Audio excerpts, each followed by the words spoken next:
Marshall Peak, Chapter 5860, Arrangements. Yang Kai arrived at the Supreme Headquarters as requested and dashed inside the side hall. Meanwhile, Mi Jingluan sensed his presence and transmitted a message to him, telling Yang Kai to wait while he finished with a certain matter. Once he was done, he came out tiredly and sat beside Yang Kai before taping on the teacup beside him. Yang Kai grinned meaningfully and poured Mi Jingluan a cup. Then, Mi Jingluan finished his tea in one gulp before revealing a relaxed expression. After a long silence, Mi Jingluan suddenly spoke up. Although there's no war, there are a lot of miscellaneous things to take care of. I don't have a competent adjutant with me, so if you don't have anything to do, how about you help out at the Supreme Headquarters? Sipping on his tea, Yang Kai looked outside the hall and asked, Senior Brother Xiang is a better candidate than me. Mi Jingluan pursed his lips. He says he's going to enter retreat. What about Senior Brother Ouyang? He also wants to enter retreat. Then, all of them want to enter retreat. While saying that, Mi Jingluan felt angry. We're all Ninth Order Masters. Do they think I don't want to enter retreat too? Yang Kai looked at him helplessly. There has to be someone dealing with these matters, and Senior Brother Mi is the best candidate. A short pause later, he continued, Don't feel too pressured. It's indeed hard for the human race to get to this point, so no matter what happens in the future, we just have to go all out and hope for the best. He could understand Mi Jingluan's frustrations. Now that the humans had taken back the 3,000 worlds, the situation seemed bright for them, but that was only on the surface. The following battle was critical to determining whether the human race would survive or perish. If they could take back the no-return pass, the humans would be taking one big step towards victory, but if they couldn't, all of their efforts would be for naught. Moreover, they had to be quick when taking down the no-return pass because they couldn't afford to fight a prolonged battle. Without mentioning other reasons, just their supply of resources wasn't enough to sustain a protracted war. Therefore, as the leading figure of the Supreme Headquarters responsible for integrating and managing all the armies, Mi Jingluan was shouldering an unfathomable amount of pressure. That pressure was so huge that Yang Kai couldn't shoulder it, even as a Ninth Order Master. If another Ninth Order Master were helping Mi Jingluan, they could help carry some of the responsibilities. However, there were only so many Ninth Order Masters at this moment, and none of them were suitable candidates. There had to be someone dealing with these matters. Though it didn't sound like much in conversation, Yang Kai knew how large of a burden was resting on Mi Jingluan's shoulders. Meanwhile, Mi Jingluan knew this as well. The reason he mentioned this to Yang Kai was not that he intended for Yang Kai to help and stay in the Supreme Headquarters. He was simply venting. Yang Kai was currently the strongest master they had besides the two giant spirit gods. So no matter what, he shouldn't be cooped up inside the Supreme Headquarters handling logistics. Instead, the place he belonged was the battlefield. Never mind. Let's talk about more serious matters. Mi Jingluan changed the topic, confirming he was only ranting just now. I've discussed this with the others.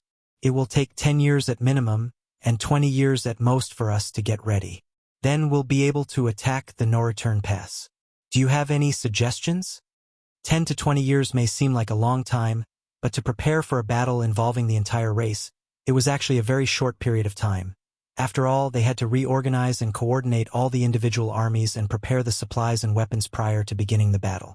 All of these processes were time-consuming because the war wasn't only about sending all their troops out. Yang Kai shook his head. Since things have come to this point, I don't have anything to suggest. If we want to win, we simply need to have enough strength to do it. Hearing that, Mi Jingluan nodded lightly. It seems like our thoughts are aligned. When the time comes, I need you to lead the way to enter the Black Ink battlefield through Black territory. Of course, Yang Kai nodded. If they wanted to take back the no-return pass, it wasn't workable to attack from the barren territory. After all, the territory gate was a fixed size. If the human race attacked through it, it would give the Black Ink clan a chance to gradually kill them. Therefore, the only option they had to attack the no-return pass was to first pass through that secret passage and gather their troops deep inside the Black Ink battlefield before assaulting the Black Ink clan's base. After a short pause, Yang Kai asked, How about the barren territory? I heard you left the two giant spirit gods there to guard the territory gate. With them there, I'm sure the Black Ink clan wouldn't doom themselves by trying to pass through. Also, they don't intend to do anything anyway. With Ada and Aer standing guard on the other side of the territory gate and keeping their eyes on the no-return pass, the Black Ink giant spirit gods wouldn't dare to act recklessly because that would only give Ada and Aer a chance to charge into the no-return pass and kill everyone. But the giant spirit gods don't have high intelligence, so we need someone there to communicate with them, telling them what they should and shouldn't do and when they should and shouldn't attack. Yang Kai pointed his thumb at himself. Don't tell me I'm the one to do it. Then, Mi Jingluan looked at Yang Kai like he was a promising young man. There is no one else who can do this besides you. No one else has interacted much with those two giant spirit gods, so you're the only one familiar with them. If they'll listen to anyone, it will be you. Also, with your abilities, I'm sure the Black Ink clan wouldn't be able to do anything about you if they saw you guarding the barren territory with the two giant spirit gods. After thinking about it, Yang Kai sighed and nodded. Good. If that's your arrangement, I'll follow it. Even if he was ordered to guard the barren territory, it wouldn't stop him from causing a commotion when the time came. Once the battle began, he could charge through the territory gate and kill his way into the no-return pass, joining the human race army on the other side.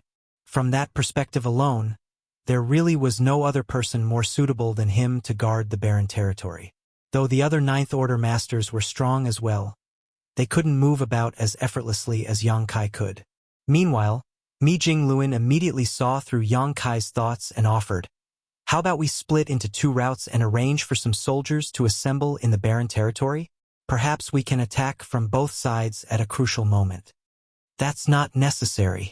Attacking through the territory gate into the no-return pass is quite problematic. If we have too many people there, we won't be able to grasp the opportunity during the war, and there's no use if we have too few people. Ade Aer and me working together should suffice. Mi Jingluan also thought that was reasonable and nodded. Let's keep it that way for now. Later, Yang Kai chatted with Mi Jingluan for a bit before leaving. Before he left, he quickly examined Pure Yang Pass situation. Pure Yang Pass was constantly being worked on, and after the past few years, they had successfully repaired the Great Pass superstructure. The destroyed arrays and artifacts needed to be replaced for Pure Yang Pass to be able to return to its full glory, but that would still require a lot of time and resources. One of the reasons the human race needed 10 to 20 years before attacking the no-return pass was that they needed to finish repairing Pure Yang Pass. An hour later, Yang Kai arrived at the star boundary. On top of a spirit peak in High Heaven Palace was a huge square, and on that square stood several majestic buildings. These buildings were worn to differing degrees, while some were even heavily damaged, seemingly having experienced the ravages of war. People were heading in and out of those grand halls, so the atmosphere in the square was very lively. These buildings were universe temples that the Void Guard retrieved from the many great territories. During the 3 years Yang Kai was in retreat and comprehending the mysteries of the Grand Tao, the Void Guard had gathered around 1,000 universe temples here. Now that the Supreme Headquarters had distributed their share of resources and assistance, the Void Guard took the lead to start arranging space arrays using these universe temples as a base. The more than 100 Void Guards had been swamped while the array masters and artifact refiners sent over were also working day and night without rest. Although they had made some small successes, their progress was quite slow, which worried Li Wuyi. At this moment, inside one of the grand halls, Li Wuyi led several Void Guards in discussing how to best set up the arrays with a few array masters. It was a serious topic, so they concentrated hard on the matter. Just as they were carefully outlining and carving a pattern and were about to succeed, they heard a voice saying, "That's not right." In this silent grand hall, even the gentlest voice was like an exploding bomb, shocking everyone. Like that, the almost formed array shattered, its lines cracking while the energy inserted inside blew up. A bright light flashed inside the hall, leaving everyone with a dusty face. Li Wuyi turned around and looked at Yang Kai with bloodshot eyes before gnashing his teeth. "You brat! You finally appeared." They had agreed beforehand that they would form the Void Guard to gather universe temples to be used to house space arrays, so that the army could use them as rapid transit points in the coming war. Even though it seemed like Li Wuyi was the leader here, it was actually Yang Kai who was in command.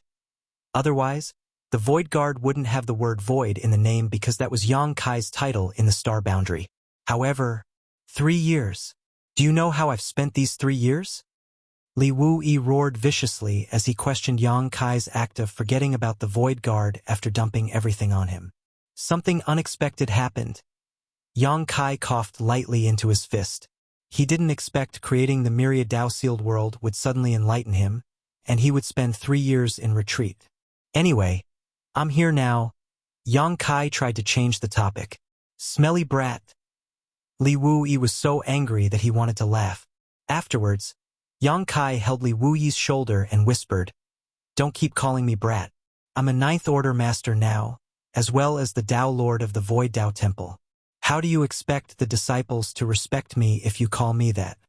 Hearing that, Li Wu-yi couldn't help but roll his eyes, but when he thought carefully about it, it did seem inappropriate because no matter whether he was Yang Kai's senior or not, Yang Kai was now a Ninth Order master, so he should get the respect he deserved.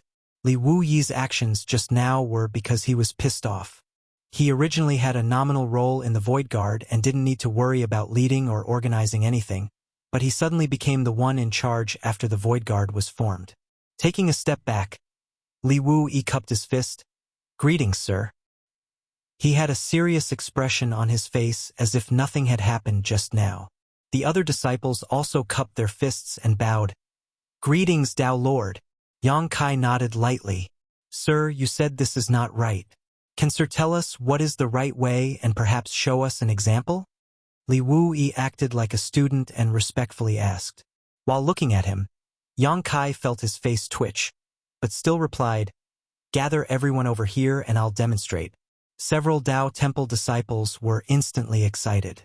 Though they were from the Void Dao Temple, they didn't have many opportunities to interact with Yang Kai. Most of them only had the chance to see Yang Kai once when he brought them out of his small universe. Now that they heard that the Dao Lord was about to demonstrate a whole new type of space array, they naturally felt very excited. As such, they all swarmed out of the Grand Hall to gather their fellow Dao Temple disciples. Martial Peak, Chapter 5861. Demonstration. Soon, the busy Void Guard disciples inside the other universe temples, as well as Huang Xinyang and the couple dozen Phoenix clan members, were all gathered in the Grand Hall. Although the Grand Dao of Space was a bloodline talent of the Phoenix clan, their current heritage wasn't enough for any of their clansmen to obtain higher attainment than Yang Kai. Perhaps the former Phoenix clan leader who died in the Barren Territory War could match him, but until now, the Phoenix clan still hadn't seen the rise of a Ninth Order Phoenix. That was why the Phoenixes were also excited after hearing that Yang Kai would personally show them how to arrange the new space array. As for the Void Dao Temple disciples, there was no doubt that they were excited as well. They were born in the Void World and inherited their Grand Dao from Yang Kai. Hence, their respect and admiration for their Dao Lord was unparalleled. Once everyone was gathered, Yang Kai spoke up, "You've worked hard these past few years. The formation of the Void Guard is crucial to the future dispatch and support of our army. However, there are only a few who are proficient in the Dao of Space, so even though it will be difficult, I hope all of you can persevere through this." The disciples below answered, saying things like, "It was nothing," or "It was our duty." Yang Kai nodded and continued, "At first, I was planning on waiting until all the universe temples were gathered before demonstrating the new space arrays we would be arranging and their wonders. But something unexpected happened, so I was caught up for a while. Luckily, there is still ample time, so it's not a major concern. There are no large errors in how you all are approaching the new space arrays, so there are only some slight changes to be made. You might not understand with just my explanation, so I will personally arrange a space array while you observe and emulate my process." The crowd agreed and became excited. Watching a Ninth Order master setting up a space array up close, especially a Ninth Order master who was proficient in the Dao of Space, was equivalent to an opportunity to gain epiphany or enlightenment. It was a chance that was hard to come by. Back when Yang Kai was on the Black Ink battlefield, he needed to exchange a massive amount of military merits for a chance to listen to any Ninth Order old ancestor share their insights in person. Therefore, everyone present, even the Phoenixes, focused all their attention on what he did and said next. Yang Kai flew up and swiped with his hand. Space principles fell and completely removed the space array Li Wu-yi and the others created, making it as though it never existed. After that, he took out the resources he had prepared in advance and used his technique to refine them. While doing so, he added the first pattern inside the universe temple. A space array is used as a means of transportation. With the help of the connection between space arrays, we can cross through the void and instantly move from one space array to another. So, the first thing we need to consider is the stability of the array. If an array isn't stable enough, it might cause an accident while one is in transit, exiling people to the void. Those of us who cultivate the Tao of space might be able to find our way out of such a situation, but ordinary soldiers won't be able to do that. While Yang Kai was explaining, several delicate but complex patterns began forming inside the Grand Hall. As the space principles fluctuated, all the Void Guard disciples had thoughtful expressions on their faces. Once the array is stable enough, the next thing to consider is the teleportation distance. Yang Kai continued, "We can't just look at the current situation, we have to think about the future as well. Few here participated in the original crusade, so you don't have an idea about the distance we needed to travel. When all the great passes set out to the primordial heaven source restriction, it took them some 20 years to arrive.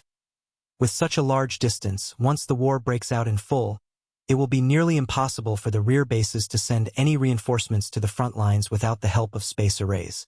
Therefore, the true aim of forming the Void Guard is to pave two paths. One from High Heaven territory to the No-Return Pass, and another one from the No-Return Pass to the Primordial Heaven Source Grand Restriction. That way, the reinforcements sent from the back can reach the Primordial Heaven Source Grand Restriction as soon as possible. Only through this method can we wage a successful war. If we humans suffer a major loss of supplies or are cut off from reinforcements, we won't be able to continue fighting. Therefore, all of the space arrays must at least fulfill one criterion. The distance they cover must be at least an entire great territory." Hearing this, everyone paled. Using just 2 space arrays to cross an entire great territory was no simple feat that was such a great distance that with their current methods and plans, it was simply impossible to achieve. However, since Yang Kai came to personally demonstrate how to set up the new space arrays, it meant that he had found a way to solve this problem. Once they thought about that, the crowd calmed down slightly. A stable array that can allow one to cross such a distance isn't enough, though. We also have to think about the number of people the array can teleport in one transmission, and also the consumption to do so. Only after we solve all these problems can the space arrays be of use to us. Everyone in the Grand Hall remained silent while only Yang Kai spoke from time to time. Meanwhile, those delicate and complex patterns became denser and gradually filled the Grand Hall. All the Void Guards were entranced by what was happening. When they felt the dense strength of space principles surging around Yang Kai, they felt even more admiration for him. Previously, when they were arranging the space arrays, they did every step carefully and cautiously, afraid that one small mishap would ruin everything. On the other hand, Yang Kai acted both swiftly and effortlessly, making many wonder if they were even setting up the same array. Half a day later, Yang Kai stopped. Then, before everyone's eyes, he inserted his strength inside the array, activating it. The patterns began to shine, and the void above the array began to twist. Such a scene undoubtedly showed that the array had been successfully arranged and activated. But since there was no corresponding array to link with, no teleportation actually occurred.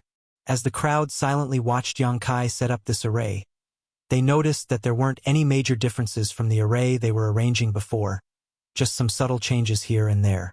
However, those small modifications had a massive effect on the array, which allowed it to fulfill the conditions Yang Kai had mentioned before. The Void Guard disciples gained a lot from observing this demonstration up close. Once Yang Kai withdrew his strength, the array gradually dimmed. "Are there any questions?" Yang Kai asked. Like a stone being thrown into a calm lake, numerous questions were thrown at Yang Kai all at once. Gesturing for them to calm down, Yang Kai said, "One at a time." During the following days, Yang Kai answered the questions from the 100-plus Void Guards, explaining the wonders of the Tao of space and the space array to them in turn. In just a few days, at least half of those present saw their mastery of the Tao of space increase by a level. After the last question was answered, Yang Kai finally rose to his feet. "All right, I'll leave the task of arranging the rest of the space arrays to all of you. Whether the human race's second crusade goes smoothly depends on this matter, so please work together and don't slack off." Li Wuyi immediately cupped his fist. "Here! I leave you in charge of things here. Yes. Yang Kai nodded and took a step forward before disappearing. Meanwhile, Li Wuyi lowered his head respectfully, only to suddenly realize something was not right. And when he looked over, Yang Kai had disappeared without a trace. At first, he thought that since Yang Kai had returned and he wouldn't have to worry about the Void Guard anymore, only needing to do his part in the project. But now, Yang Kai was acting like an arm-flinging shopkeeper, officially putting Li Wuyi in charge. Outside the star boundary, somewhere in the barren void of high heaven territory, several figures stood upright while looking tentatively into the distance with anticipation and excitement. All those figures were either in the 7th or 8th order open heaven realm, with many of them being at the very peak of the 8th order. Though they were from different backgrounds, they were all basically from the cave heavens and paradises or high heaven palace. Only a few of them were from other sects or families.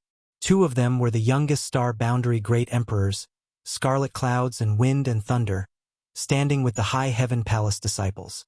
Although they were technically disciples of the cave heavens and paradises disciples, they were born and raised in the star boundary, so they felt a sense of belonging to the latter. With over 100 such masters gathered in one place, it was obvious that something big was about to happen. Moreover, if one knew who all of those gathered here were, they would discover an even more shocking fact. All the cultivators present had directly broken through to the 7th order open heaven realm, which meant they all had a chance to become 9th order masters. In other words, everyone standing here was a future hope of the human race, a future powerhouse. There was only one reason why they were gathered here. Someone was about to break through to the 9th order. After the last battle in the barren territory and thousands of years of accumulating their strength, the humans finally had a new generation of masters ready to break through to become 9th order masters. The Supreme Headquarters naturally wouldn't ignore such a huge matter, so they immediately gathered these rising stars here so that they could observe the process. After all, this would benefit them, and they might comprehend something from it. Also, they would have a reference for when it was their turn to break through. This was a sign of the beginning of a new era. Like Yang Kai had said back then, when the first 9th order master emerged from the younger generation, it would be the start of many more 9th order masters emerging. That was something the Black Ink clan couldn't compare to. At that moment, while the void was fluctuating, Yang Kai appeared and everyone turned their attention to him. Right then, everyone began calling out to him with Sir, Tao Lord, and Palace Master.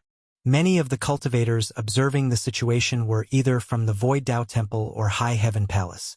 From the front of the crowd, Ouyang Lai beckoned to Yang Kai.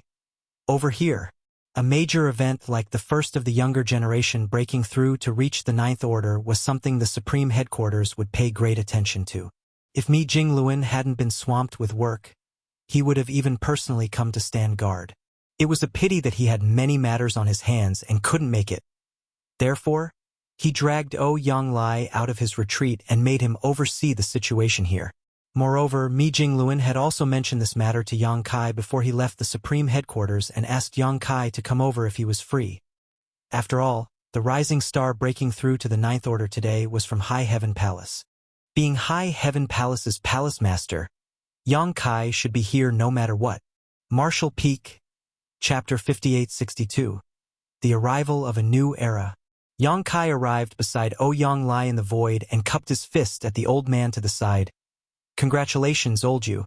Though Yu Chang Dao had already reached the peak of the 8th order a long time ago, he still couldn't help but feel nervous while replying, Congratulations to you too, Palace Master. His nervousness wasn't without reason. The cultivator breaking through this time was his legacy disciple, the one he took under his wing and carefully trained, the one born with a special constitution made for cultivating his grand Dao, Shi Dezhuang. Shi Dezhuang was a man with a very modest name.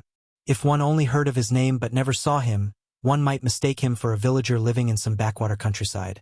However, from today onward, it would also be a name heralded through the ages as it belonged to the momentous first person to break through directly to the 7th order after the World Tree clone began nurturing the star boundary. One could say that Shi Dezhuang was a symbol of the rise of a new generation. When the cave heavens and paradises received news of the effects of the World Tree clone's nourishment, many came to the star boundary and built Tao temples, dividing up the land and taking in disciples. In the beginning, though all cultivators living in the star boundary received nourishment from the world tree clone, there wasn't anyone who could be described as heaven-defying. That was until Yu Changdao found Shi Dezhuang. The child who took his widowed mother's maiden name had a modest given name, but had a truly rare physique. He was born with the innate Dao body which was perfectly suited to cultivating a certain core secret art from free and unfettered paradise. Since Yu Changdao came from free and unfettered paradise, he naturally wanted to take Shi Dezhuang as his disciple. If he got Shi Dezhuang to become his disciple, he would be able to cultivate this secret art to its pinnacle and establish a lasting legacy. Moreover, Yu Changdao couldn't become a ninth-order master in his lifetime, but if he carefully taught Shi Dezhuang, who had an exceptional attitude and was born with a perfect physique for cultivating, the latter might stand a chance to reach the ninth-order open heaven realm. Through this, Yu Changdao's successor would be remembered throughout history. Free and unfettered paradise was well known and highly ranked among the 72 paradises. Therefore, they were one of the top great forces in the 3,000 worlds. As for Yu Changdao, he was a 7th-order intersect elder at the time and had a high status. Anyone who came across such an opportunity was extremely lucky and would probably agree to it happily. However, Shi Dezhuang's widowed mother, Lu Kaixia, had different ideas. When faced with the idea of Yu Changdao taking Shi Dezhuang in as his legacy disciple, she firmly disagreed.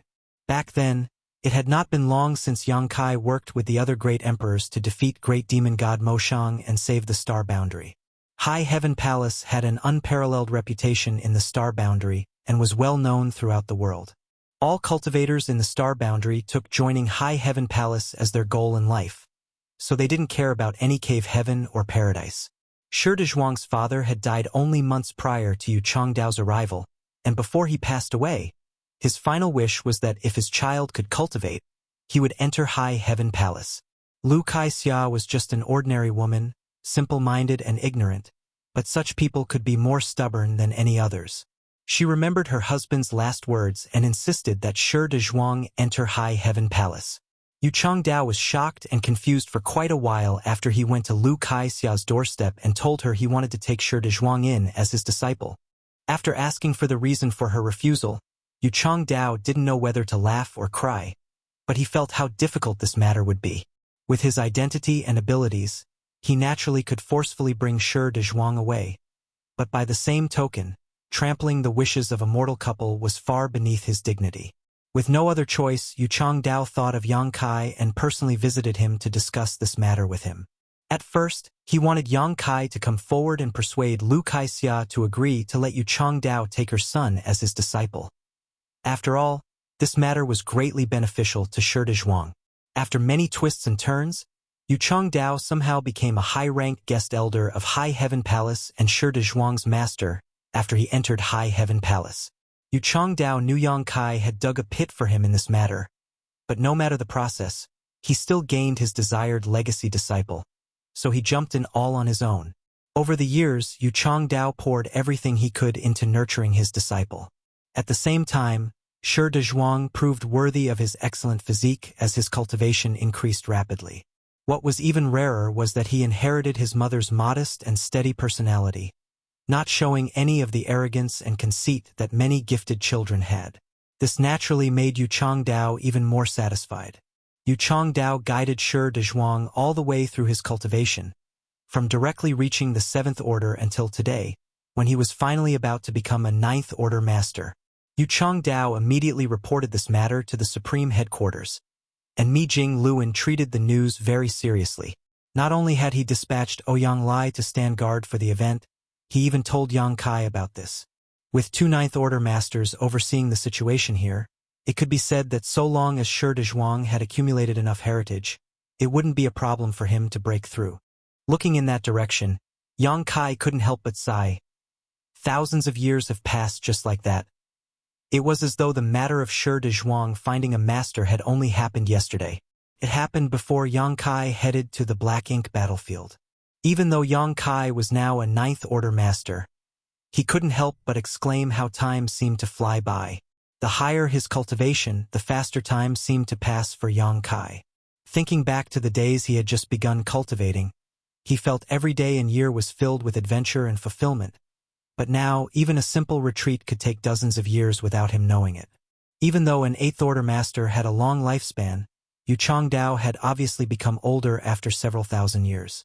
As for Yang Kai, he still looked the same as he did on that day. This kid has a good foundation.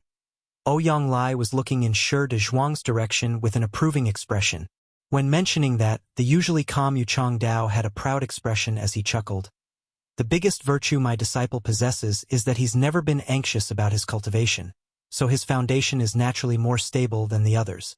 Meanwhile, Yang Kai was laughing on the side. You need solid ground to build a grand tower.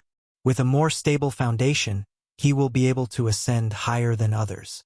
There's a good chance that his breakthrough will be smooth sailing, so you have nothing to worry about. Old Yu? With a bitter laugh, Yu Changdao replied, I know, but how could I not be worried at this moment? Wouldn't you worry if it were your disciple here? Yang Kai smiled faintly. My 3 disciples are all people who exceed the ordinary to reach the extraordinary. They will definitely become 9th Order Masters, so I have nothing to worry about. Hearing that, Yu Changdao glared at him. Palace Master, if you say it like that, we have nothing to continue this conversation with. Rolling his eyes, Ouyang Lai quickly changed the subject. Now that you've mentioned your 3 disciples, are they still with the suppressing Black Ink Army? Yang Kai nodded, a trace of worry on his face. Because the old tree had fallen into a coma, he couldn't head to the Primordial Heaven's Source Grand Restriction to check on the situation there. They're probably not having it easy there either. Ouyang Lai sighed.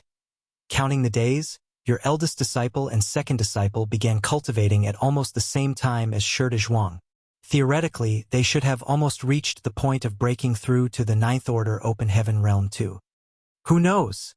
Yang Kai shook his head. Yu Changdao was a little frustrated.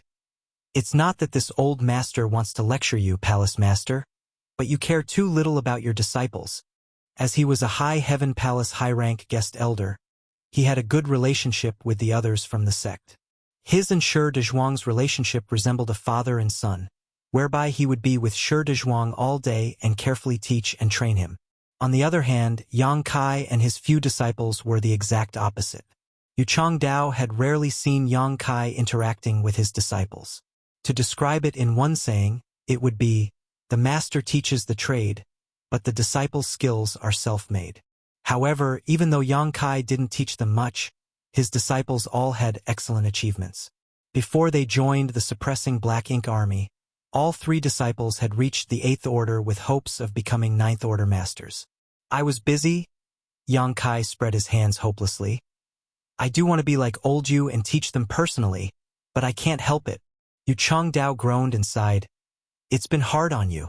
Without you, the human race might not have made it to this day. It's starting. Ouyang Lai suddenly spoke up.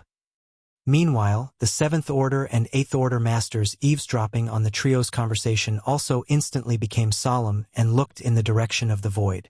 When Yang Kai looked over, he saw Shi Dezhuang sitting down cross-legged. His small universe's illusory phantom had appeared behind him. Dao strengths flowed as world force pulsed rhythmically. An 8th Order Master becoming a 9th Order Master was the greatest achievement when cultivating the Open Heaven Realm method. The path to the peak was treacherous, and one would fall with one slip and suffer a tragic ending. Since ancient times, there weren't a lot of cultivators who could directly advance to the 7th Order Open Heaven Realm, but there weren't few either. However, there were only around 109th Order old ancestors from the cave heavens and paradises on the Black Ink battlefield. Not everyone who had the qualifications to become a 9th Order Master would succeed because even the breakthrough process was very risky. If the cultivator failed at the last moment, the lightest consequence would be damaging their small universe, causing them to be unable to reach the 9th Order, similar to Xiangshan's previous situation.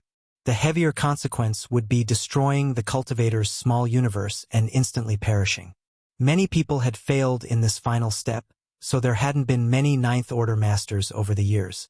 The crowd could clearly see the illusory phantom behind Shi Dezhuang increasing in size like a balloon being blown up. Meanwhile, the scene inside the small universe had become blurry because it was getting more bloated. A while later, it was restored to its original condition. After that, it happened again. The movement made it seem like the small universe had its own life force and was slowly breathing. Following every cycle, the small universe would slowly break through its limitations. It's extremely dangerous for an 8th Order Master to become a 9th Order Master. The cave heavens and paradises have naturally studied this matter for hundreds of thousands of years and come up with all kinds of methods to assist in this process. The current technique Shi De Zhuang is using is the most common and ordinary bridging method. Although all of you come from different backgrounds, many of you have reached the peak of the 8th Order Open Heaven realm, so I believe your masters and elders have spoken about this to you. The bridging method might seem ordinary, but it is also the safest method. Its only flaw is that it takes a long time. All of you will experience this day too, so I hope you can take away something from today. Ouyang Lai said aloud. The Open Heaven Realm Masters, observing, nodded and agreed. Meanwhile, Yang Kai was instantly intrigued. Do the cave heavens and paradises have many secret techniques related to this breakthrough? Yu Changdao nodded and replied, Of course. The heritage accumulated by the cave heavens and paradises are something other great forces find hard to reach. Hearing that, Yang Kai agreed. The accumulation gathered throughout several millions of years is no joke. I'll inquire about it later. There's no need for that. Head manager Hua has already asked the cave heavens and paradises about such matters. Also, these things aren't confidential anymore and can be exchanged for military merits. Marshall Peak, Chapter 5863. Relying upon external forces to cultivate. The immense external pressure had forced the human race to be united in good faith. In the past, all the cave heavens and paradises had hoarded their secret techniques from the public. These breakthrough secret techniques were naturally not taught to outsiders and difficult for ordinary people to access. The current reality was a huge contrast from back then. Not only were these highly revered and precious secret techniques available to the general public now, but they could also easily be obtained in exchange for a certain number of military merits. In terms of heritage, High Heaven Palace was naturally inferior compared to the extensive accumulation of the established top great forces. It was fortunate that High Heaven Palace had Hua Qingxi. While Yang Kai was wandering the vast universe all this time, she had taken care of High Heaven Palace in an orderly manner. Even the secret techniques and the breakthrough secret techniques that needed to be exchanged with military merits had been collected from various sources in advance. In this way, High Heaven Palace disciples would not need to spend too much effort and resources to obtain these secret techniques when the need arose. Shi De Zhuang's breakthrough was very different from Ouyang Lai and Yang Kai's breakthrough. The limits of Ouyang Lai and Yang Kai were the peak of the 8th Order Open Heaven realm. In other words, they were limited by the innate shackles of the Open Heaven method at the time. When their cultivation reached their respective limits, a world barrier had formed around their small universe. Unfortunately, the boundary wall surrounding their small universe could not be broken with their strength alone. They had to borrow the help of an external force to break through the boundary wall. Ouyang Lai had made use of a supreme-grade Open Heaven pill, while Yang Kai had relied upon the Three Selves source reconstitution art. On the other hand, Shi De Zhuang's breakthrough was not as troublesome. He had advanced directly to the 7th Order Open Heaven realm, so he had the qualifications to reach the 9th Order Open Heaven realm in the first place. At present, he only needed to overcome his bottleneck to succeed. It was just as Ouyang Lai had said. The breakthrough secret technique that Shi De Zhuang had chosen was one of the simplest. Compared to other breakthrough secret techniques, no additional requirements or cultivation resources were needed. In fact, it could be said that most 8th Order Masters aiming to advance to the 9th Order could choose this secret technique. Nevertheless, the disadvantage of this secret technique was obvious. It took a long time. The longer one spent during the advancement process, the greater the number of unknown variables that would appear. That was why the old ancestors who previously advanced to the 9th Order would rarely choose this method. They were more likely to choose a breakthrough secret technique that required additional cultivation resources or secret techniques during their advancement to increase their success rate and decrease the time required. Only those like Shi De Zhuang, who not only had a solid foundation and confidence in their strength, but would also not be afraid of such variables. The illusory phantom of Shi De Zhuang's small universe continuously expanded and contracted. These movements closely resembled the breathing of a living creature, and every movement was stronger than the one from before. His breakthrough process was quite slow. With the continuous expansion and contraction of his small universe, his aura finally accumulated to a critical limit after half a month of effort. At a certain point, his small universe expanded but did not shrink back to its original size as before and simply continued instead. His small universe quickly expanded until the extreme. Despite the great distance, the group of people standing far away could clearly sense the burgeoning world force coming from that direction. Yu Changdao's expression instantly became tense. Likewise, the expressions of the 7th Order and 8th Order masters observing the advancement process became serious. Everyone could tell that the final moment had arrived. The success or failure of the accumulated progress throughout the past half-month hinged upon this moment. Similarly, both Yang Kai and Ouyang Lai were focused on the situation in front of them. The main reason for their presence was to stand guard for Shi Dezhuang. To put it simply, their role as so-called protectors was to take action to save Shi Dezhuang if he failed in his advancement. Such an act would be tough even for 2 Ninth Order Open Heaven Realm Masters, so they could only do their best if necessary. However, Yang Kai's expression soon relaxed and he smiled lightly. "Congratulations, old Yu." He had made the same statement when he came here half a month ago. Nevertheless, the meaning was completely different when he repeated it now. Upon hearing those words, Yu Changdao hurriedly looked over. His tensed expression finally relaxed when he saw Yang Kai nodding at him. Almost at the same time, an astonishing amount of aura erupted from Shi Dezhuang's direction. It was followed by an intense wave of world force that swept outward into the surroundings. In front of everybody's eyes, his small universe, which should have already expanded to its limit, abruptly expanded even more. The greatest characteristic displayed during the advancement of an Open Heaven Realm Master was the expansion of their small universe. It was only when the territory of their small universe expanded exponentially that their strength would experience earth-shaking changes. Both Ouyang Lai and Yang Kai deeply understood this principle, but more importantly, Shi Dezhuang had undoubtedly achieved the desired results at this moment. Countless Open Heaven Realm Masters began to cheer at the sight. Meanwhile, Yu Changdao reached up to stroke his beard. His heart was filled with a sense of relief, but he smiled brilliantly in the face of the congratulatory cheers from the people around him.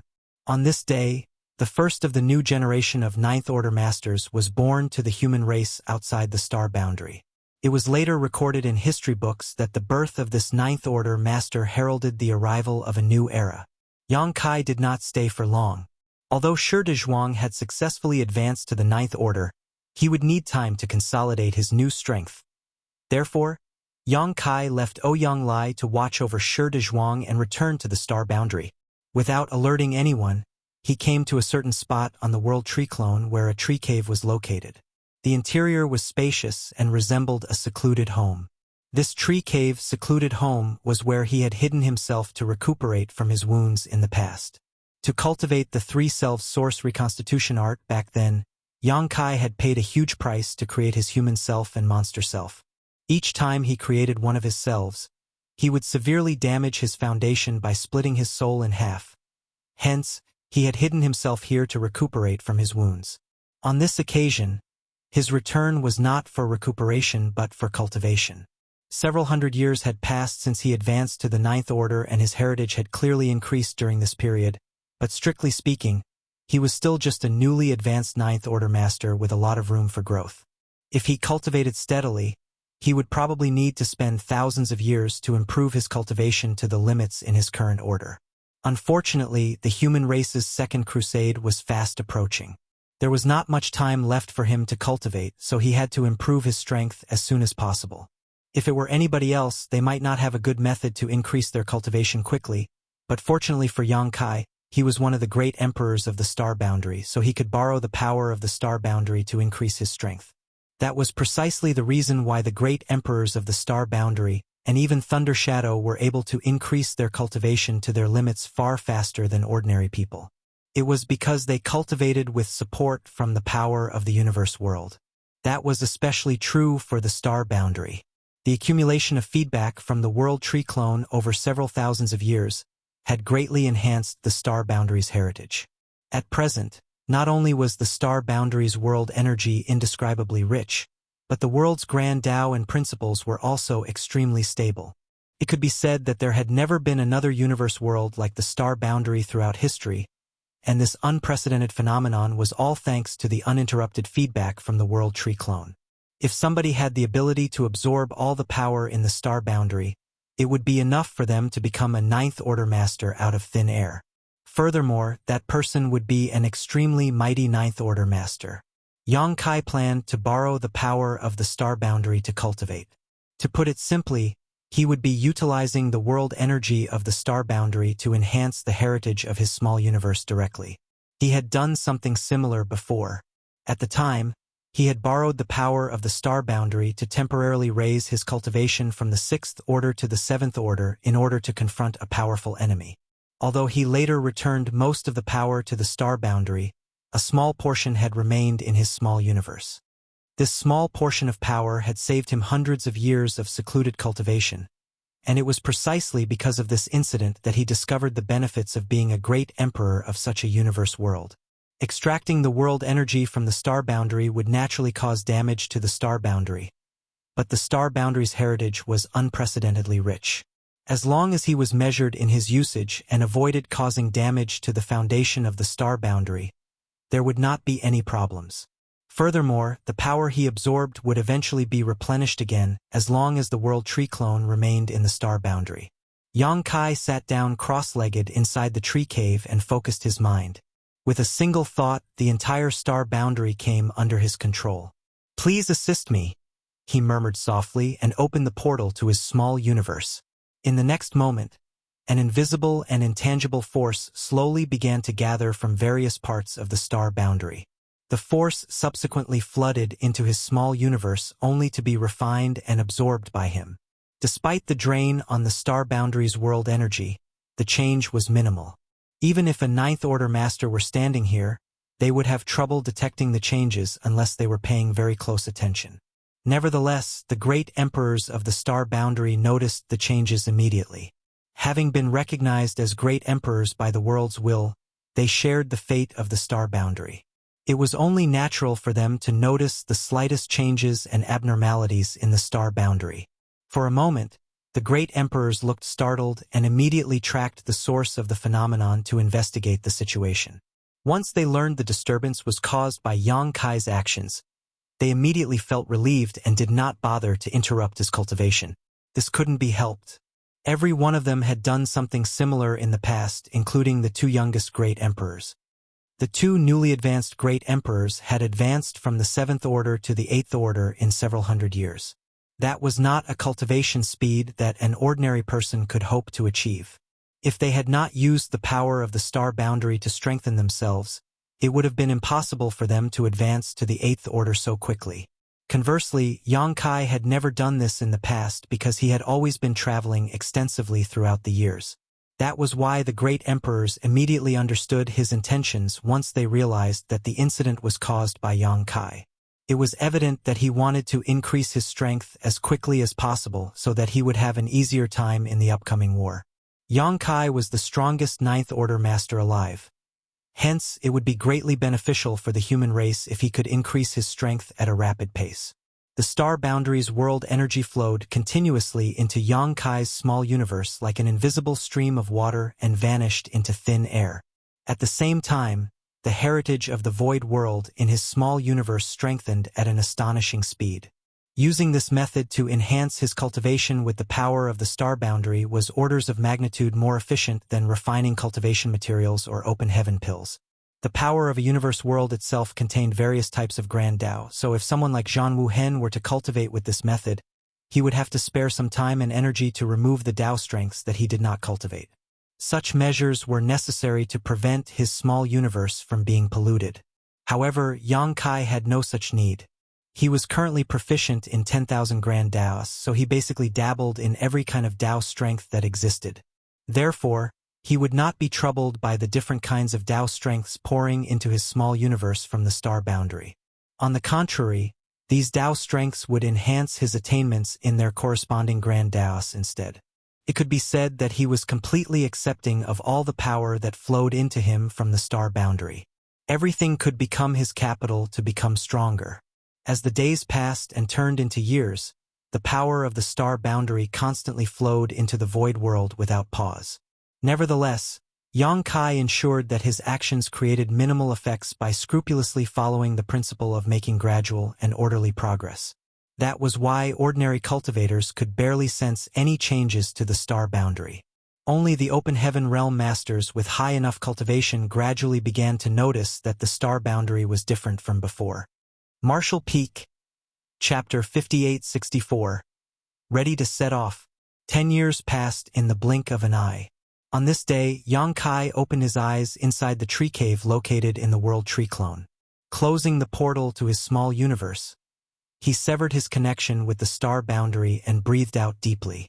Although he had only cultivated in retreat for 10 short years, his overall strength had undergone earth-shaking changes. When he looked inside himself, he discovered that the heritage of his small universe had more than doubled in depth compared to 10 years ago. That was not all. Even the various Tao strengths in his small universe had gotten more potent during this period. If the Ninth Order was divided into early, middle, and late stages, then Yang Kai had undoubtedly belonged in the early stage 10 years ago. In contrast, he was now well into the middle stage.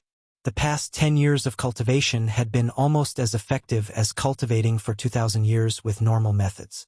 It was the benefit of using the power of a universe world to cultivate, as well as the exclusive right of a great emperor. Furthermore, this outcome was the product of Yang Kai's intentional restraint. If he had disregarded the consequences and opened his small universe wide to devour the world energy to his heart's content, he would have completely devoured the power of the star boundary in just a few short years. Just like how his heritage had improved by leaps and bounds, the star boundary's heritage had suffered a corresponding amount of damage as a result. Fortunately, the star boundary's heritage was rich enough that there was not much impact on it, even though a substantial amount of world energy had been lost. At the very least, the cultivation and advancement of the cultivators in the star boundary would not be disrupted by this incident. Besides, the lost heritage would eventually be replenished by the World Tree Clone's continuous feedback. Yang Kai had carefully planned everything in advance before he borrowed the power of the star boundary to boost his cultivation.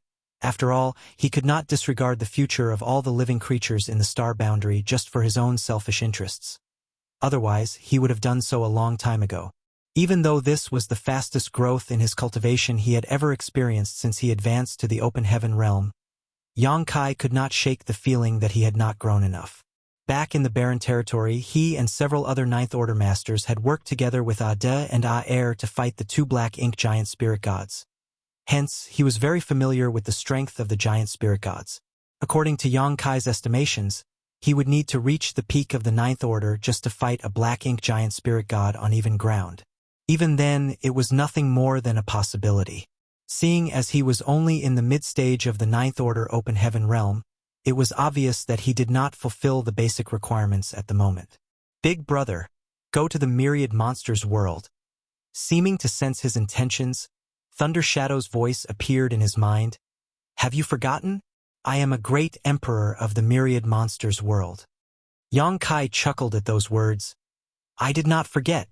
Yang Kai had been planning to take a trip to the myriad monsters world, but he had not been certain whether such a trip would be useful. After all, it would be more accurate to say that Thunder Shadow was dead. All that remained was Thunder Shadow's consciousness.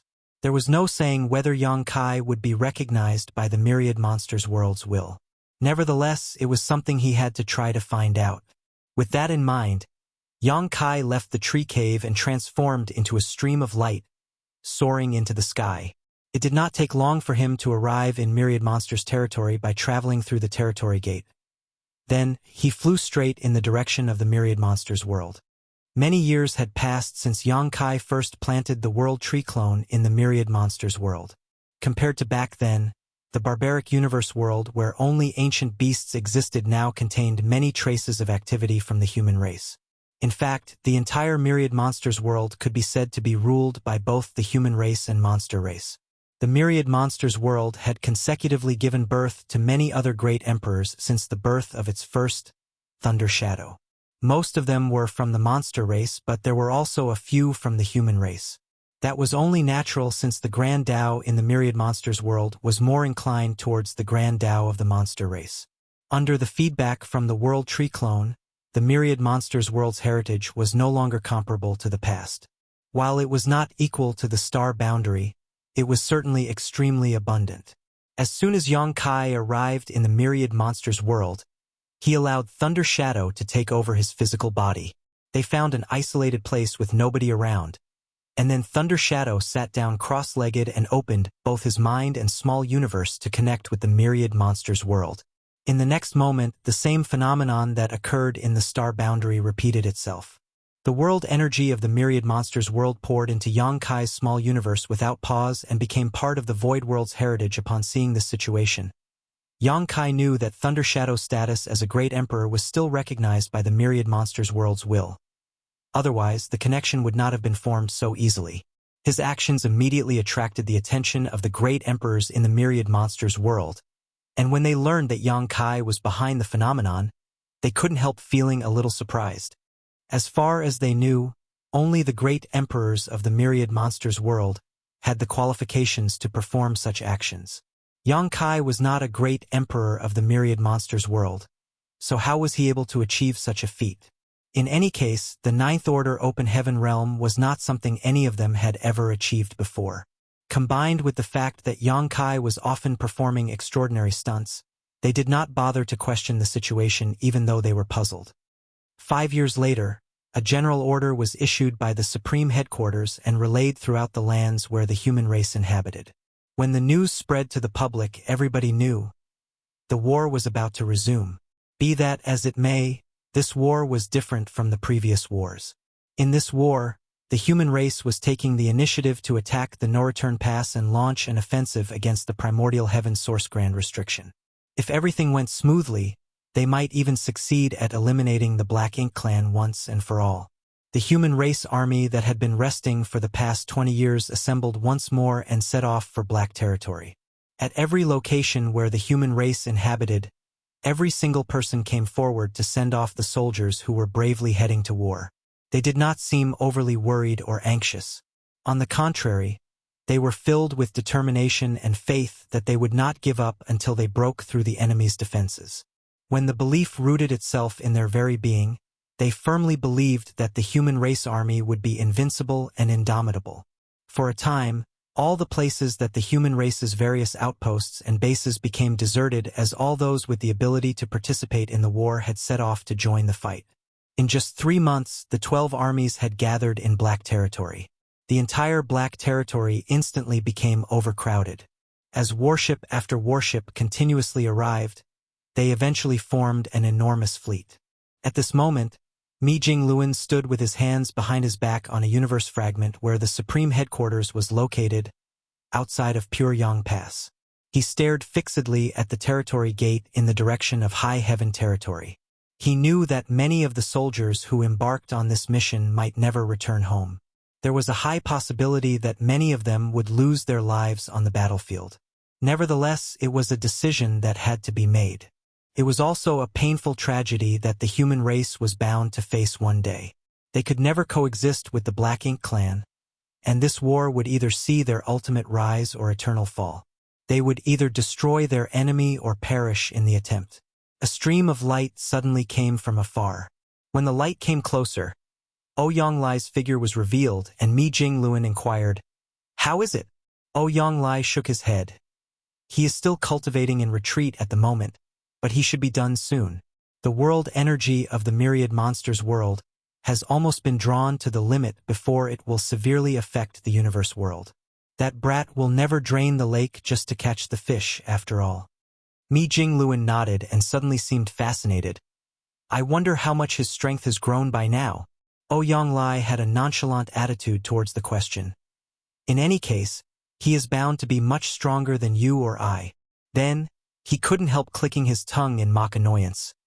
If I had known earlier, I would have found a universe world and become the great emperor there.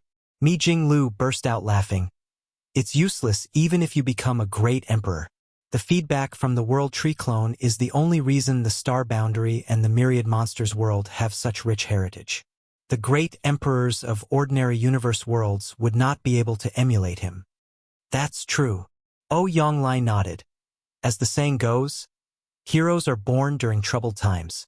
While it is different for the myriad monsters world, I'm sure that Brat never expected the star boundary to become one of the last hopes of the human race when he first planted the world tree clone there. If not for the star boundary, it would have been impossible for the human race to possess such powerful heritage in the present circumstances. Be that as it may, Yang Kai had only planted the world tree clone in the star boundary to save his dying homeland at the time. Needless to say, his small universe and the myriad monsters world also played a huge role in the grand scheme of things. It was precisely because of these 3 open heaven realm cradles that countless talented individuals were perpetually being produced among the human race. How is the situation with the Void Guard? Yonglai asked. The space arrays connecting the star boundary to the no-return pass are already being installed, so it should be completed soon, Mijing Luan replied. At the moment, their rear was practically deserted. All the cultivators with the slightest ability to participate in the war had been recruited into the human race army. Therefore, only a small number of the old and weak had been left behind. The reason the old and weak had remained behind was not to protect the rear, though. To put it bluntly, the human race would go extinct if they failed to obtain victory in this war, so there was no point in leaving behind the old and infirm when they could not protect anything either. On the contrary, the main reason they stayed behind was to guide the cultivation of the younger generations. Doing so would ensure that the human race had a steady stream of fresh blood being produced in the future, which was extremely crucial for them to gain the capital required to support the front lines during the war. Originally, it would have taken even an 8th Order or 9th Order master quite some time to travel from the star boundary to Black Territory. However, the presence of the teleportation road laid by the Void Guard would greatly shorten the travel time required. Besides, this was simply the early stages of their preparations. Once the human race army conquered the no-return pass, they would further proceed with the space arrays that would eventually connect directly to the primordial heaven source grand restriction. After exchanging some pleasantries, Yonglai said, "Since everything is going smoothly, I will head to Black Territory first. Go ahead. Relay the order for the troops to wait at ease," Mijing Luan instructed. Yonglai nodded and left in a flash. A few days later, Mijing Luan's wait finally ended. He suddenly raised his head to look in a certain direction. There seemed to be a figure rapidly approaching him from that direction. A short while later, a figure stepped out from the ripples in the void. It was none other than Yang Kai, who was late. "Long time no see." Yang Kai nodded lightly at Mijing Luan. Mijing Luan studied Yang Kai for a moment. Although he could not determine the depth of Yang Kai's strength, the aura that was inadvertently emanating gave him a heavy sense of oppression. It had to be said that Mijing Luan was also in the 9th Order Open Heaven Realm Master. The fact that Yang Kai gave him a sense of oppression meant that the latter's strength had grown tremendously during this period. After all, he did not experience this feeling from Yang Kai 20 years ago. He couldn't help feeling taken aback. "What do you estimate your current strength is like?" Yang Kai did not know how to answer Mijing Luan's abrupt question. According to his personal breakdown of the 9th Order Open Heaven Realm, he had entered the late middle stage of the 9th Order Open Heaven Realm after devouring and refining the heritage of the myriad monsters world. After pondering in silence for a moment, he answered the question. "The me right now can defeat 3 of me from 20 years ago." The explanation was so novel and unique that the corners of Mijing Luan's mouth twitched in response. However, he soon became shocked. The Yang Kai from 20 years ago had already been very strong, but the current Yang Kai could defeat 3 of himself from that past. In just 20 years, his strength had improved significantly. It was difficult to imagine just how much he had grown after devouring and refining the power of 2 Open Heaven Realm cradles. Nevertheless, this was a good thing for the human race. There were not many 9th Order masters at the moment, so the greater Yang Kai's strength, the greater the suppression he could exert against the Black Ink clan. Marshall Peak, Chapter 5865. Passing on the torch. Has everything been prepared? Yang Kai glanced at the universe fragment where the Supreme Headquarters was located. This place had always been bustling with people whenever he came here. Not only was the crowd generally packed shoulder to shoulder, but there would also be numerous cultivators constantly flying around performing various tasks. In comparison, the entire universe fragment was vacant and silent at this moment. There was not a single person to be seen anywhere.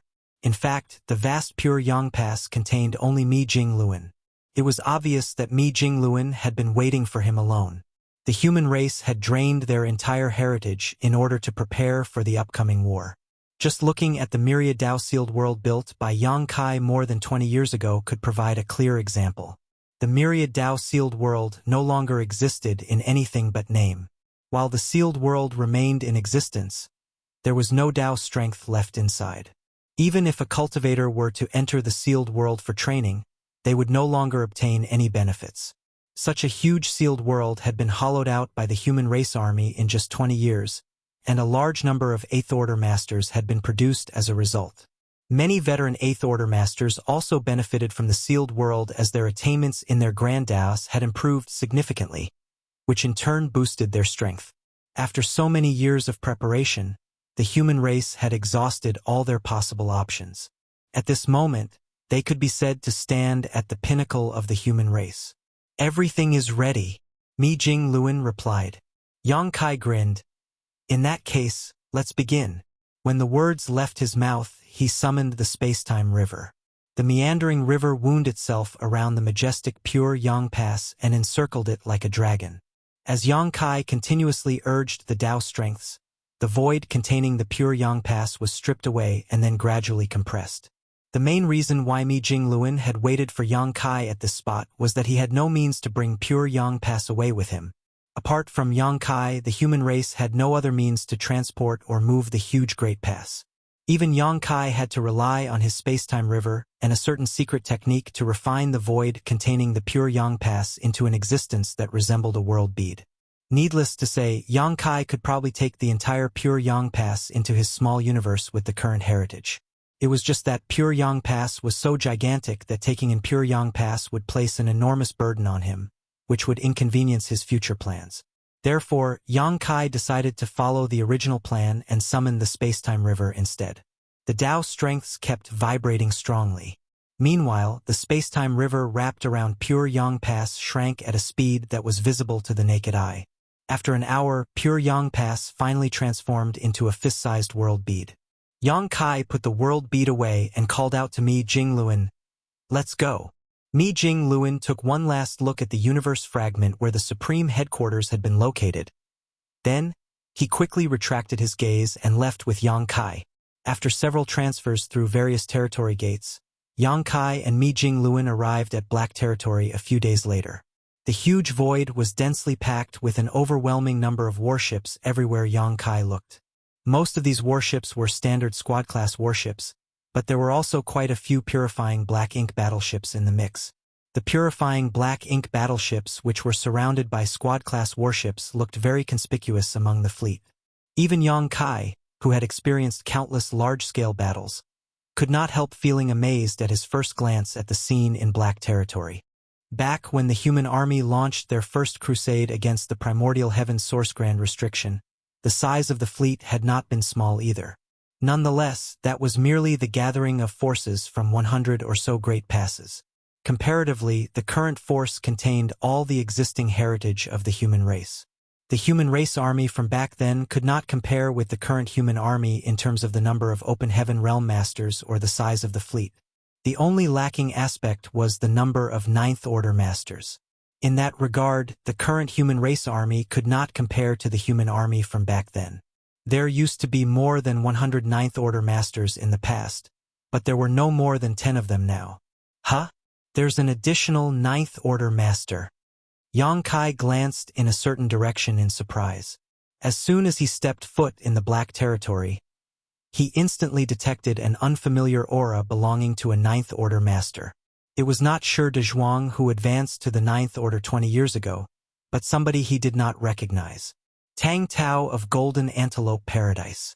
I'm not sure if you've heard of her before, Mi Jingluan explained casually. She advanced to the 9th Order 5 years ago. 5 years ago, Yang Kai did a quick calculation. That was around the time he entered the Myriad Monsters world and borrowed its power to boost his cultivation. A woman! He sounded even more stunned. Listening to Yang Kai's tone, Mi Jingluan wondered in astonishment. Are you prejudiced against women? No, I'm just surprised. That would be for the best, he smiled. Junior Sister Tang is slightly prejudiced against men. I hope you won't take her words to heart if she says something unpleasant to you when you meet each other, junior brother. Yang Kai chuckled. Of course, I won't take offense from a junior. Mi Jingluan sighed in amazement. The new era is here. If the human race had just another 1,000 years, no, even 200 years would be enough. At that time, we would be able to conquer the no-return pass with ease. It's such a pity that the time we have is so short. Shi de Zhuang's advancement symbolized the arrival of a new era. He represented the emergence of the rising stars who had received feedback from the First World Tree clone. They were the hope and future of the human race and the light illuminating the coming dawn. As part of the Open Heaven Realm Masters from the previous generation, Mi Jingluan and the others were sincerely pleased by the situation. Born as part of the human race in this chaotic era, they did not fear death or pain. On the contrary, what they feared most were the lack of successors and the inability of their descendants to take over the burdens of their ancestors. In just 2 decades, the human race welcomed the birth of 2 new Ninth Order Masters. Moreover, it was believed that more and more Ninth Order Masters would rise soon. Yang Kai and Mi Jingluan walked forward without hiding their auras. As they passed the warships, countless soldiers stationed aboard them turned to stare at them with expressions of great admiration in their eyes. It did not take long for them to arrive in the middle of Black Territory where the secret passage was located. Many higher-ups from the Cave Heavens and Paradises knew about this place. After all, it was at this spot that Yang Kai had traveled to the Black Ink battlefield alone.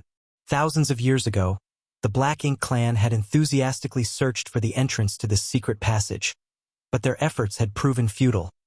After all, Yang Kai would make sure to seal the entrance completely whenever he entered or exited the secret passage. Only those with great proficiency in the Tao of space could find traces of his handiwork if they investigated this place carefully. Many Ninth Order Masters were waiting here on the deck of a purifying Black Ink battleship. Yang Kai and Mi Jingluan flew over, landed in front of the Ninth Order Open Heaven Realm Masters, and cupped their fists in greeting. Many thanks for your patience, everyone. The Ninth Order Open Heaven Realm Masters quickly bowed in return with Ouyang Lai explaining, We didn't wait very long. Big Head Me considered your cultivation time when he issued the assembly order, so our timing is just right. Yang Kai nodded lightly and swept his gaze across the gathered Ninth Order Masters. In the end, he fixed his gaze on an unfamiliar-looking woman and smiled warmly. You must be Junior Sister Tang. Tang Tao immediately took 2 steps forward and her face flushed as she bowed in greeting. Tang Tao greets Senior Brother Yang. He reached out his hand and gestured for her to skip the formalities. Then he showered her with praises. Great talents are born in every generation indeed. The fact that both you and Junior Brother Shi managed to advance to the Ninth Order Open Heaven Realm at such a critical moment proves that the fate of the human race is not in decline. The future of the human race will depend on you now. After Yang Kai finished speaking, he involuntarily froze for a moment. What an elderly-sounding speech. I've truly gotten old. Strictly speaking, Yang Kai was indeed an old man in terms of both age and seniority. He was probably looking at Tang Tao and Shi de Zhuang in the same way that the Ninth Order old ancestors had looked at him back then. It would seem that the torch of the human race was being passed down from generation to generation in an everlasting cycle. Tang Tao hurriedly waved her hands in embarrassment. You are praising me too much, Senior Brother. It has not been long since Senior Brother Shi and I advanced to the Ninth Order Open Heaven Realm. Please take care of us in the future, Senior Brothers, Senior Sisters. After saying that, she turned her eyes to Shi de Zhuang, who was standing next to her, and secretly kicked him in the shin. Shi de Zhuang came to his senses and nodded repeatedly. And Junior Sister Tang is right. Tang Tao added, Senior Brother? Both Senior Brother Shi and I are from the Star Boundary too. In fact, I came from the Southern Territory. Oh! Yang Kai raised a brow at those words. The Southern Territory is said to have produced countless talented individuals throughout history. I guess it's true. Don't forget to take good care of yourself when the war breaks out. Only by staying alive can you slaughter more Black Ink clansmen in the future and witness our final victory. Yes. Tang Tao nodded so hard that she resembled a chicken pecking rice. Afterwards, Yang Kai turned around without wasting more time and his expression grew stern. This matter cannot be delayed. Let's begin. When the words left his mouth, he stepped forward and stood in the void. He then shouted, "Where are the Void Guard?" In the next moment, the Void Guard under the leadership of Li Wu-yi responded from one of the nearby purifying Black Ink battleships. There were only 140 of them, as not all of them were gathered here. Some of them had been dispatched to prepare the space arrays connecting to the no-return pass. "Greetings, Sir Yang." They cupped their fists in greeting. "Void Guard, heed my command. We now open a passage to the Black Ink battlefield." Yes. After the order was relayed, the Void Guard disciples sped off in a certain direction under Yang Kai's leadership and soon came to stand at a certain spot. Then, space principles flared as they began to unseal the previously sealed passage. Most of the people on the purifying Black Ink battleships were watching Yang Kai. However, Ouyang Lai was looking at Tang Tao with an amused expression. Sensing his gaze, Tang Tao glanced at him with a faint blush on her face. "What are you looking at, senior brother Ouyang?" He shook his head. "Junior sister Tang, you can't treat Yang Kai differently just because that brat is handsome. You should show proper respect and treat everybody equally." She snorted, "I don't know what you're talking about, senior brother." Then, she turned away and continued to watch Yang Kai. Nevertheless, the tips of her ears were pink with embarrassment. Ouyang Lai sighed and shook his head. Glancing at Mi Jingluan, he exchanged a wry smile with the other party. It should be said that he understood the situation perfectly and knew that Tang Tao's feelings were not of love for Yang Kai. In any case, he was a ninth-order master, so how could he be bothered by the romantic relationships between the younger generation, especially at such a critical moment when the survival of the human race was at stake? The truth was that the rising stars simply had an inherent sense of awe and admiration for Yang Kai, regardless of their cultivation or aptitude. This situation was related to the history of the human race, including the tragic events that transpired in the past and Yang Kai's contribution during that difficult time. More than that, it was related to the ones who taught and raised these rising stars. During the darkest days of the human race, there was a person who showed up to turn the tide when the situation seemed helpless. With his strength alone, he had obtained some breathing space for the human race and even saved the human race from the brink of extinction. It was also because of him that the human race gained the capital to resist the Black Ink clan. That was why even Tang Tao, who was prejudiced against men and constantly criticized an old man like Ouyang Lai with sharp words, couldn't help showing the attitude of an awestruck fangirl when she encountered Yang Kai in person. It could be said that the rising stars who were born in the darkest age of the human race could never escape the name Yang Kai during their growth process, and that was especially true for those with great aptitude. Marshall Peak, Chapter 5866, Opening the Way. Everybody watched intently as the space principles fluctuated vigorously. It did not take long for the entrance of the passage that Yang Kai sealed in the past to appear before them in the form of a perpetually rotating vortex. Furthermore, there was an aura of nihility radiating from the entrance. Yang Kai slipped inside, and the Void Guard followed closely behind him, their figures vanishing from sight in the blink of an eye. The entrance to this passage was located in Black territory. On the other hand, the exit was located somewhere in the void of the Blue Sky Theater, within the Black Ink clan's former territory.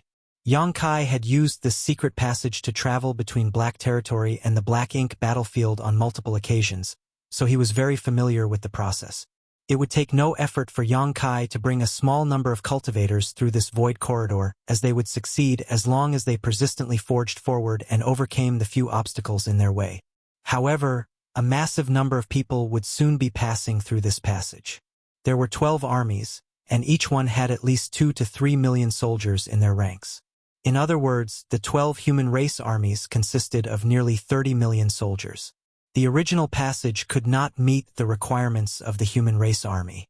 If they wanted to transport the army to the Blue Sky Theater in short order, they had to figure out a method to expand and fortify the corridor. Even Yang Kai, who had advanced to the Ninth Order, could not achieve such a feat with his strength alone. Fortunately, he was not the only person who was proficient in the Tao of Space. With 140 Void Guards assisting, this task was no longer impossible to pull off. Deep inside the passage, everyone immediately noticed the presence of the ubiquitous void turbulence around them. Strictly speaking, this corridor was just a long void crack. If those who entered this place were not proficient in the Tao of Space, they would quickly lose their way and never find their way out again, be it to the exit or the entrance. Even those who were proficient in the Tao of Space had to be very careful in such places.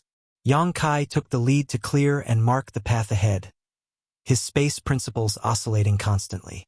Meanwhile, the Void Guard formed a long line behind him and drew upon their respective space principles in a similar fashion. It was thanks to these actions that the passage was expanded at a steady pace and the void turbulence was smoothed into an orderly tunnel.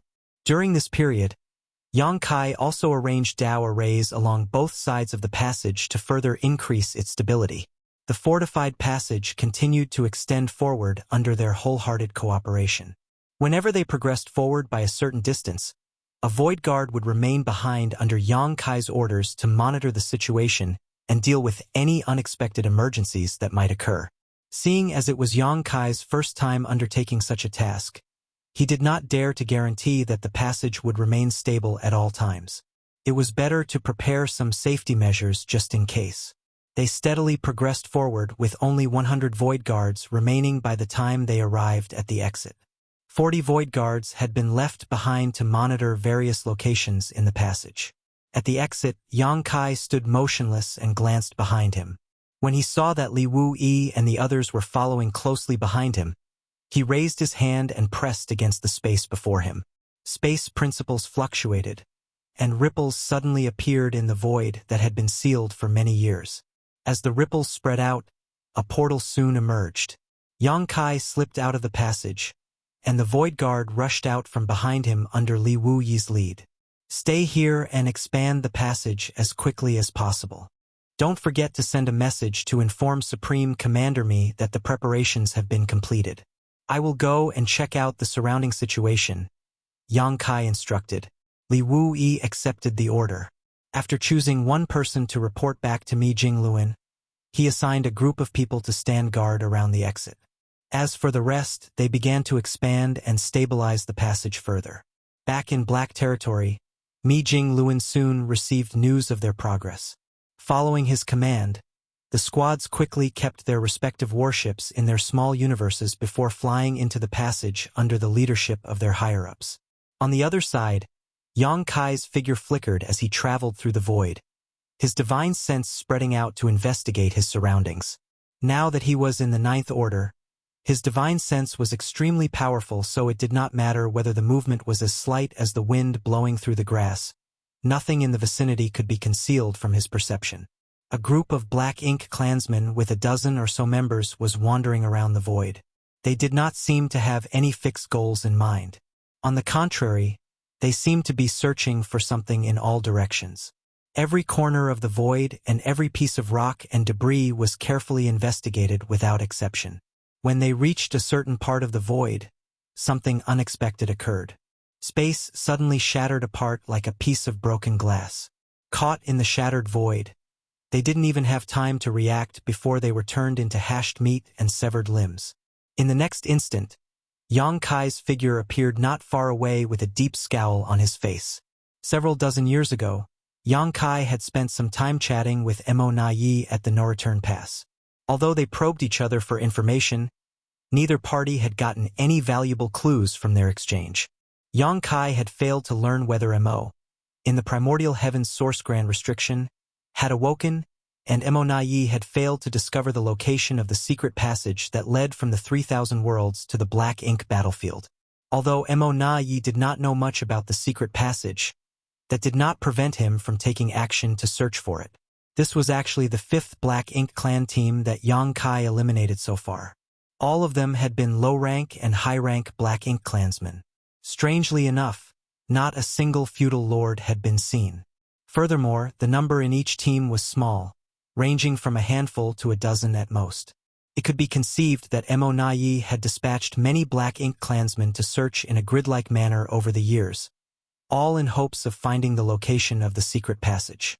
Despite knowing that this method might not show any results, Mo still ordered it in the hopes of preventing an ambush from the human race. At the very least, the Black Ink clan would quickly receive feedback that 5 Black Ink clan search teams that Yang Kai eliminated had gone missing. Based on such reports, Mo would be able to determine the general location of the human race army and make some preparations in advance. It could even be said that these Black Ink clansmen were dispatched to be killed by the human race, which also explained their weak strength and low numbers. Mo had no doubt that the human race army would enter the Black Ink battlefield via the secret passage and launch an offensive against the no-return pass. After all, that was the only viable option. That was why he assigned a large number of scouts throughout the Black Ink battlefield. The places where the scouts disappeared would indicate the direction that the human race army would be attacking from. Although Yang Kai was aware of this fact, he had no choice but to act. The scale of the human race army was so large that it was not feasible to hide it. Once they gathered together to take action, the Black Ink clansmen scattered everywhere would surely notice their movements anyway. Hence, he might as well remove all the scouts in the area beforehand. After searching a wide perimeter and eliminating at least 30 Black Ink clan teams, Yang Kai finally returned. From a distance, he saw that a large part of the army had gathered around the exit of the secret passage. Moreover, numerous warships were being summoned one after the other. The squads who arrived first were clearly making preparations for the arrival of their companions. Mi Jingluan and most of the other Ninth Order Open Heaven Realm Masters had also arrived, leaving only a few to bring up the rear. The Ninth Order Masters convened together, and Yang Kai reported his discoveries. Mi Jingluan nodded. Mo is certainly not an easy opponent to face, but his actions are within our expectations. Besides, we never expected to succeed in launching a sneak attack on the no-return pass. Since our movements have been discovered, we might as well start the fight with a spectacular bang. Yang Kai observed, the scouts in this vicinity have all been removed, so there should be some delay before the Black Ink clan receives news of our arrival. Even so, the delay will not be long. I estimate that we have a month at most, possibly even less. No matter how slow the reaction of the Black Ink clan was, they were bound to notice that something was wrong when so many of their scouting parties failed to contact them after a month. That's enough, Mi Jingluan said. The army will only take half a month to assemble here from Black territory. Looking back at the exit of the passage, he sighed heavily. It's just a pity about the passage. The location of the secret passage will be completely exposed. Through Yang Kai and the Void Guard's joint efforts to expand and fortify the passage, the corridor had been transformed into an existence that resembled a territory gate, though it still had some noticeable differences. A real territory gate connected 2 great territories together, allowing a cultivator to arrive at the opposite side by passing through it. The key feature of such territory gates was the journey would only take a brief moment. On the other hand, traveling through the entirety of this passage not only required a noticeable amount of time, but also came with all kinds of potential risks. Naturally, the risks were not too high thanks to the Void Guard stationed at various positions along the passage, but they undoubtedly existed.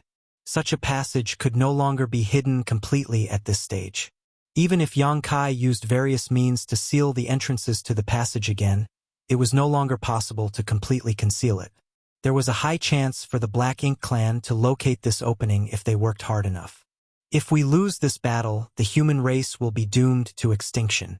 It doesn't matter whether the passage is exposed or not, Xiang Shan said lightly from the side. Yang Kai nodded. Let's proceed as planned. Then he turned to look at Li Wu Yi. Take a group of Void Guards and set off immediately towards the Primordial Heaven's Source Grand Restriction. Don't forget to set up the space arrays along the way. Although the human race army was currently targeting the no-return pass, it was just as Yang Kai had said. They should not limit their focus to the situation at hand. They also have to look towards the future. Looking at the bigger picture, the Primordial Heaven's Source Grand Restriction was the biggest affliction tormenting the human race. Not to mention, the journey to the Primordial Heaven's Source Grand Restriction was very, very long. It was necessary to make various preparations in advance. They would not have enough time if they waited until the war at the no-return pass was won to get started. With this arrangement, the best outcome was that the human race would spend a dozen years conquering the no-return pass. This period would provide the Void Guard with enough time to finish preparing the space arrays connecting to the Primordial Heaven's Source Grand Restriction. At that time, the human race army would only need to undergo some slight reorganization before quickly traveling to the Primordial Heaven's Source Grand Restriction via the space arrays. These actions were part of the plans that the Supreme Headquarters made in advance. During the journey from the Supreme Headquarters to Black Territory, Mi Jingluan had explained the plans to Yang Kai in detail. In regards to manpower, the Supreme Headquarters had also taken the necessary measures beforehand. When Li Wu-Yi heard Yang Kai's statement, he immediately accepted the order. Yes. Yang Kai glanced at Li Wu-Yi and warned, "The road ahead is dangerous. May fortune be with you." Li Wu-Yi nodded heavily and immediately gave a wave of his hand. "Designated squads with me." Out of the 100 or so Void Guards left, 80 instantly departed with Li Wu-Yi. That was not all. A fleet of warships also headed swiftly into the depths of the void. These squads were tasked with protecting the universe temples. After all, the distance between this place and the Primordial Heaven's Source Grand Restriction was too vast. Li Wu-Yi and the others would have to prepare more than one space array along the way, and every space array they established would need to be guarded. Relying on the Void Guard's manpower alone would not be enough to carry out the task. Every Void Guard was proficient in the Tao of space, so they traveled extremely quickly. Even though the fleet of warships set off at the same time as Li Wu-Yi and the others, they did not travel together. They simply needed to arrive at each space arrays that were established along the route, then divide their forces to establish protective details for those space arrays. Hence, there was no need for them to push themselves to travel together with Li Wu-Yi and the Void Guard. In Mi Jingluan's plans, each universe temple would have at least one 8th Order Master standing guard. It was fortunate that the heritage of the human race had improved drastically over the years, so there were many 8th Order Open Heaven Realm Masters to spare nowadays. If it had been several thousand years ago, the human race would not have had the capital to throw their manpower around in such a luxurious manner. Marshall Peak, Chapter 5867. Departure. "I'll be leaving first," Yang Kai informed Mi Jingluan. After picking out 2 Void Guards, the 3 of them immediately traveled in the direction of the no-return pass. According to the original plan, Yang Kai was also supposed to prepare some space arrays. It was just that he was responsible for preparing the space arrays that connected the exit of the passage to the no-return pass instead. The exit of the secret passage was located in the Blue Sky Theater, within the territory occupied by the Black Ink clan back then. Although the distance between this place and the no-return pass was not as great as the Primordial Heaven's Source Grand Restriction, it could not be considered short either. With the human race army's current enormous lineup, they would need to spend at least 2 years to arrive at the no-return pass without the help of the space array, which was an unacceptable delay.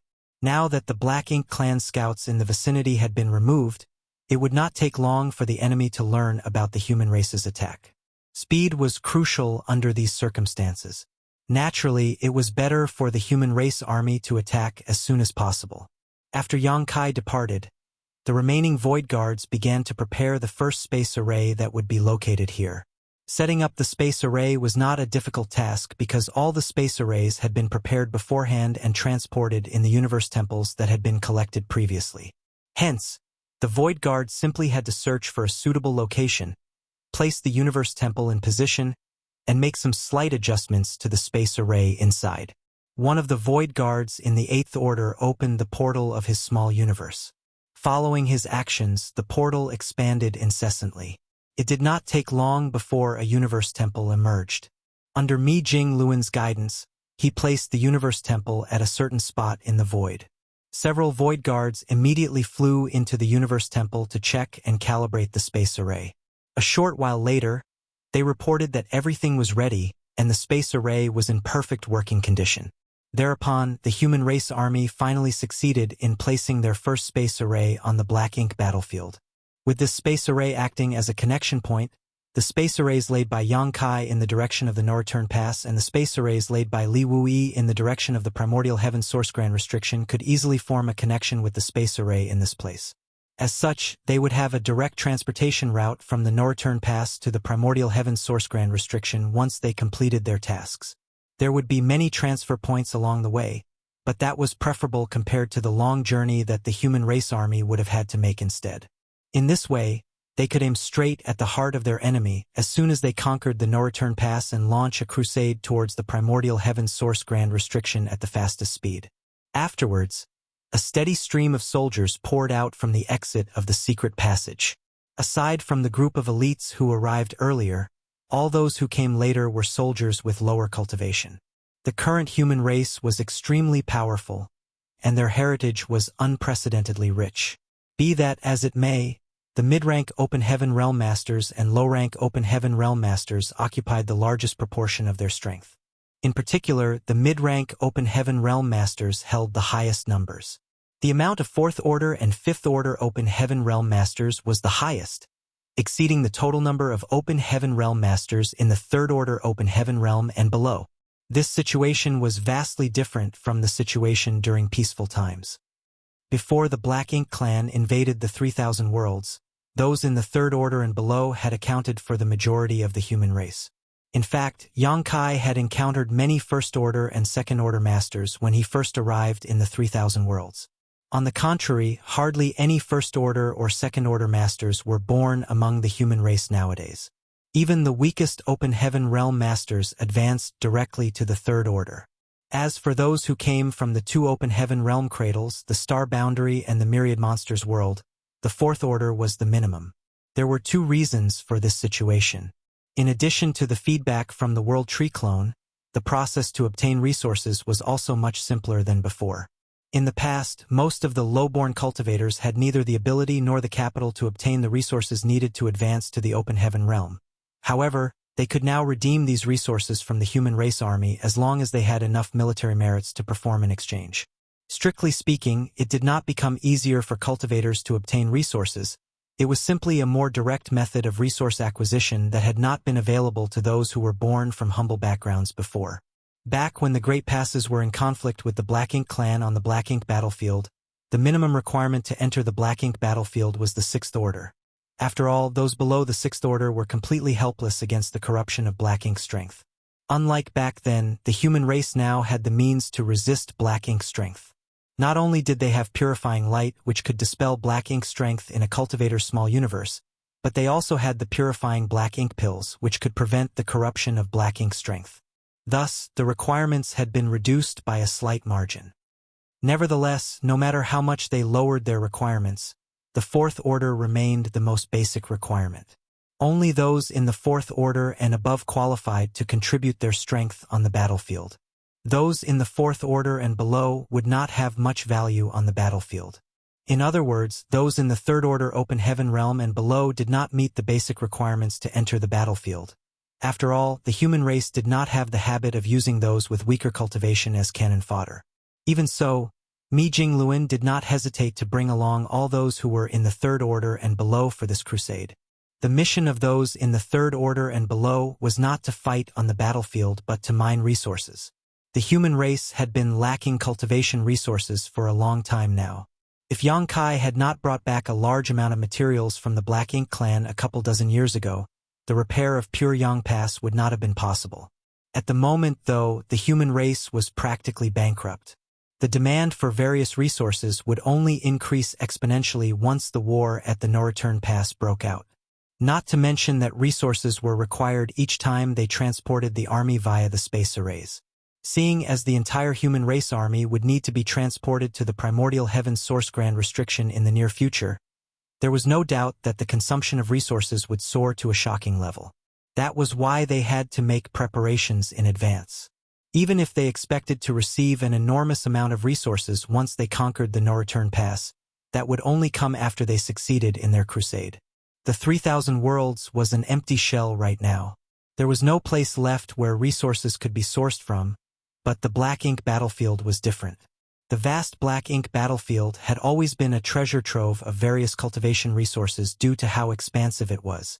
Over the years, both the human race and the Black Ink clan had been mining resources in the Black Ink battlefield, and although the Black Ink battlefield was bound to grow barren one day, it was currently enough to meet the needs of the human race. Therefore, the cultivators in the Third Order and below were dispatched here after the elites of the human race army arrived and settled in. These cultivators did not waste any time. As soon as they arrived, they immediately split into small groups and scattered in all directions to search for locations with resources. The dozen or so void guards who remained behind also split up in various directions. Their current task was to construct more universe temples equipped with space arrays at various locations throughout the Black Ink battlefield. This way, the cultivation resources gathered by the others could easily be sent back to the main army. The scene might have seemed frantic and chaotic, but things were actually moving forward in an orderly manner. 2 days later, nearly 3 million Third Order Masters had arrived from Black territory. That number accounted for almost 10% of the human race army. They swiftly scattered in all directions across the Black Ink battlefield. At this rate, it would not take long before they brought huge and continuous benefits back with them. It was not until this moment that Mi Jingluan's anxiety finally reduced slightly. Over the years, he had been in charge of the Supreme Headquarters. He was responsible for coordinating and dispatching the human race army, so the supply of resources had also been a huge headache for him. Nevertheless, there was nothing he could do to solve this problem until the human race army set off for the Black Ink battlefield. At this point, the Black Ink battlefield was no longer the Black Ink clan's backyard. It belonged to the human race. The human race army was attacking, and the Black Ink clan could do nothing to stop them except defend the no-return pass. The situation at this moment was very similar to the Black Ink clan's previous assault on the no-return pass. It was just that the offense and defense had been reversed. At this moment, a figure flew out of the universe temple that had just been set up. He came straight to Mi Jingluan and cupped his fist in greeting. "Supreme Commander Mi, we have established a connection with the first space array leading to the no-return pass." Mi Jingluan nodded lightly. Understood. Although he seemed calm and collected on the surface, he was secretly amazed by the news. Yang Kai was very fast indeed. No news came from Li Wuyi, who had departed earlier. On the other hand, Yang Kai had already finished placing his first space array. Thinking about it again, though, it was not a surprise. Yang Kai had higher attainments in the Tao of space compared to Li Wuyi in the first place, so it was only natural for him to be much faster. Turning to look at Xiang Shan and the others, Mi Jingluan issued the order. Start making arrangements for the teleportation of the army. Xiang Shan and the others nodded, then left to make the necessary arrangements. Every teleportation that was performed required resources. More importantly, the number of resources consumed was closely related to the number of people being transported. Therefore, in order to reduce consumption, the human race army needed the high-rank Open Heaven Realm Masters to accommodate some of their subordinates in their respective small universes in an effort to reduce the number of people being transmitted. These measures would affect the strength of the high-rank Open Heaven Realm Masters to a certain extent, but they would not be affected to the extent that they would be completely helpless in the face of danger as long as they were careful about the number of people they took into their small universe. Naturally, it was not a great concern currently since the chance of them being in danger was very minimal. There were many high-rank Open Heaven Realm Masters nowadays, so almost every squad had at least 2 or 3 Seventh Order Masters. Some squads might even have as many as 4 Seventh Order Masters. This was a situation that would never be seen on the Black Ink battlefield back then. If each squad was considered a unit, then the Seventh Order Masters were perfectly capable of accommodating all the members of their respective squads inside their small universe. Some of the Seventh Order Masters could even be accommodated by the Eighth Order Masters. Under this arrangement, the consumption of resources would be greatly reduced. At the same time, the efficiency of transmission would also be significantly improved. At this moment, the first portion of the human race army to arrive was preparing to teleport to the location of the first universe temple that had been set up. Nevertheless, more troops were streaming in from Black territory. With both sides rushing forward simultaneously, the human race army was practically unstoppable as they traveled towards the no-return pass in quick leaping motions via the universe temples established along the way. A new space array would be added to the network every 2 days or so, meaning soldiers would have to embark on their next teleportation after only a short respite following their arrival at the previous universe temple. Needless to say, they had to leave some manpower behind to guard and defend the universe temples lest they be damaged or destroyed by any unexpected incidents. This was true for both the space arrays that Yang Kai and Li Wuyi prepared. According to the plan, each universe temple would be protected by a void guard once the space array was activated. It was expected that such high intensity and frequent teleportation would have some impact on the space arrays. If any accidents were to happen, these void guards could immediately step in to maintain and repair the space arrays.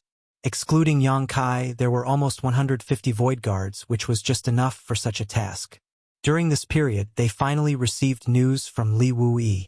The first space array had not only been established, but also successfully connected with the space array located in front of the entrance to the secret passage. Half a month later, the entire human race army that had previously gathered in Black Territory arrived without a single member missing, with Wei Junyang, who was in charge of bringing up the rear, arriving last.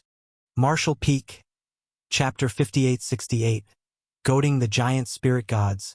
At this moment, Yang Kai and the two Void Guards who were preparing the space arrays in the direction of the no-return pass were already halfway through their journey.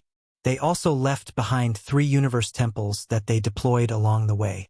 Judging by their speed, the first part of the human race army would reach the periphery of the no-return pass in another half a month. It was not until this moment that the no-return pass realized that something was wrong, but the delay could not be blamed on the Black Ink clan's ignorance. The truth was that Mo Na Yi was already very cautious. After his previous exchange with Yang Kai to probe each other for information several years ago, he confirmed the existence of a secret passage leading between the 3,000 worlds and the Black Ink battlefield. Thanks to that piece of information, he immediately realized that the human race would eventually attack the no-return pass through that secret passage. After all, that was the only method for the humans to fully maximize their strengths in the assault. It was far too disadvantageous for them to attack from the territory gate because the Black Ink clan could cause significant casualties to them just by establishing a tight line of defense around the location. Nobody would ever choose to use such a foolish method if there was a better option. Unfortunately, Mo Na Yi had been unable to confirm the exact location of the secret passage's exit. That was why he quickly dispatched a large number of Black Ink clan scouts into the Black Ink battlefield following Yang Kai's departure from the no-return pass. His plan had been to search for the secret passage while simultaneously guarding against any possible movements from the human race. Naturally, his main purpose was the latter. As for finding the exit of the secret passage, he did not expect much and simply did his best to achieve results. For this purpose, the Black Ink clan even deliberately produced nearly 10,000 low-rank Black Ink nests for the Black Ink clan search parties to bring along when they ventured deep into the Black Ink battlefield. Yang Kai had eliminated several dozen Black Ink clan squads around the vicinity of the secret passage. Moreover, his movements were so swift that the Black Ink clansmen had no time to react whatsoever. Although Yang Kai managed to prevent the enemy from learning about their presence in the immediate term, the Black Ink clansmen overseeing the nearby low-rank Black Ink nests soon noticed that something was wrong when they failed to make contact with their search teams for the past half a month. Therefore, they followed the instructions they received from Mo Na Yi before they were dispatched here and sent word to the no-return pass via the Black Ink nest space. Upon receiving the message, Mo Na Yi immediately realized the problem. It was impossible for the Black Ink clan scouts searching the Black Ink battlefield to disappear for no apparent reason. After all, there were currently no dangers on the Black Ink battlefield. It was understandable if something had happened to one or two teams, as accidents or unexpected delays did still occur.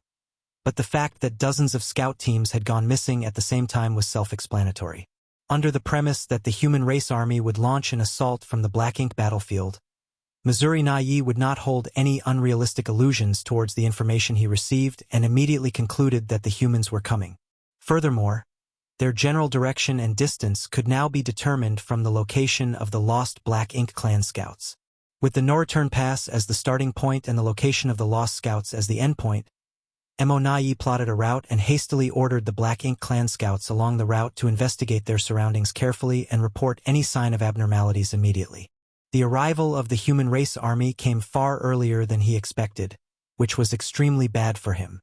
Mo Na Yi's only consolation was that their starting point was extremely distant. Even if the human race army moved at full speed, he estimated they would not be able to reach the no-return pass for at least a year or two, which would give the Black Ink clan some time and space to prepare countermeasures. After he pondered for some time, he hurried to MOU and reported the situation. Then, he discussed some countermeasures.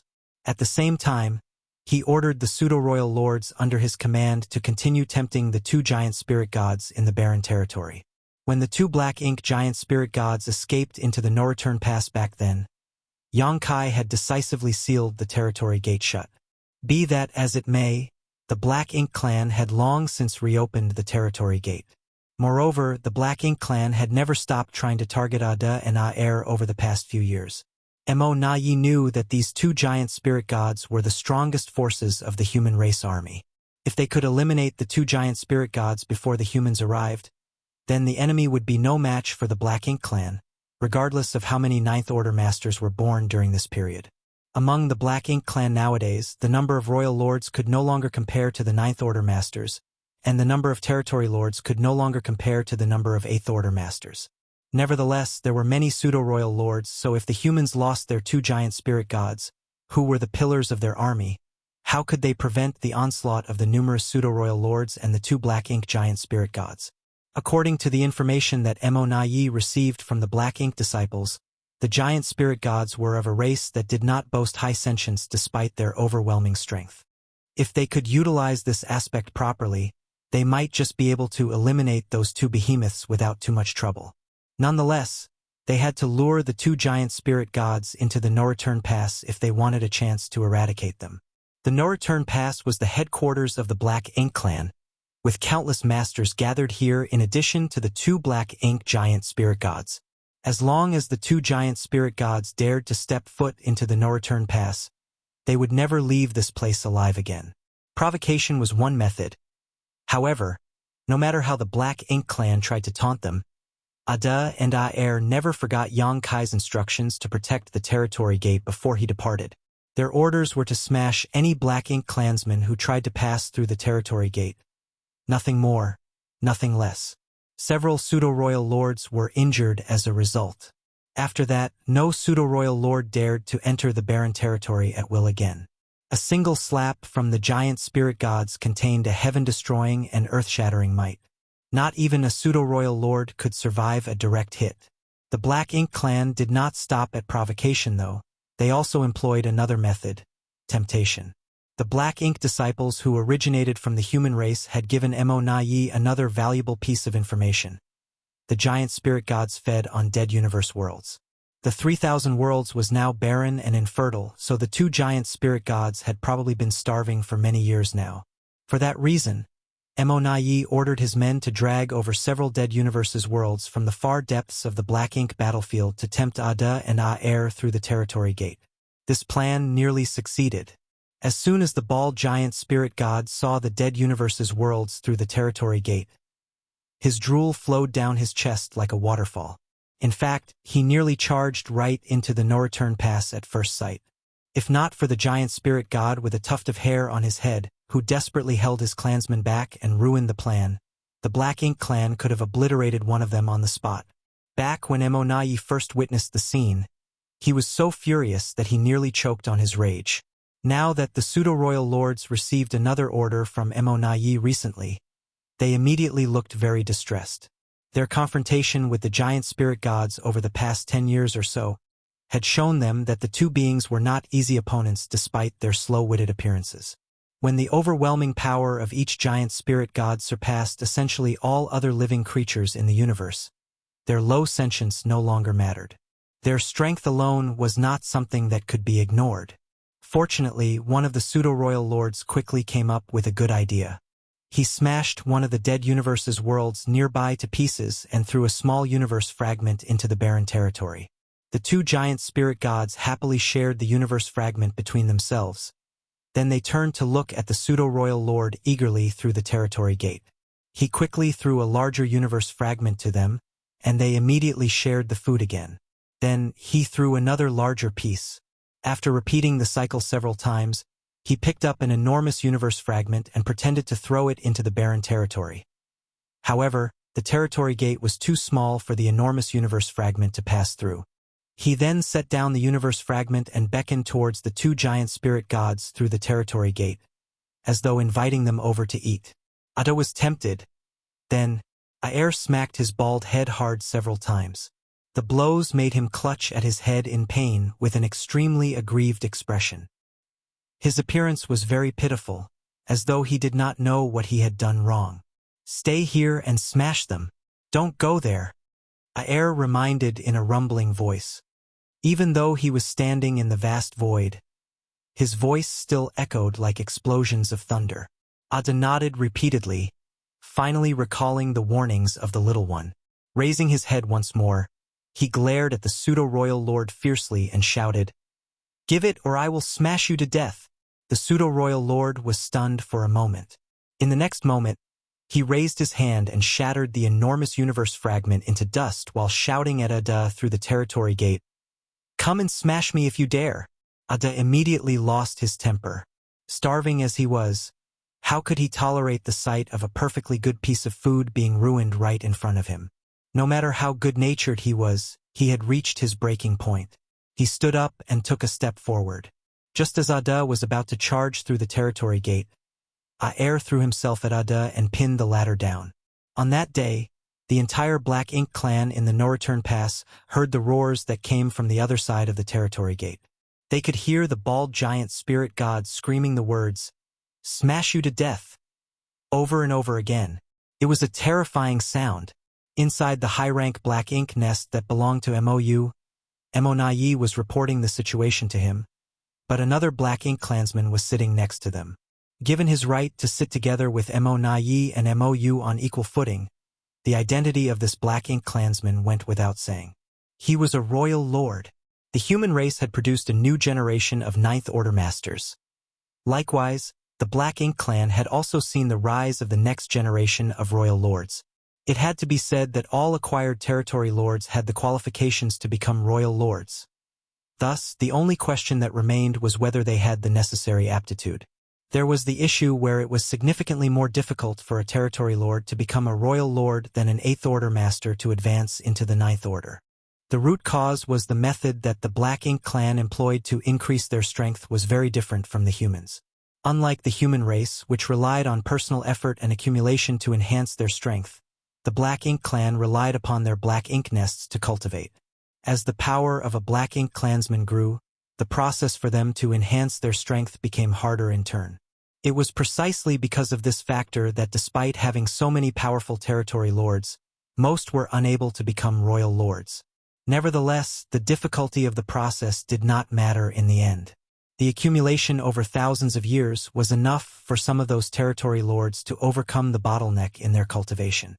Yang Kai had already noticed that particular issue when he came to the No Return Pass more than 20 years ago. At that moment, he was certain that new royal lords were going to be born into the Black Ink clan in the near future. A few years after that, the Black Ink clan had indeed produced a third royal lord. It was none other than the individual sitting here with Emonayi and MOU. Although sitting here meant that he could join the discussion between Emonayi and MOU, the newly advanced royal lord simply sat there and listened quietly. In terms of qualifications and strength, he was much inferior compared to Emonayi and MOU. The Black Ink clan was different from the human race. There was no place for him to express his opinions here. He was only summoned so that he could listen to their discussion. Is there a need to intercept the human race army? MOU scowled deeply. There are many Ninth Order masters with them now. Won't it be disadvantageous for us if we send out our troops to confront them? Upon learning that the human race army was coming to attack them, Emonayi immediately came up with a plan that MOU frowned upon. His plan was to prepare an ambush along the route and intercept the human race army during their advance. On the other hand, MOU preferred to fortify the defenses of the No Return Pass and fight the human race army from within the No Return Pass. The fate of the entire Black Ink clan rested upon this matter, so it was only natural for the higher-ups to have various conflicting opinions. Emonayi was not surprised by MOU's stance in this matter. In fact, he had already anticipated MOU's opinion before he even came here. Marshall Peak, Chapter 5869, The Enemy Approaches. Hence, Emonayi brought out the speech he had prepared in advance. Sir, the human race army is taking an extremely aggressive approach. I'm sure they are fighting with everything they have. Moreover, based on my understanding of the human race, the No Return Pass is not their true goal. If they manage to conquer the no-return pass, they will definitely dispatch their army towards the Primordial Heavens Source Grand Restriction. The Primordial Heavens Source Grand Restriction? MOU's expression darkened at those words. The Primordial Heavens Source Grand Restriction was the origin of the Black Ink clan. It was understandable for the human race to attack the no-return pass, especially since the no-return pass originally belonged to them. The Black Ink clan had simply occupied this land for the past several thousands of years. However, the fact that the humans planned to use the no-return pass as their stepping stone to launch an offensive against the Primordial Heavens Source Grand Restriction enraged MOU. The humans are too arrogant. We currently have many pseudo-royal lords among our ranks, so we are perfectly capable of defending and holding the no-return pass. Not to mention, we also have the support of the two of the Supreme One Soul clones. It will not be easy for the human race army to conquer the no-return pass. MONAI cautioned MOU. There is no need to be concerned about the ordinary members of the human race, but I hope you do not forget about Yang Kai, sir. It's true that we currently have many pseudo-royal lords among our ranks, but the situation on the battlefield can change in the blink of an eye. If Yang Kai was given the chance, there is no guarantee that the pseudo-royal lords would be able to survive a sneak attack from him. Upon hearing that name, MOU's expression darkened even more, as he couldn't help recalling the battle from several thousand years ago. When the Black Ink clan invaded the 3,000 worlds back then, they had forced the humans back into a mere dozen or so great territories. With such a glorious achievement, it seemed as though they could exterminate the human race with just a little more effort.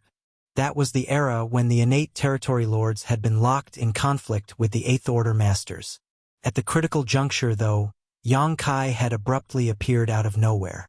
Wielding a strange secret technique that harmed both himself and the enemy at the same time, he caused panic among the innate territory lords scattered across the various battlefields. In the end, he even managed to force the Black Ink clan to concede and sign a series of truces on the condition that he would no longer attack them. These agreements had given the human race some breathing room. Now, that person who overturned the entire situation between the human race and the Black Ink clan by himself had advanced to the Ninth Order Open Heaven realm. There was no denying that the Black Ink clan currently boasted a large number of pseudo-royal lords, but based on Yang Kai's previous battle records, it was clear those pseudo-royal lords had no means to protect themselves from him whatsoever. His interference alone had caused the Black Ink clan to lose 8 pseudo-royal lords in E5 territory. The current situation could be said to be even worse than the one in the past. A few thousand years ago, Yang Kai had relied upon his strange secret technique that harmed both himself and the enemy to carry out his attacks. As a result, he had always needed to recuperate for some time after each strike. Now, however, he no longer had such scruples. The goal of the human race army has never been the no-return pass. Now that they have dispatched their troops, they must be confident they will obtain the ultimate victory. If we wish to gain the upper hand under these circumstances, then we must change our approach from being passive to aggressive. We must strike a crushing blow while the human race army is on the march. Otherwise, they will only become harder to defeat once they establish themselves outside the no-return pass. MOU fell into deep thought at those words. MONAI relentlessly pressured MOU. Sir, this is our only chance. The opportunity will not come again. After a long time, MOU finally raised his head to look at MONAI. How should we deal with Yang Kai? MONAI replied. Alone, I am definitely not his opponent, but I am capable of restraining him with the help of several pseudo-royal lords. Then, he turned to look at the royal lord who had remained quiet all this time. Dialuo can hide in the shadows and find an opportunity to ambush him. If all goes well, we might even be able to injure him heavily. Dialuo nodded lightly. If given the chance, I will do my best. MONAI added. The human race is unaware of your existence, which makes you our trump card against Yang Kai. Do not expose your existence unless you have absolute confidence in achieving success. I understand. MOU questioned once more. What about the Supreme One Soul clones? Do we need to mobilize them? MONAI shook his head. We must not mobilize them. The 2 giant spirit gods are watching us hungrily from the barren territory. What's more, we don't know if the human race has any other plans in place. If the Supreme One's soul clones leave the no-return pass, we will lose the ability to restrain the two giant spirit gods. The consequences will be dire if those two beings charge into the no-return pass at that time. Mo frowned deeply in thought. Although he felt that Mo Naye's words made sense, he could not bring himself to make a decision. Seeing that, Mo Naye earnestly continued to persuade Mo. Sir, in the worst-case scenario, we will be besieged by the human race army at the no-return pass. They will chip away at our strength, just like how we attacked the no-return pass in the past. In such a situation, our defeat will be inevitable. On the contrary, we might have a chance at victory if we take the initiative to strike first. After he finished speaking, he watched Mo calmly. Mo Naye had said everything he needed to say, so it was now up to Mo to make the decision. There was nothing else he could do if Mo refused to dispatch their troops to intercept the human race army. He might have made their situation sound extremely serious, but the truth was things were not that bad. Even if the human race army laid siege on the no-return pass, the Black Ink clan was not completely helpless to fight back. They had made various preparations in the no-return pass over the years, all for the arrival of this day. It was just that, comparatively, Mo Naye preferred to take the initiative and launch an offensive for once. After a long time, Mo nodded lightly. I hope you are right.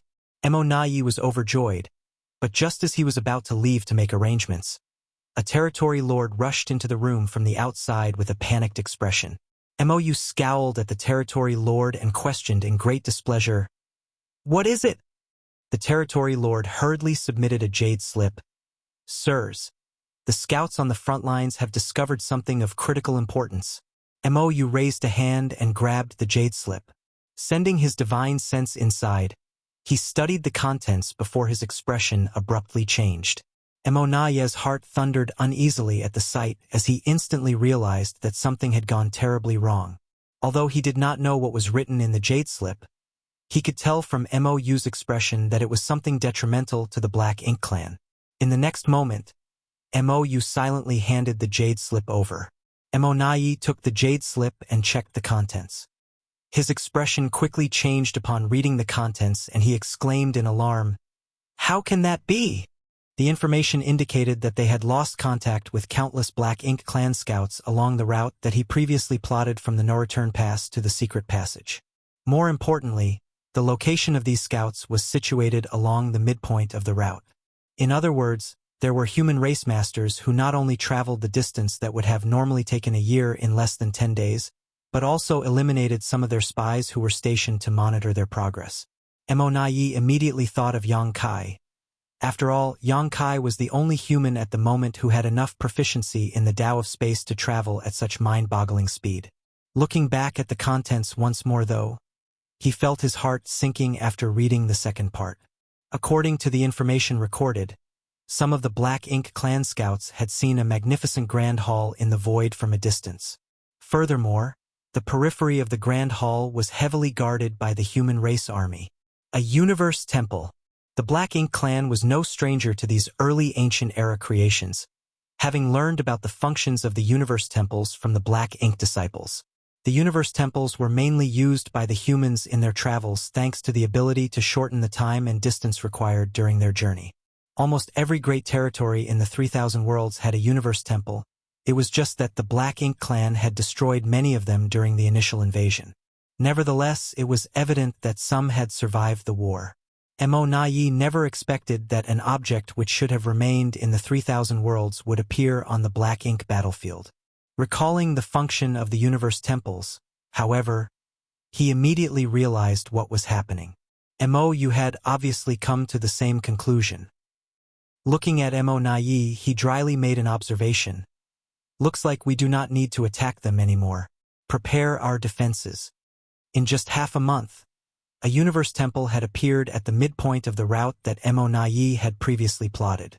Wouldn't that mean that a universe temple would appear outside the no-return pass in another half a month? Under these circumstances, there was not enough time for the Black Ink clan to even organize an attack on the human race army. By the time they finished their preparations, the humans would already be at their doorstep. At this point, There was nothing else that Mo Nai could do about the situation.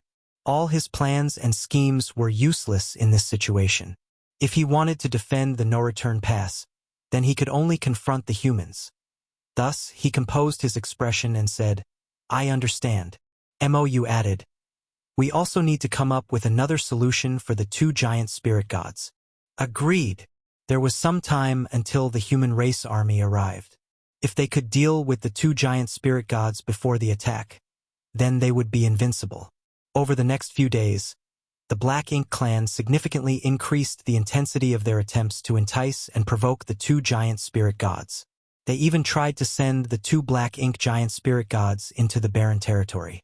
Be that as it may, the enraged Ada did not give them any chance to take a single step forward. He stood firmly in front of the territory gate, smashing anybody who dared to step forward through the portal. Even the two Black Ink giant spirit gods were beaten so badly that they were forced to retreat. A steady flow of information was consistently being relayed to the no-return pass, and the various reports indicated that the human race army had erected 7 or 8 universe temples along their anticipated route. Some of the Black Ink clan scouts even witnessed the human race army appearing and disappearing from the universe temples from a distance.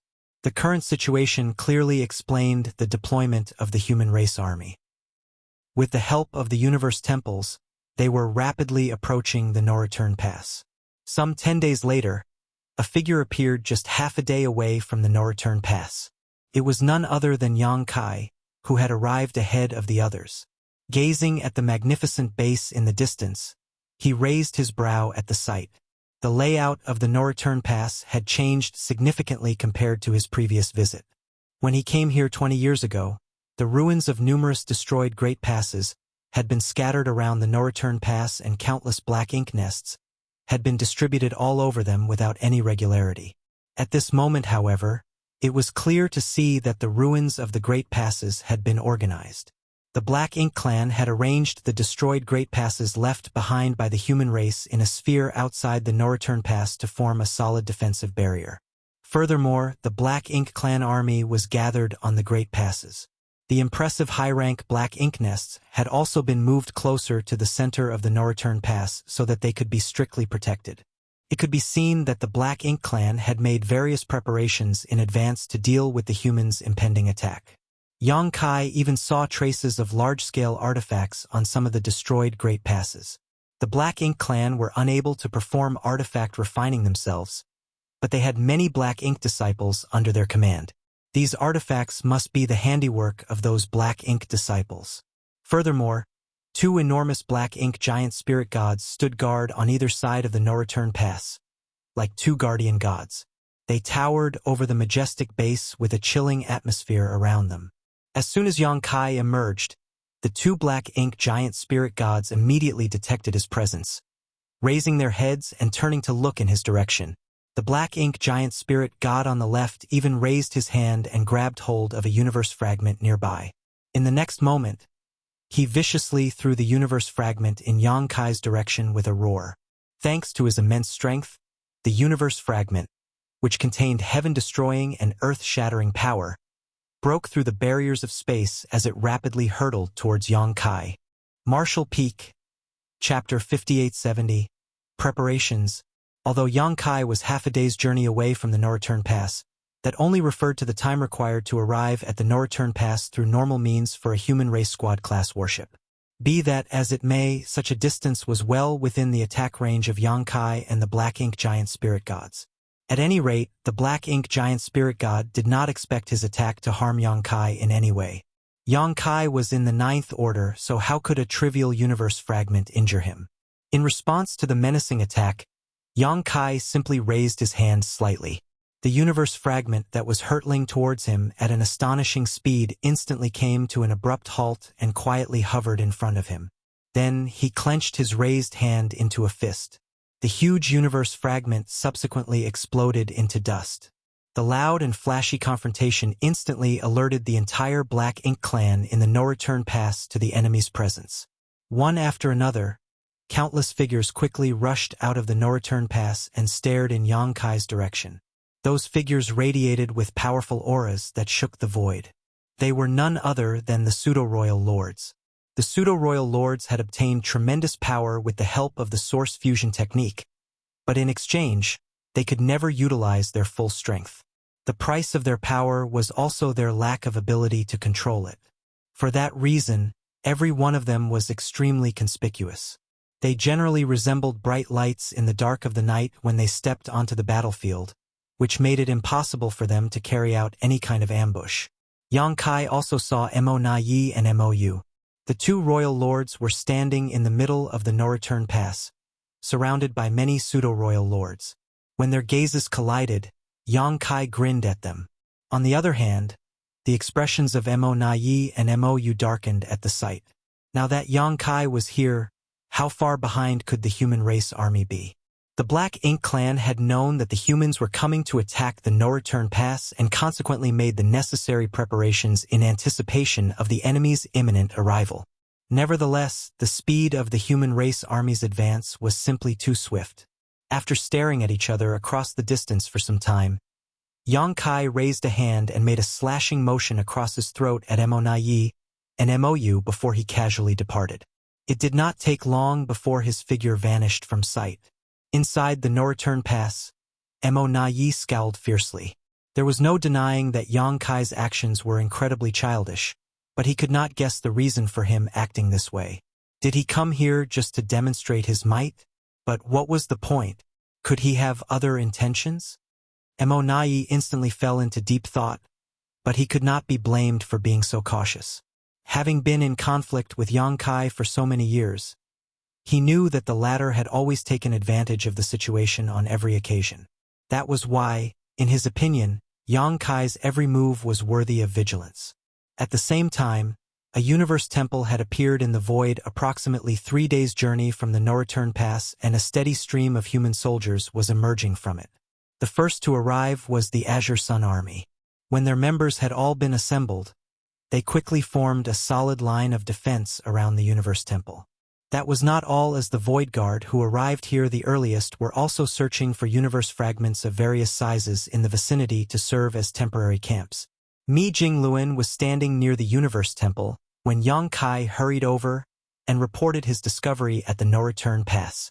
Upon hearing Yang Kai's report, Mi Jingluan nodded. I expected as much. The Black Ink clan has always ignored the Great Passes because we had no means to threaten the safety of the no-return pass. But now, they are the ones under attack instead. Knowing that an attack by our army is imminent, I am sure they made various arrangements in preparation. The great passes that we left behind back then are perfect as barricades and barriers. After he finished speaking, he turned to look at Yang Kai and asked, Did Mo Na Yi discover you? Yang Kai replied, I wasn't hiding. Mi Jingluan chuckled. In that case, they won't dare to act rashly. Mo Na Yi is both shrewd and suspicious, so your sudden appearance outside the no-return pass will definitely make him worry about various possibilities. I was worried that we might be attacked, but it looks like there's no need for such concerns anymore.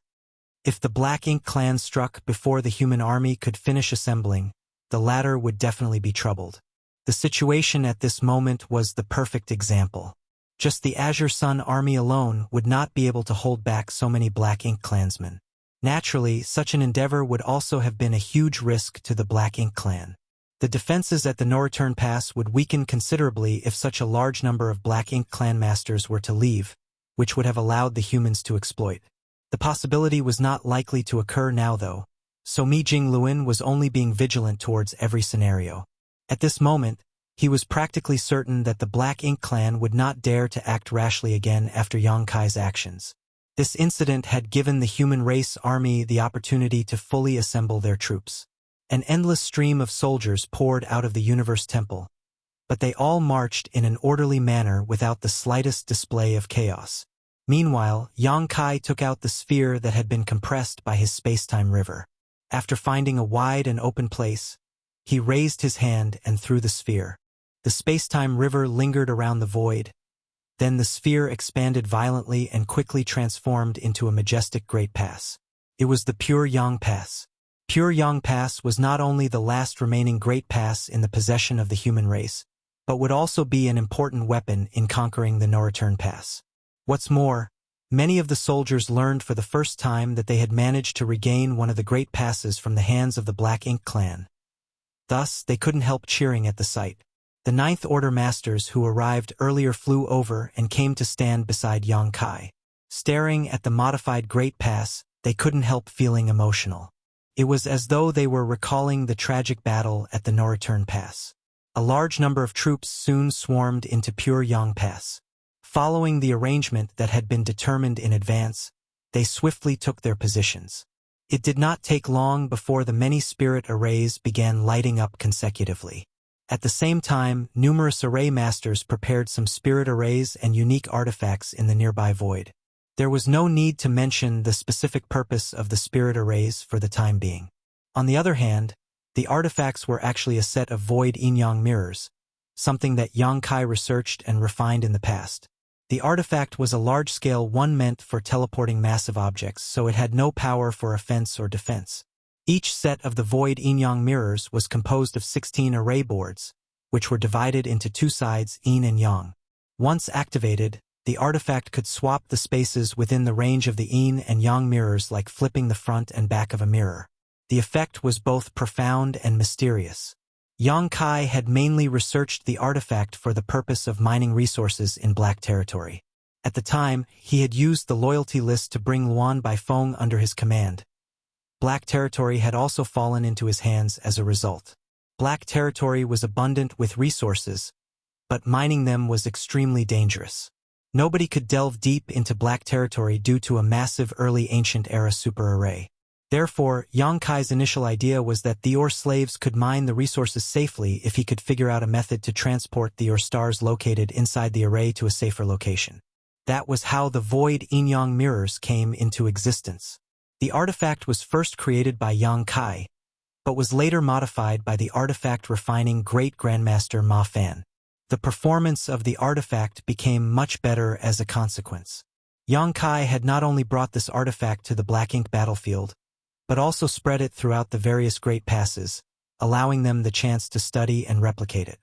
Thanks to the effects of the void Yin-Yang mirrors, Yang Kai managed to solve the shortage of supplies among the major Great Passes in one fell swoop. Before the existence of the void Yin-Yang mirrors, the major Great Passes were forced to dispatch their soldiers deep into the void to gather supplies. These soldiers not only had to search for and mine materials, they also had to keep a constant lookout against ambushes and raids from the Black Ink clan. Things were different ever since they acquired the void Yin-Yang mirrors. They could now transport dead universe worlds and fragments that contained abundant resources to the vicinity of the Great Passes and mine them without worry. In this way, the efficiency of collecting resources naturally increased significantly. It was not an exaggeration to say that the lives of the soldiers at the major Great Passes improved considerably after Yang Kai came to the Black Ink battlefield. At this moment, the human race army was preparing many void Yin-Yang mirrors in their surroundings. Needless to say, they were preparing to transport many universe worlds and fragments here. It was just that the purpose of these universe worlds was not for sourcing resources. The 3 million human race masters in the Third Order Open Heaven realm and below were responsible for collecting resources, so there was no need for the main army to worry about supplies. As for the universe worlds that they transported here from deep within the void, there were other uses for them. For this purpose, the remaining Void Guard, except those who had to stay behind to monitor the universe temples along the way, had immediately sprung into action after Li Wui left for the Primordial Heaven Source Grand Restriction with 80 Void Guard. Each of them had carried either the Yin mirrors or the Yang mirrors of a void Yin-Yang mirror set and searched various areas of the void. As time passed, the various armies gathered in this place.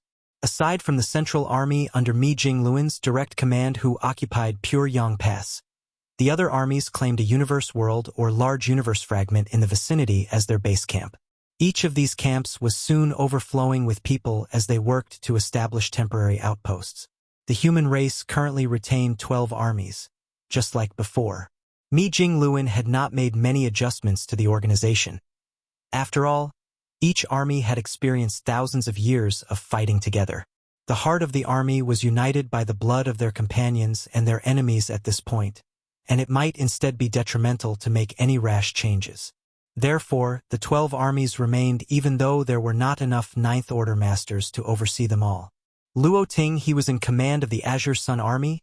Xiang Shan was in charge of the Blood Flame Army. Ouyang Lai commanded the Profound Nether Army. Wei Junyang led the Wolffang Army.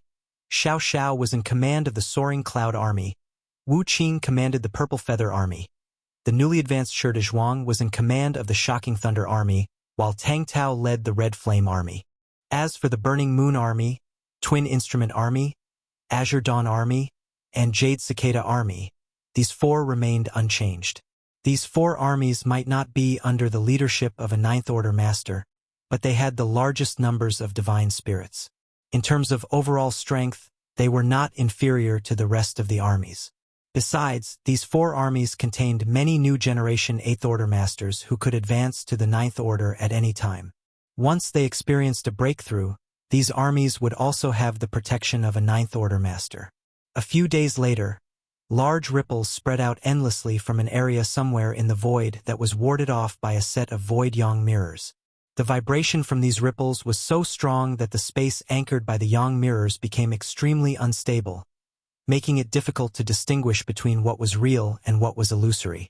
With the spreading of the ripples, the fluctuations of space principles became increasingly obvious. As time passed, under the watch of countless eyes, something seemed to appear in the space that was originally empty. Once all the commotion had settled, the object turned out to be an enormous universe world that had appeared out of nowhere. Several soldiers quickly stepped forward to retrieve the Yin mirrors before moving to set them up in a new free space. Many array masters and artifact refiners then rushed towards the universe world and gathered on the side of it that was facing away from the no-return pass. Following a cursory survey of the geography, they immediately sprang into action and prepared a large-scale spirit array on the back of the universe world. After the first universe world was transported here via the void Yin-Yang mirrors, more and more began appearing. Meanwhile, almost all the array masters and artifact refiners from the 12 armies were dispatched, working diligently without rest. Marshall Peak, Chapter 5871, Universe Worlds. In the short span of 1 month, hundreds of universe worlds of varying sizes appeared in the void where the human race army had gathered thanks to the teleportation effects of the void Yin-Yang mirrors. At this moment, every single artifact refiner and array master in the human race army was hard at work. Even Yang Kai was toiling away alongside them. Following the consumption of substantial resources, numerous spirit arrays were constructed on the universe worlds.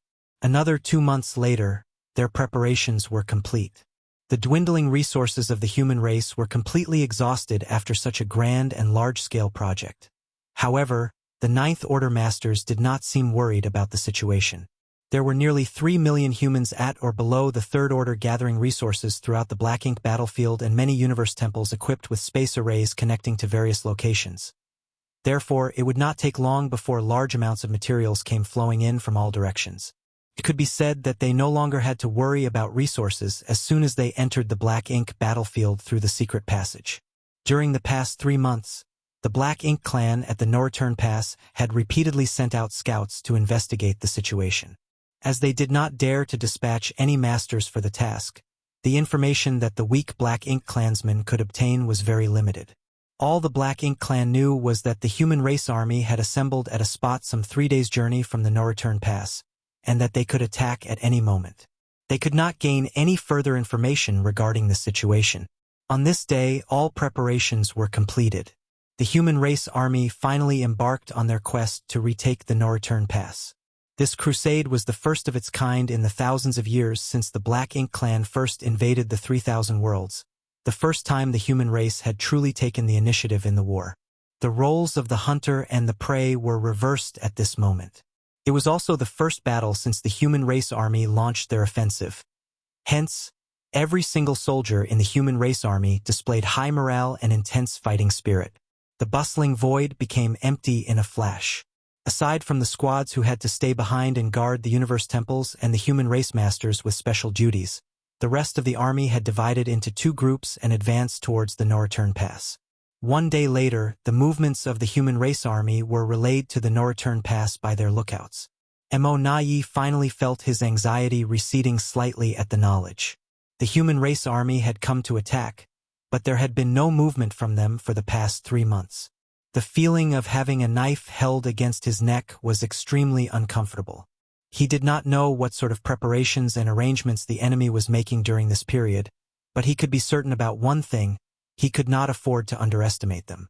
Now that the blade had been swung, who was stronger and who was weaker would be determined in combat.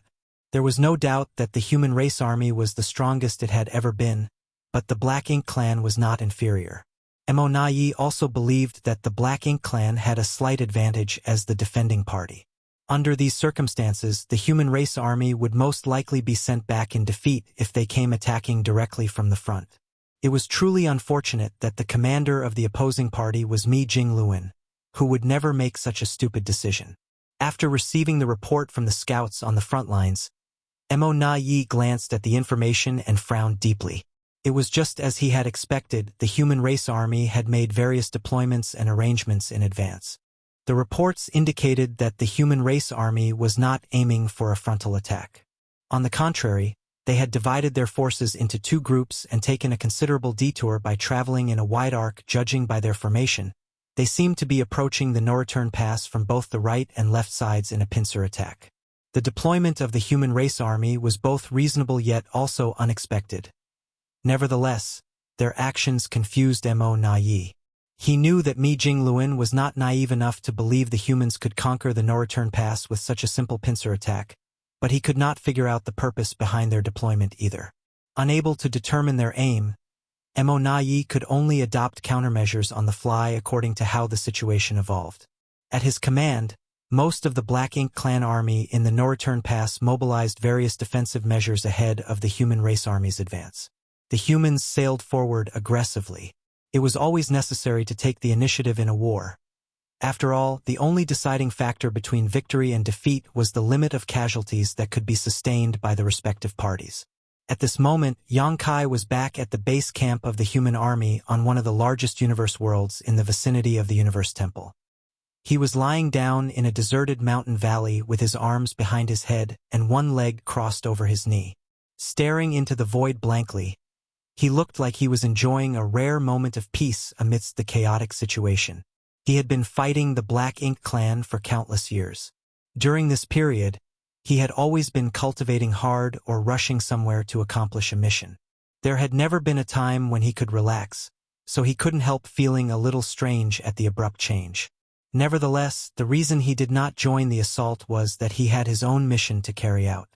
Dozens of Void Guard and hundreds of Eighth Order Masters were also tasked with carrying out similar missions. At this moment, they were scattered around the numerous universe worlds that had been prepared beforehand. All of a sudden, Yang Kai's unfocused gaze sharpened without warning and a light flashed through his eyes at the same time. "It's about time," he muttered to himself, climbing to his feet as he stretched lazily. Peaceful and happy times were often short-lived in this age of chaos. After taking the time to forget about his troubles and enjoying a carefree rest for a day, Yang Kai felt refreshed and full of energy. It was time to take action. With a shout, he circulated his strength and channeled his world force into the spirit array beneath his feet. The intricate patterns of the spirit array immediately lit up and rapidly spread outward like an uncontrolled wildfire. Looking down from the void, it could be seen that the spirit array was extremely large. In fact, the spirit array practically covered 10% the entire universe world's surface. When the spirit array was activated, an enormous light barrier emerged to surround the universe world. Propelled by the power of the light barrier under Yang Kai's control, the gigantic universe world which had been peacefully hovering in the void slowly began to move, as though it was being pushed by a large, invisible hand. At first, this movement was slight. However, its momentum became greater and greater with the passage of time.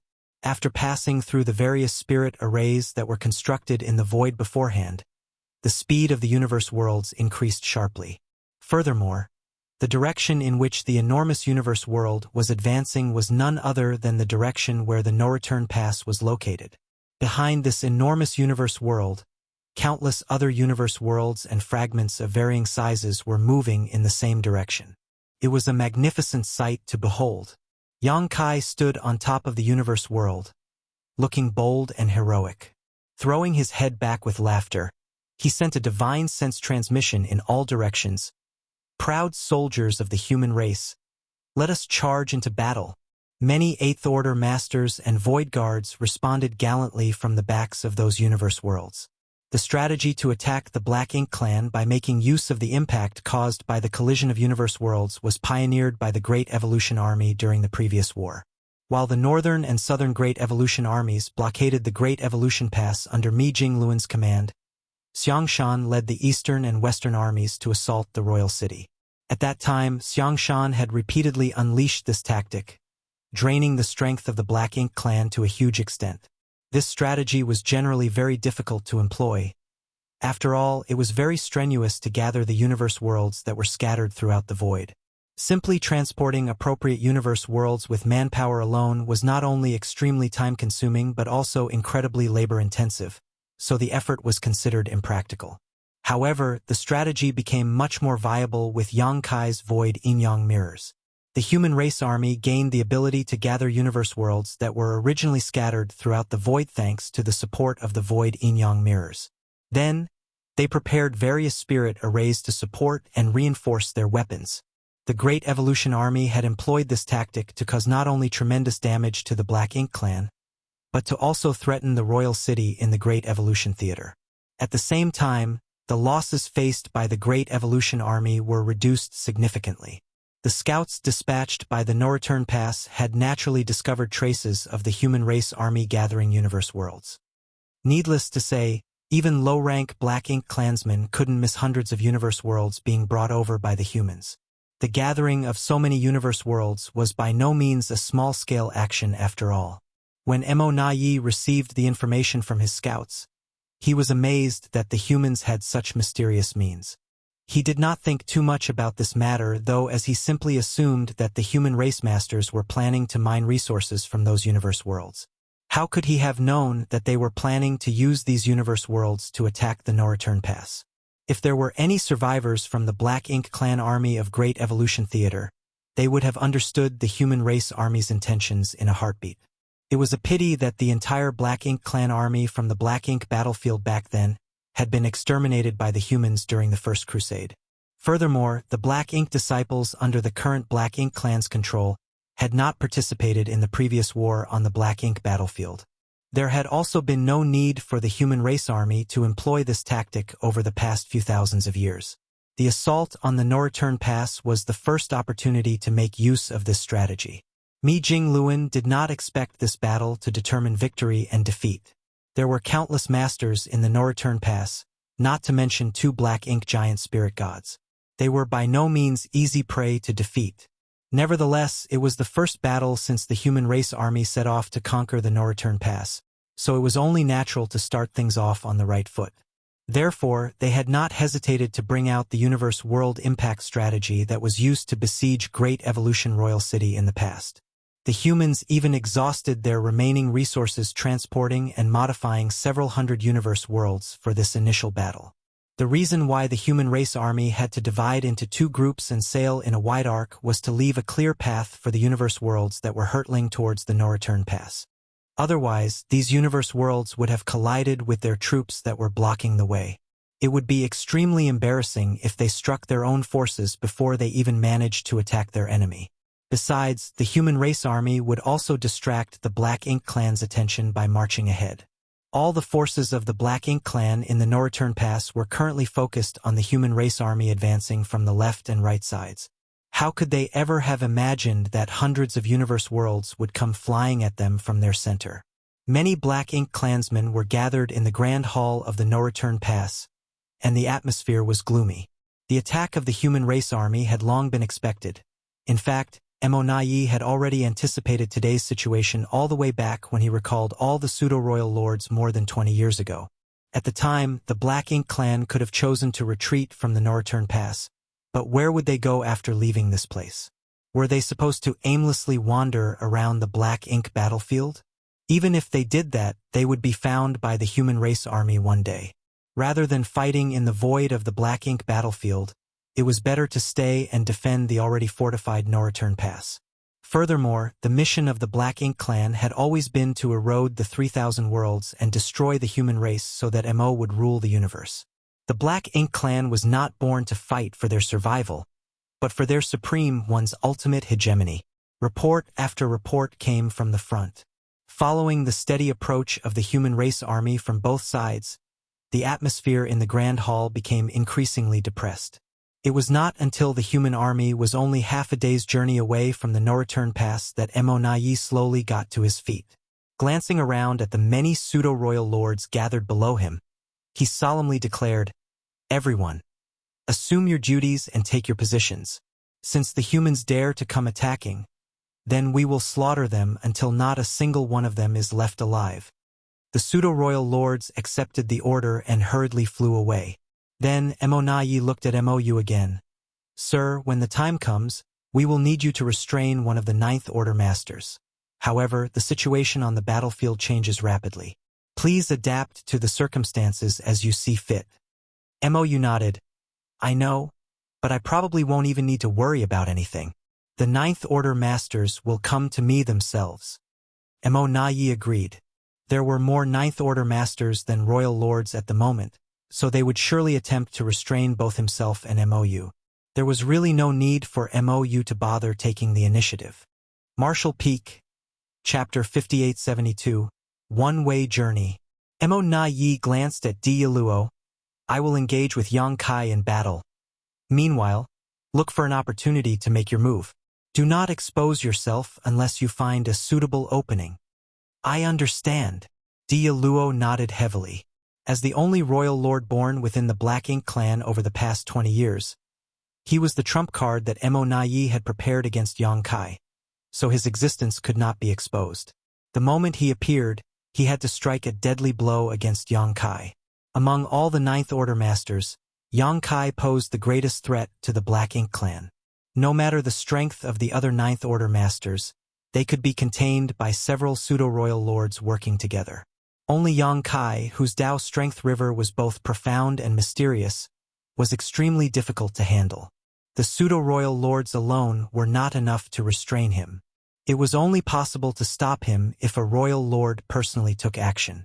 Moreover, it would also depend on whether there was an opportunity to obstruct Yang Kai, as the latter was proficient in the Tao of space, which made him as slippery as an eel. Without the right opportunity, nobody could even hope to pin him down.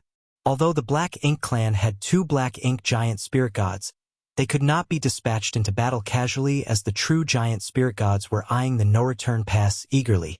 If the 2 Black Ink giant spirit gods left their post in the no-return pass, the Black Ink clan would have no means to guarantee the safety of their rear. It could be said that the existence of the 2 giant spirit gods was keeping the Black Ink clan's strongest combat force in check. Naturally, the same could be said in reverse. In this situation, neither side had an advantage over the other. After making various arrangements, Mo darted out of the Grand Hall and stared into the depths of the void. With his cultivation and eyesight, he could naturally see the imposing human race army around him. The huge and boundless fleet coming from both sides resembled a swarm of locusts that covered his entire field of vision. Just looking at the scene gave off an extremely strong sense of oppression. Not to mention, there was a conspicuous and majestic great pass on the left side of the human race army that stood out like a sore thumb. The corner of his face twitched involuntarily at the sight of the great pass, as it was none other than pure Yang Pass that Yang Kai took from the no-return pass some 20 years ago. Despite knowing that the human race army would use pure Yang Pass against the Black Ink clan if they let Yang Kai take it, the Black Ink clan was forced to make certain concessions due to the pressure from various threats caused by Yang Kai at the time. That was because the safety of the pseudo-royal lords wandering outside could not be guaranteed if Yang Kai was allowed to act as he pleased. The Great Pass had been repaired and modified by the human race. At this moment, the entire Great Pass seemed to radiate with a sense of grandeur. It was easy to see that the various artifacts mounted on the walls of the Great Pass were not mere decorations. Any Black Ink clansman who dared to approach the Great Pass would instantly be greeted with a storm of attacks. With pure Yang Pass, the safety of Mi Jingluan, who served as the supreme commander of the human race army, would be guaranteed. Mo couldn't help feeling a twinge of regret at the sight. He had been searching for an opportunity to eliminate Mi Jingluan the entire time, but the latter had always remained in the supreme headquarters during the previous wars. Because Mi Jingluan rarely entered the battlefield, The Black Ink Clan had been unable to touch a single hair on his head up until now. Besides, it had been obvious that Yang Kai was preparing the Great Pass for Mi Jingluan when he came to the No-Return Pass and demanded pure Yang Pass. Mo Na sneered coldly to himself. Yang Kai sure takes good care of Supreme Commander Mi. Then various other thoughts came to mind unbidden. I wonder if the human race army will fall into chaos if Mi Jingluan is killed before they launch their attack on the No-Return Pass. Where is Yang Kai? He swept his gaze over the human race army coming from both sides but did not spot his nemesis anywhere. The realization caused Mo Na Yi to become vigilant. Not only was Yang Kai proficient in the Tao of space, but he also seemed to have mastered a mysterious secret technique that almost perfectly concealed himself. If he wanted to stay hidden and ambush the pseudo-royal lords during the battle, none of the pseudo-royal lords would survive the encounter. Could he be hiding in the vicinity? That's certainly a possibility. Just as Mo Na Yi was starting to feel suspicious, the human race army that had been approaching the No-Return Pass slowly from both flanks suddenly accelerated. The news was instantly relayed to the entire No-Return Pass. The battle was about to begin, and the atmosphere in the No-Return Pass was chilling. The entire Black Ink Clan had mentally prepared themselves to fight the humans to the death. Likewise, the pseudo-royal lords were blazing with intense fighting spirit. They displayed their auras proudly, not bothering to conceal their presence in the slightest. For hours passed and the humans were now closing in on the No-Return Pass. Be it the human race army or the Black Ink Clan army, the stronger soldiers now could already see the various deployments of the opposing party clearly. At this moment, none of the Black Ink clansmen, including the royal lords, noticed anything abnormal. However, the two Black Ink giant spirit gods standing guard on both sides of the No-Return Pass reacted as though they had discovered something. One of the Black Ink giant spirit gods grabbed a universe fragment from nearby and hurled it into the distance, just like how he had attacked Yang Kai several months ago. The rather large universe fragment shot through the void at a high speed, but under the astonished gaze of the Black Ink Clan, it did not hurtle towards the human race army, but instead soared off into the empty middle void. Then, the two giant spirit gods began to hurl universe fragment after universe fragment into the void without pause. A great surge of anxiety immediately washed over Mo Na Yi at the sight. According to the original plans, the Black Ink giant spirit gods were supposed to use this tactic against the human race army once the war began. They were responsible for guarding the No-Return Pass so they could not move around easily.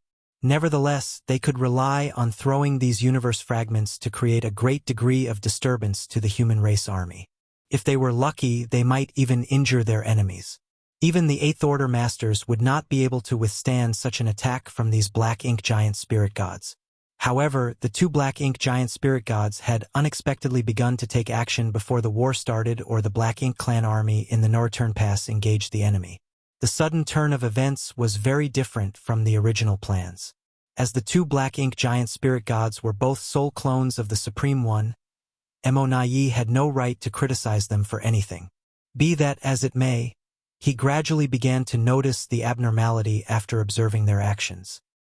He looked in the direction where the universe fragments were being thrown, and what entered his field of vision were countless shadows of indescribable size.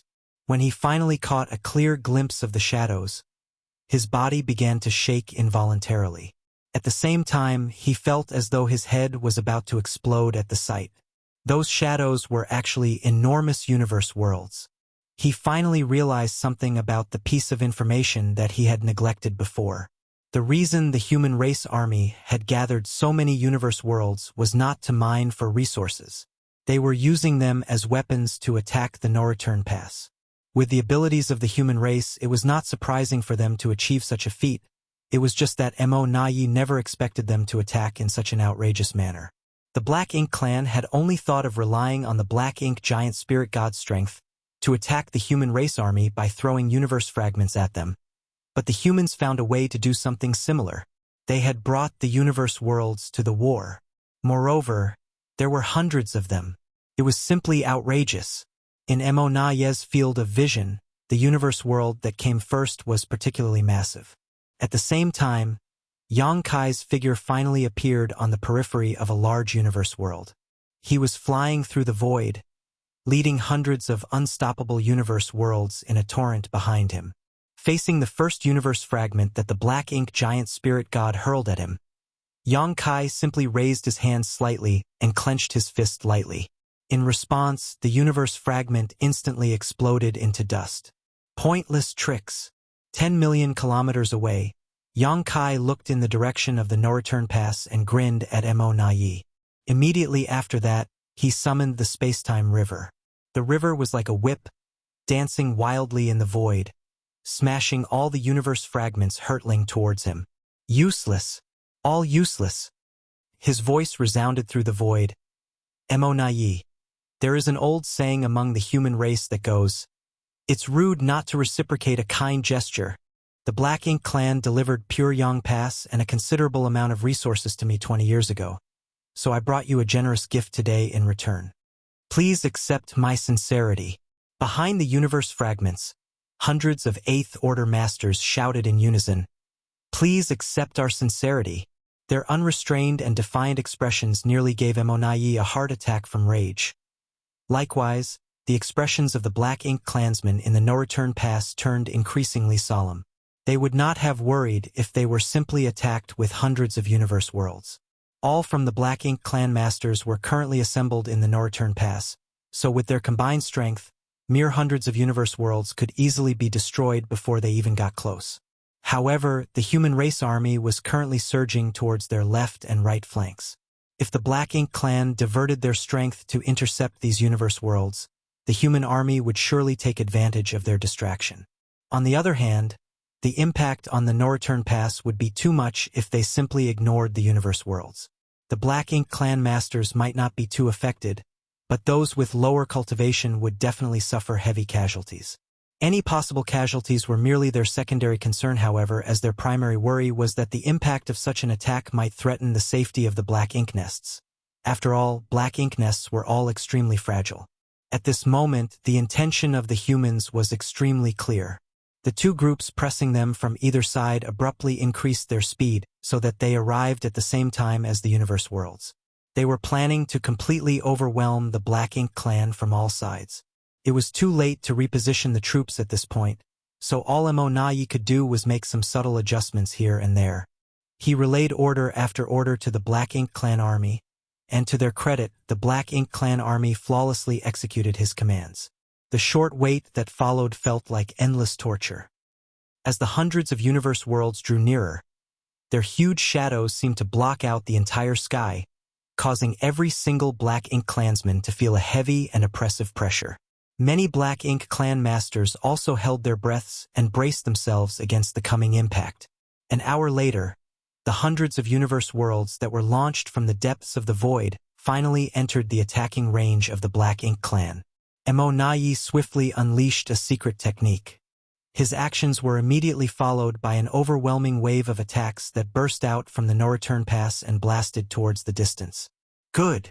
Yang Kai pushed his space-time river in front of the lead universe world, coiling it into a giant swirling shield that absorbed and blocked the various secret techniques blasting towards it, causing the water to churn violently. Yang Kai could only endure this barrage for 10 breaths before he began to buckle under the pressure. His strength was impressive and his attainments in the Grand Daos were extremely profound. Nevertheless, it was an extravagant hope to withstand the combined attacks of so many masters from the Black Ink clan. If he stubbornly insisted on this course of action, the very foundation of his Grand Daos would be affected once the space-time river was damaged. After uttering such haughty words, Yang Kai decisively dodged to the side. Without his interference, the enormous universe world was blasted apart by the rain of secret techniques that came flying over in the next moment. The universe world shattered to pieces and scattered about at the same time. The human army approaching the no-return pass unleashed a volley of attacks. The void immediately lit up in various colors of all intensities. Then, these lights streaked across space like shooting stars and rained down upon the no-return pass. Marshall Peak, Chapter 5873, Double the Impact.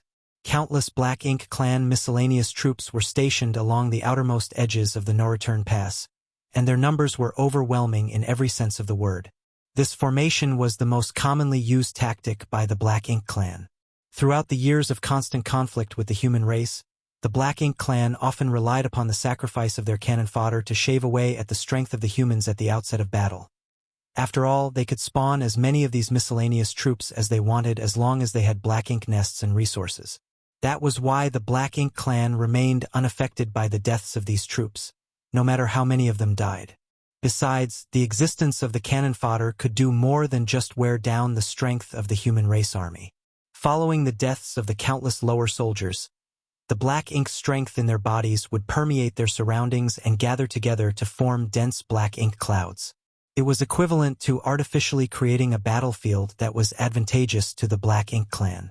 Fighting under such circumstances was undoubtedly disadvantageous for the human race army, but the Black Ink clan took to such conditions like how fish took to the water. In the past, the humans used to be greatly hindered by this tactic and suffered heavy casualties as a result. Fortunately, they had the purifying Black Ink pills and purifying light nowadays. The existence of the purifying Black Ink pills and purifying light drastically reduced the deterrent effect of these tactics on them, but they could not ignore the detrimental effects completely. There were bound to be some remaining effects from fighting the Black Ink clan under these conditions for extended periods. After the first volley of fire from the human race army, countless Black Ink clan troops were blasted into a cloud of blood mist, and the entire periphery of the no-return pass facing the Black Ink battlefield was gradually covered in Black Ink strength. When the human race masters launched their offensive, the Black Ink clan masters in the no-return pass were busy intercepting the universe worlds that came hurtling down their center. One after another, the universe worlds were blown apart into fragments of varying sizes that still hurtled towards the no-return pass. The scene was a huge mess. Fortunately, the human race army had prepared many universe worlds. Moreover, they did not pack them too closely together. Despite suffering some losses, the damages did not affect the overall situation. Nevertheless, more than 50 of the universe worlds were destroyed in the blink of an eye. At this rate, the universe worlds would all be completely destroyed before they could even cause any damage to the no-return pass. But how could the humans simply allow the Black Ink clan to do so? The Black Ink clan's cannon fodder stationed around the outermost edges of the no-return pass suffered heavy casualties, and enormous gaps soon appeared in the defense line that they formed. Although a steady stream of these miscellaneous troops rushed forward fearlessly to replenish their lines and fill the gaps, the reinforcements could no longer keep up with the speed of the losses. The human army steadily approached from opposite sides.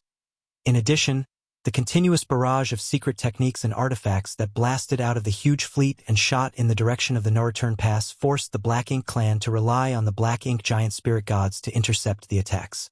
Looking down from outside the battlefield, the scene of the war was extremely magnificent. Both the Black Ink clan and the human race had made extensive preparations for the battle. Numerous attacks containing violent and destructive power rose from their respective camps only to fall towards the opposing one. The battle was in full swing. Many masters from the Black Ink clan were being increasingly restrained by the forces of the human race army that were closing in, so they could only watch as the hundreds of universe worlds and fragments approached the no-return pass. The sight left them feeling powerless and anxious. At this moment, Mo Na Yi was inside the no-return pass. He was simultaneously summoning various secret techniques to intercept the attacks from the human race army and monitoring the movement of his surroundings with his divine sense. Despite his calm demeanor on the surface, he was actually racked with anxiety for one simple reason. Yang Kai was gone. When the universe worlds came flying towards the no-return pass, Yang Kai had been standing atop the biggest one, leading the way. Be that as it may, he had vanished without a trace after the universe world was smashed to pieces by the combined forces of the Black Ink clan. Yang Kai's sudden disappearance sent a chill down Mo Na Ye's spine. Unknown dangers were the most terrifying, especially when a master like Yang Kai was involved. It would not be a good thing for the Black Ink clan if Yang Kai concealed his figure and aura, then took advantage of the chaos to infiltrate the no-return pass. After a quick look around, Mo Na Yi was relieved to see that many of the pseudo-royal lords were still following his previous instructions and arrangements. The pseudo-royal lords were in 3 fortunes battle formations, which allowed them to guard each other's backs. In this way, they could protect themselves to a certain degree if Yang Kai suddenly appeared and launched a sneak attack on them. As for the territory lords below the pseudo-royal lords, there was no helping them. They could only blame their poor luck if they were targeted by Yang Kai. With Yang Kai's current status and cultivation, while he might not even care enough to specifically target these territory lords, there was still a possibility that he would eliminate them in passing. The ongoing battle remained unchanged. Although the Black Ink clans suffered heavy casualties, their losses mainly came from the ranks of their cannon fodder, while the masters were mostly unharmed. On the other hand, the human race also suffered some degree of loss. Some of the warships out front had been damaged, and a few were completely destroyed. Of course, there were casualties among the soldiers too. Be that as it may, Mo-Na-Yi was not optimistic about the situation. Anybody with a discerning eye could see that humans had carefully planned and prepared their attack today. The Black Ink clan was bound to pay an expensive price in this battle.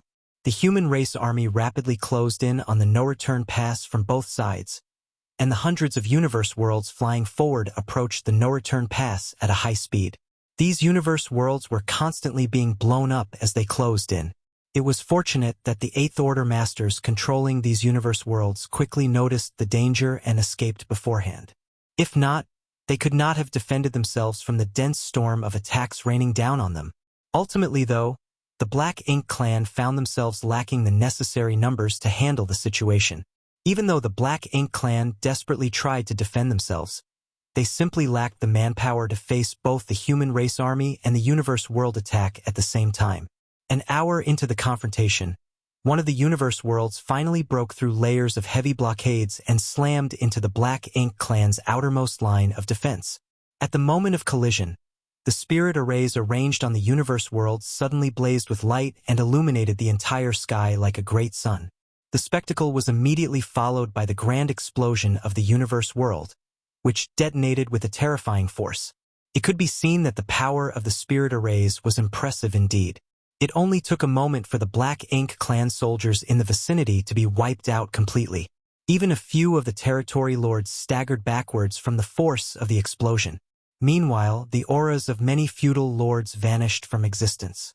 The expressions of many Black Ink clansmen changed at that sight as they gained a new understanding of their predicament. These universe worlds hurtling towards the no-return pass did not just contain enormous momentum but were also covered in various dangerous spirit arrays. That was what made these universe worlds even more terrifying. Unfortunately, their realization came too late. After one universe world broke through the Black Ink clan's defense perimeter, a second and a third quickly followed. Although the majority of the universe worlds were destroyed en route, the human race army was extremely well prepared.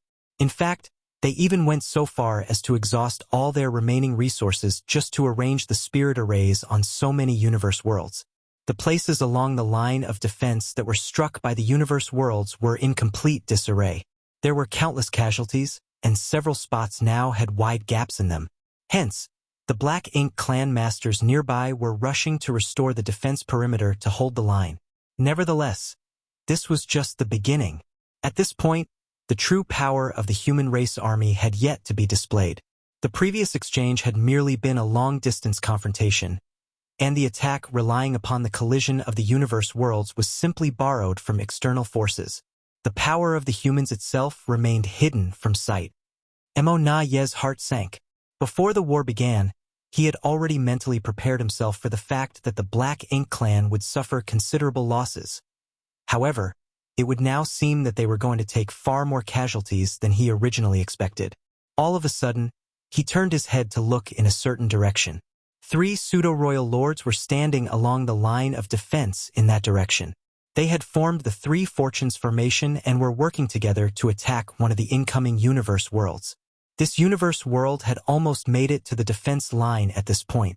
Just as the universe world was about to collide with the outermost perimeter, it was abruptly stopped and exploded thanks to the joint attack of the 3 pseudo-royal lords.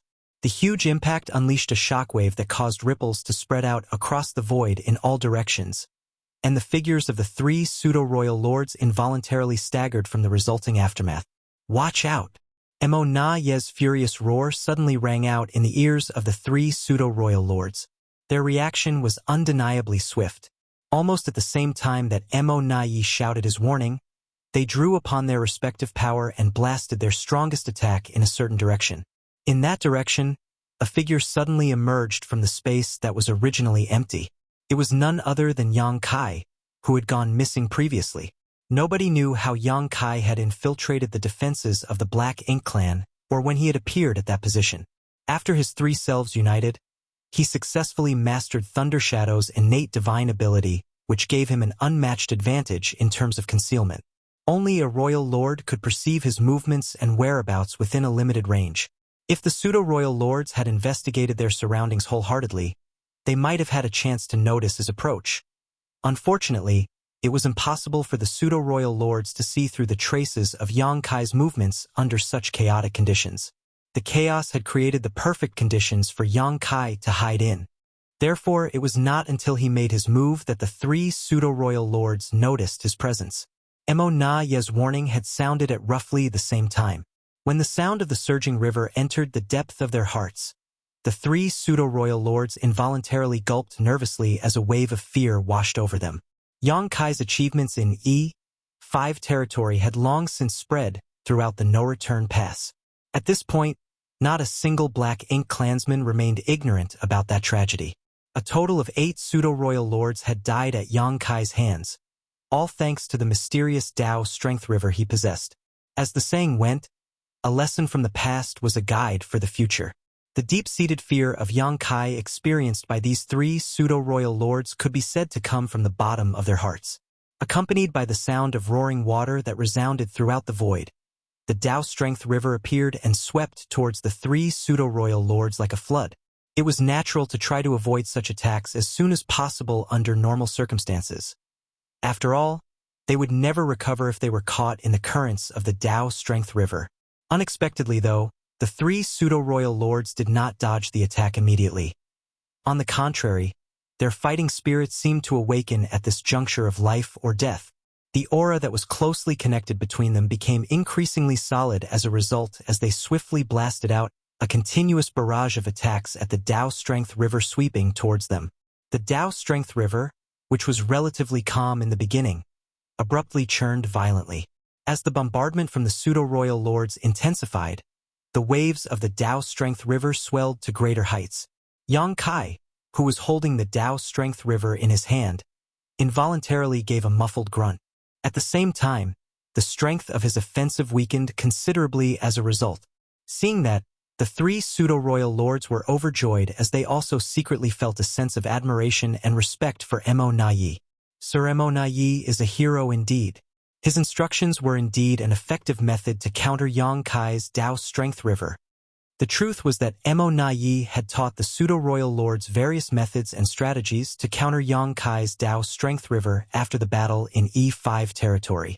Not only did he confront Yang Kai inside the universe furnace, but he was also swept into the space-time river by Yang Kai once and broke free from its restraints thanks to various circumstances. That was why he had a certain degree of understanding regarding the Dao Strength River.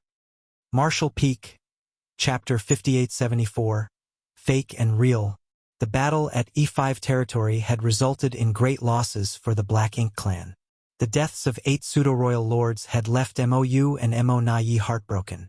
They no longer had the means to increase the number of pseudo-royal lords anymore, so there would be 1 less pseudo-royal lord with every death.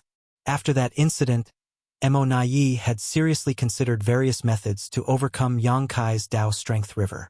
He knew that the mysterious river was condensed from Yang Kai's Dao strengths, but since it was a physical manifestation of Dao strengths, it could theoretically be damaged. Combined with his experience from fighting Yang Kai inside the universe furnace, he eventually came to a conclusion. Blindly dodging and retreating from an attack launched by Yang Kai's Dao Strength River would only lead to a delayed death. Only by facing the attack head-on and striking at it with a mighty force could one defend themselves against him. Naturally, this was only a hypothesis and the actual results of confronting Yang Kai with such methods could not be confirmed. When Yang Kai abruptly appeared and launched a sneak attack on the 3 pseudo-royal lords, Mo Na Ye had swiftly rushed over to assist. At the same time, he also widened his eyes and observed the situation intently to verify whether his theory was correct. As soon as he saw the 3 pseudo-royal lords defending themselves against the Dao Strength River with their combined strength, his heavy mood lightened considerably. Sure enough, His suggestion was effective. Yang Kai was not invincible after all. Having advanced to the Ninth Order Open Heaven realm, Yang Kai was very strong. Nevertheless, the most threatening ability in his arsenal was currently his Dao Strength River. The main reason the pseudo-royal lords in E5 territory had suffered such huge losses was that they had never encountered such a strange method before. With no means to defend themselves, they were caught off guard and suffered horribly. As long as the Black Ink clan had the means to suppress the Dao Strength River, then Yang Kai's threat to the Black Ink clan would be reduced greatly. Needless to say, achieving such a feat would not be easy. Having 3 pseudo-royal lords working together to establish a battle formation was the minimum requirement. Oh! In the center of the battlefield, Yang Kai made an astonished exclamation as he observed 3 pseudo-royal lords before him. Although he was surprised by this development, he had to admit that their response was certainly the correct method to resist him. The approach of taking the offensive and advancing relentlessly had certainly suppressed his attack. Out of the corner of his eye, he noticed Mo Nai rushing towards him. The other pseudo-royal lords were also coming over to provide support. At this rate, it would not take long before he was surrounded. But even though the situation was very dangerous, Yang Kai showed no signs of panic. Wielding the Dao Strength River like a whip, he constantly brandished it at the 3 pseudo-royal lords. On his other hand, he suddenly raised his hand above his head and space principles condensed into a brilliant ball of light above his palm. Nobody knew what Yang Kai was planning to do, but looking at Yang Kai's actions gave Mo Nai an ominous feeling, and he immediately shouted, "Kill him!" In the next instant, a series of powerful attacks blasted out from Mo Nai and the pseudo-royal lords rushing over to help. These attacks landed unerringly in Yang Kai's direction. The space around Yang Kai suddenly became distorted, and under the impetus of the rampaging space principles, those attacks barged into the distorted space like uninvited guests. Then, an astonishing phenomenon occurred. The attacks that had originally been traveling at an extremely high speed suddenly became as slow as a crawling turtle after entering the distortion. They were still approaching Yang Kai, but at a speed that was hard to even see. At such a slow speed, even a 3-year-old child standing there could easily avoid these attacks. Fortunately, Mo Nai was very discerning.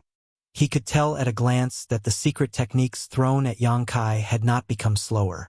On the contrary, it was the space that had become extremely distorted. Near distant horizon. This space secret technique might not contain any defensive abilities on its own, but it had great defensive effects. The void surrounding Yang Kai's figure was infinitely stretched out thanks to the manipulation of space principles. Even though the secret techniques continued to travel at a terrifying speed, they seemed almost frozen on the spot under the effects of the infinitely stretched out space. At the same time, Yang Kai abruptly brought down his hand that was held above his head earlier. Nothing seemed to occur, but be that as it may, the expressions of the 3 pseudo-royal lords facing Yang Kai changed drastically in the wake of the seemingly useless blow. A turbulent wave of fear surged through their hearts at that moment because their intricately linked auras, which had seemed indestructible previously, suddenly fell apart as though sliced by a sharp blade when Yang Kai's hand came swinging down. The 3 fortunes formation had been broken. The space-time river swept towards them in the next moment, and unfortunately for them, they no longer had the means to defend themselves against the attack. Without the support of the battle formation, the pseudo-royal lords were no match for Yang Kai with their strength alone. One of the pseudo-royal lords was dragged into the depths of the river and disappeared quickly with a small splash. On the other hand, the second pseudo-royal lord reacted swiftly under the circumstances. As soon as he was caught in the currents of the river, he began to struggle desperately. Unfortunately for him, it was as though he was stuck in a quagmire, and the more he struggled, the faster he sank into the raging waters. The third pseudo-royal lord turned out to be the smartest. As soon as the 3 fortunes formation was destroyed, he immediately turned tail and fled. Even Yang Kai could not catch the fleeing pseudo-royal lord in time despite his quick reflexes. At this moment, the barrage of attacks from earlier finally overcame the limits of his near-distant horizon secret technique and slammed into Yang Kai's body. A dazzling golden dragon phantom emerged from nowhere and coiled around Yang Kai's body.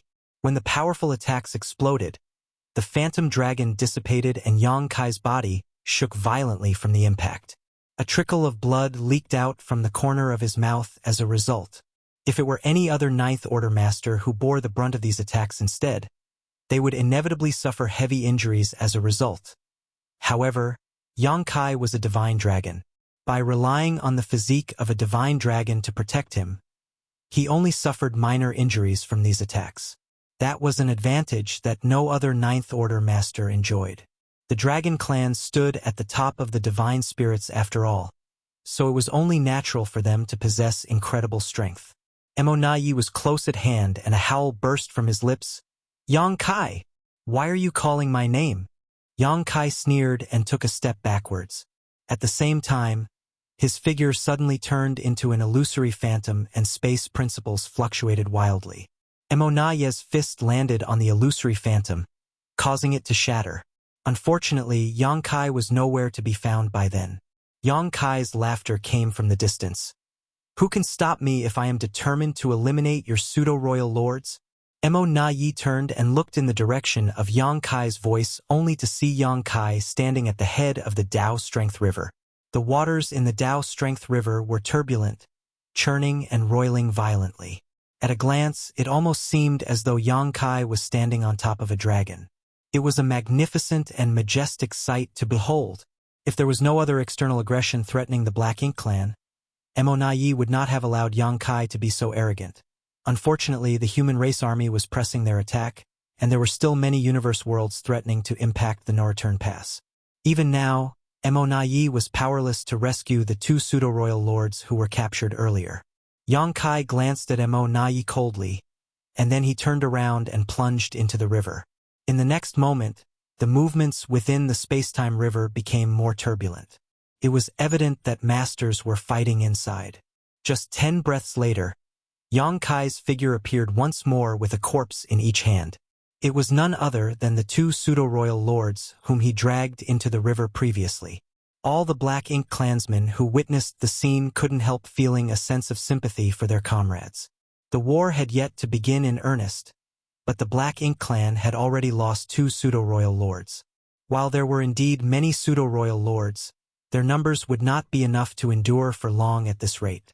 What happened next terrified the Black Ink clan even more. Yang Kai held up the corpses of the two pseudo-royal lords in a demonstrative manner.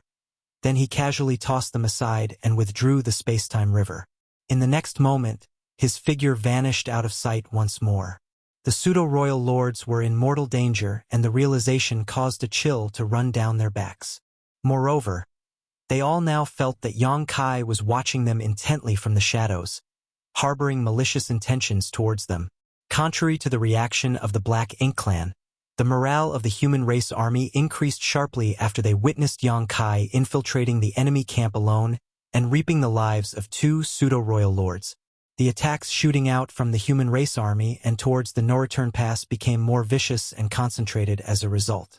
Furthermore, the human race masters all rolled up their sleeves and prepared to display their respective talents on the battlefield during the coming battle. The barrage of universe worlds also continued. Even though most were destroyed en route, the efforts of the human race army to suppress the Black Ink clan forced the latter to allocate more of their energy towards their own defenses instead. In this situation, they were strong in will but weak in strength. They simply could not maintain their efforts to intercept the incoming universe worlds. Besides, none of the pseudo-royal lords dared to exert their full strength after witnessing Yang Kai's flashy demonstration. Every one of them held back slightly in case of any unforeseen circumstances. Emonayi knew that they had fallen for Yang Kai's tricks. Yang Kai had not infiltrated the enemy camp alone to demonstrate his bravery. Rather, his main purpose was to distract the masters from the Black Ink clan. Despite knowing Yang Kai's intentions, Emonayi could not force the pseudo-royal lords to ignore their own safety and go all out. There was no guarantee that Yang Kai would not attack once more if they let down their defenses. What seemed real could be fake, and what was fake could become real. It could be said that Yang Kai's attack had tied the hands of all the masters of the Black Ink clan. Yang Kai was the only person among the entire human race who could achieve such a feat. The defense line outside the no-return pass was created with the damaged great passes that were abandoned by the human race army in the past as the foundation, and a large number of artifacts had been constructed on these great passes, but the Black Ink disciples were not very adept at artifact refining. After all, those who were proficient in artifact refining generally contributed to the war efforts from the safety of the rear. As they rarely stepped onto the battlefield, they avoided the fate of being captured by the Black Ink clan and converted into Black Ink disciples. It was for that reason that the artifacts prepared in advance by the Black Ink clan were far inferior to those possessed by the humans in terms of both power and attack range. When the human race army first started approaching the no-return pass, the Black Ink clan masters in charge of operating the artifacts could only watch as the enemy marched forward. The defensive artifacts could be activated at any time, but their effects were extremely limited. It was not until the human race army entered the attack range of these artifacts that countless lights began to blaze from the abandoned great passes that surrounded the external perimeter of the no-return pass. Be that as it may, these attacks were nothing to the enormous human fleet. Aside from causing some slight trouble to part of the human army, they did not play an essential role in the war. It did not take long for the human race army to target and suppress them instead. Many gaps had appeared along the middle of the defensive line due to the constant collision of the universe worlds. When the last few universe worlds finally arrived at the no-return pass and detonated, the gap in the defense line only became bigger. At the same time, the human race army deployed a massive number of troops straight towards the gaps without the slightest hesitation. It was clear that they were aiming to use these gaps in the Black Ink clan's lines to rout the Black Ink clan's defense entirely. If they succeeded, then they could march right in and conquer the no-return pass without obstruction. The no-return pass currently contained all of the high-rank Black Ink nests of the Black Ink clan. If the human race army invaded the no-return pass, the high-rank Black Ink nests would inevitably suffer extensive losses regardless of the outcome of the battle.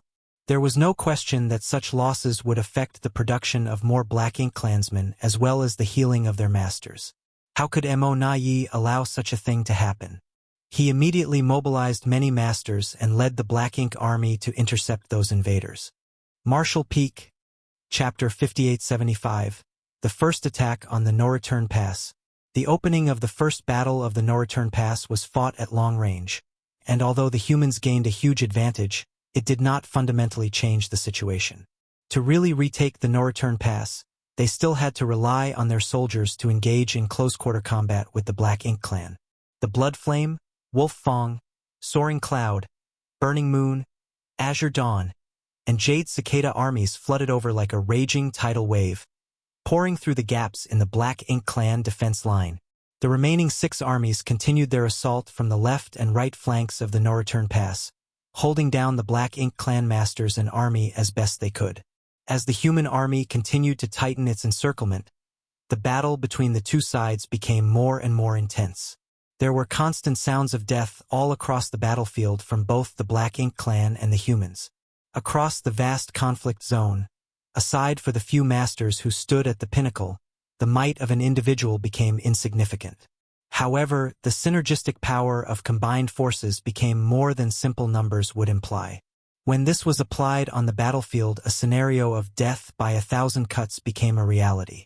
The Black Ink clan tried their best to stem the attack, but the strain they were under from the outset of the battle caused their response to be weaker than the opponents.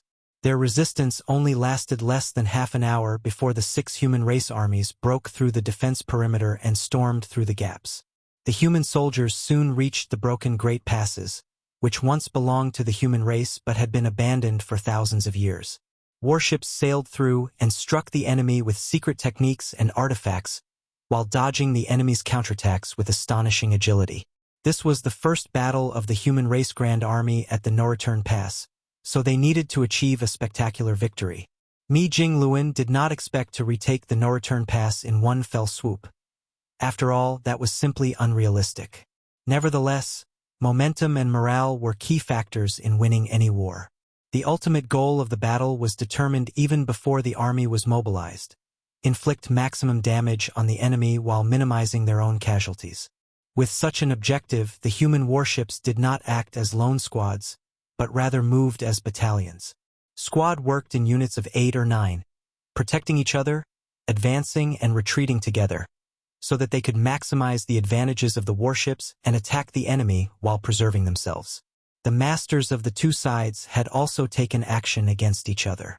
The Eighth Order masters, territory lords, and pseudo-royal lords all opened up separate battlefields where they aimed to slaughter each other. The humans now had many more Eighth Order masters than the Black Ink clan had territory lords. Thousands of years ago, the situation was completely different. At that time, the Eighth Order masters struggled to resist the swarm of territory lords and fought every battle with all their might to kill the enemy, every time receiving various hard to recover from wounds. Ouyang Lai, for example, was afraid to take the supreme grade open heaven pill given to him by Yang Kai because of the accumulation of such wounds in his body. He was concerned that he might fail in his breakthrough and waste a chance for a potential Ninth Order master. In the end, he succeeded and reached the Ninth Order, becoming Army Commander of Profound Nether Army. Back when the situation of the humans was critical, the Profound Nether battlefield was nearly captured by the Black Ink clan because they lacked top masters. The main reason why they were able to hold out at the time was because the Eighth Order masters were bold enough to put their lives on the line when they went to war. Additionally, they had battle formations and warships to assist them. However, all of this was not enough to counter the Black Ink clan's overwhelming numerical advantage. It was not until Yang Kai stepped in and forced the Black Ink clan to sign a truce that the situation of the Eighth Order masters became better. Otherwise, many more veteran Eighth Order masters would have died. Today, after thousands of years of accumulation, the heritage of the human race has become unprecedentedly strong. There were numerous rising stars who had become Eighth Order masters, and now, Eighth Order masters completely outnumbered the territory lords and were capable of completely suppressing them. Moreover, the strength of an acquired territory lords was generally inferior to that of an Eighth Order master, not to mention their lesser numbers. However, the Black Ink clan also had a great number of pseudo-royal lords on their side. Each pseudo-royal lord had the ability to deal with a 5 elements or even 6 paths formation formed by Eighth Order masters. Worse, in order to defend against Yang Kai, pseudo-royal lords would group in 3s to form their own battle formations, making them much more difficult to deal with. Except for the Ninth Order masters who could deal with the 3 fortunes formation formed by pseudo-royal lords, the Eighth Order masters had to assume a 5 elements or even 6 paths formation to deal with a single pseudo-royal lord. In other words, 3 pseudo-royal lords in a battle formation would keep around 20 or even more Eighth Order masters occupied, which greatly compensated for the lack of territory lords. However, due to their fear of Yang Kai, none of the pseudo-royal lords in their respective formations dared to use all their strength. All of them reserved some of their strength and diverted part of their attention to guard against Yang Kai's sneak attack. Therefore, from how it looked, the Eighth Order masters in battle formations had the upper hand over the pseudo-royal lords also in battle formations. This situation was quite bizarre. As soon as the human race army bypassed the Great Pass's defensive line, they immediately set about annihilating everything they could reach. Soldiers of both sides scattered on the vast battlefield and fought so violently that the void trembled under their collective impact. Blooms of evil purging divine spears appeared everywhere, resulting in the Black Ink clan suffering terrible losses. The human stockpile of evil purging divine spears was fully distributed for this battle as there was no need to worry about supplies anymore. The human race was going all out for this battle. Not long after the 6 human race armies attacking overwhelmed the Black Ink clan defense line, the 6 remaining armies on the left and right flanks also broke through the Black Ink clan's defense line, circumventing the broken Great Passes and meeting the Black Ink clan in close quarters. The whole area outside the no-return pass was now embroiled in the flames of war. MOU! A roar suddenly sounded from somewhere in the void, and with that roar, a magnificent figure crashed through the Black Ink clan's blockade with unstoppable power. As MOU said to MONAI before the battle, once the fighting started, the Ninth Order masters would definitely come to him. According to the information that the humans had, he and MONAI were the only 2 royal lords. Thus, suppressing them would greatly benefit the humans in battle. MOU's prophecy came true when he was approached by none other than Xiang Shan. MOU was prepared for such a situation, and now that Xiang Shan had called him out, he would not avoid the fight. After Xiang Shan's roar, MOU rushed out from the no-return pass, his black ink strength surging as it transformed into a huge black ink cloud that covered the sky and enveloped the approaching enemy. A fierce struggle began within the black ink cloud before swiftly moving outside the no-return pass. A battle between a Ninth Order Master and a Royal Lord was so intense that if they did not move away from the main battlefield, there would be severe collateral damage to both the humans and the Black Ink clan. Mo Na Yi. Another roar came from the human race army. Seeing that Xiang Shan had successfully lured Mou away, Ouyang Lai was ready to take on the other royal lord. According to their original plan, as long as he pinned down Mo Na Yi, then the two royal lords would be too busy to coordinate the Black Ink clan, including the two Black Ink giant spirit gods. Thus, even if they were not able to kill the two royal lords, the entire Black Ink clan army would become leaderless. However, as soon as Ouyang Lai moved, a group of pseudo-royal lords in a Three Fortunes formation blocked his way. There were more Eighth Order Masters in the profound Nether army to help, but the Black Ink clan also had territory lords and the other pseudo-royal lords who were moving towards them. With Ouyang Lai at the center, human and Black Ink clan masters engaged in a ruthless melee. Ouyang Lai was so angry that he shouted as he fought with the three pseudo-royal lords, Mo Na Yi, if you have the guts, come out and fight with me alone. However, no matter how much Ouyang Lai shouted, Mo Na Yi remained unperturbed and ignored him as he remained inside the no-return pass to oversee the situation.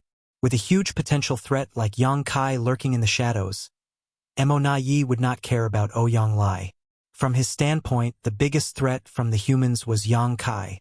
While the human race army attacked from three sides, Yang Kai was repeatedly using both Thunder Shadow's innate divine ability and his own space-time river.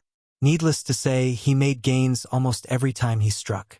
All pseudo-royal lords throughout the battlefield were his prey. Even though the pseudo-royal lords were in battle formations and were vigilant of their surroundings, they were still caught off guard when Yang Kai suddenly appeared and struck them. If they were lucky, they could block Yang Kai's attacks and save themselves. However, if they were unlucky, as many as three pseudo-royal lords would be caught in his space-time river, and the Black Ink clan knew exactly what would happen once they fell into the raging waters. Yang Kai weaved through the battlefield, swiftly moving from one success to the next. Each time he found an opening, he dove in to kill the cornered pseudo-royal lords. Within a short time, more than a dozen pseudo-royal lords had been killed by these successive ambushes. It could be said that Yang Kai alone had done more than all the other Ninth Order Masters combined. This was a huge loss for the Black Ink clan, and Mo Na Yi was getting desperate, but there was nothing he could do about it. He had been trying to keep track of Yang Kai's whereabouts, but with such a huge battlefield and Yang Kai's quick and unpredictable movements, it was impossible to do so. Seeing that the situation was getting out of control, Mo Na Yi knew that things would reach a critical breaking point if he did not do something. He gritted his teeth and looked up at the lofty Great Pass in the void. Pure Yang Pass, which Yang Kai took away from the no-return pass some 20 years ago, had now become the location of the human race's supreme headquarters. It was where their supreme commander, Mi Jingluan, remained and directed the fights on the entire battlefield. After the 12 armies of the human race were fully engaged, Pure Yang Pass became very conspicuous as it remained outside of the battlefield. Marshall Peak, Chapter 5876, Battle of Wits. The battlefield was vast and chaotic. In such a situation, it was impossible even for the Ninth Order Masters to know what was happening everywhere at all times. Once there was no central coordination and control, the humans' 12 armies were bound to fail even if they broke through all the Black Ink clan's defenses. The Ninth Order Master leading each of their armies also had to fight, and did not have much spare energy to observe the general situation. This situation only exacerbated when the armies broke through the initial defenses of the Black Ink clan, as they were then thrown into a chaotic melee, and no longer had a structured formation which was easy to coordinate. Once communications broke down, the situation of each army became more dangerous. If the humans needed help at a particular battlefield, forces needed to be redistributed to maximize benefits without causing detriments. If the humans could exploit the weakness of the Black Ink clan defense, then they could reap twice the results with half the effort. To achieve all this, the 12 armies needed a pair of eyes that could overlook the entire battlefield. It had to be a calm and intelligent mind who could transmit battlefield orders rapidly. The Supreme Headquarters played this role. The soldiers at the Great Pass could see the whole battlefield clearly and quickly reported the situation from all positions, while Mi Jingluan and his staff were responsible for analyzing the intelligence and formulating plans in the shortest possible time. In this way, the 12 armies would be able to coordinate perfectly as a single unit to pose a deadly threat to the Black Ink clan in the No Return Pass. This time, the humans came prepared for the battle. Even the intelligent Mo Nai did not expect that the human race would use tactics such as throwing universe worlds filled with arrays to punch through the Black Ink clan's defensive perimeter, causing the Black Ink clansmen in the No Return Pass to suffer a considerable loss. Together with Yang Kai's unpredictable ambushes and ruthless kills, the pseudo-royal lords were all at their wits' end. If Yang Kai continued to cut down the pseudo-royal lords, when their number fell below a certain limit, the Black Ink clan may not be able to stop the humans even if they went all out. Therefore, from Black Ink clan's standpoint, they had to find a way to break the humans' current momentum. Mo Nai had a direct interest in Pure Yang Pass, or more directly, in Mi Jingluan. Mo Nai had never underestimated the importance of Mi Jingluan and the Supreme Headquarters and had wanted to find a chance to slaughter them all for many years. But unfortunately, Mi Jingluan had not ever appeared on the frontline battlefields, so he could not do anything about him. It was a good opportunity now that the humans were attacking the No Return Pass. However, Pure Yang Pass was going to pose some problems. Although this great pass had not yet displayed its power, it was clearly repaired and refurbished over the past 20 or so years. Mo Nai could not estimate how much of its original power Pure Yang Pass could display at the moment, but he did not doubt that if it was brought into the battle it would cause a huge breakthrough for the human race, and the Black Ink clan would have to pay a huge price to stop it. Even before the fighting started, Mo Nai had thought about attacking Pure Yang Pass, and since things had come to this point, it was time for him to act boldly.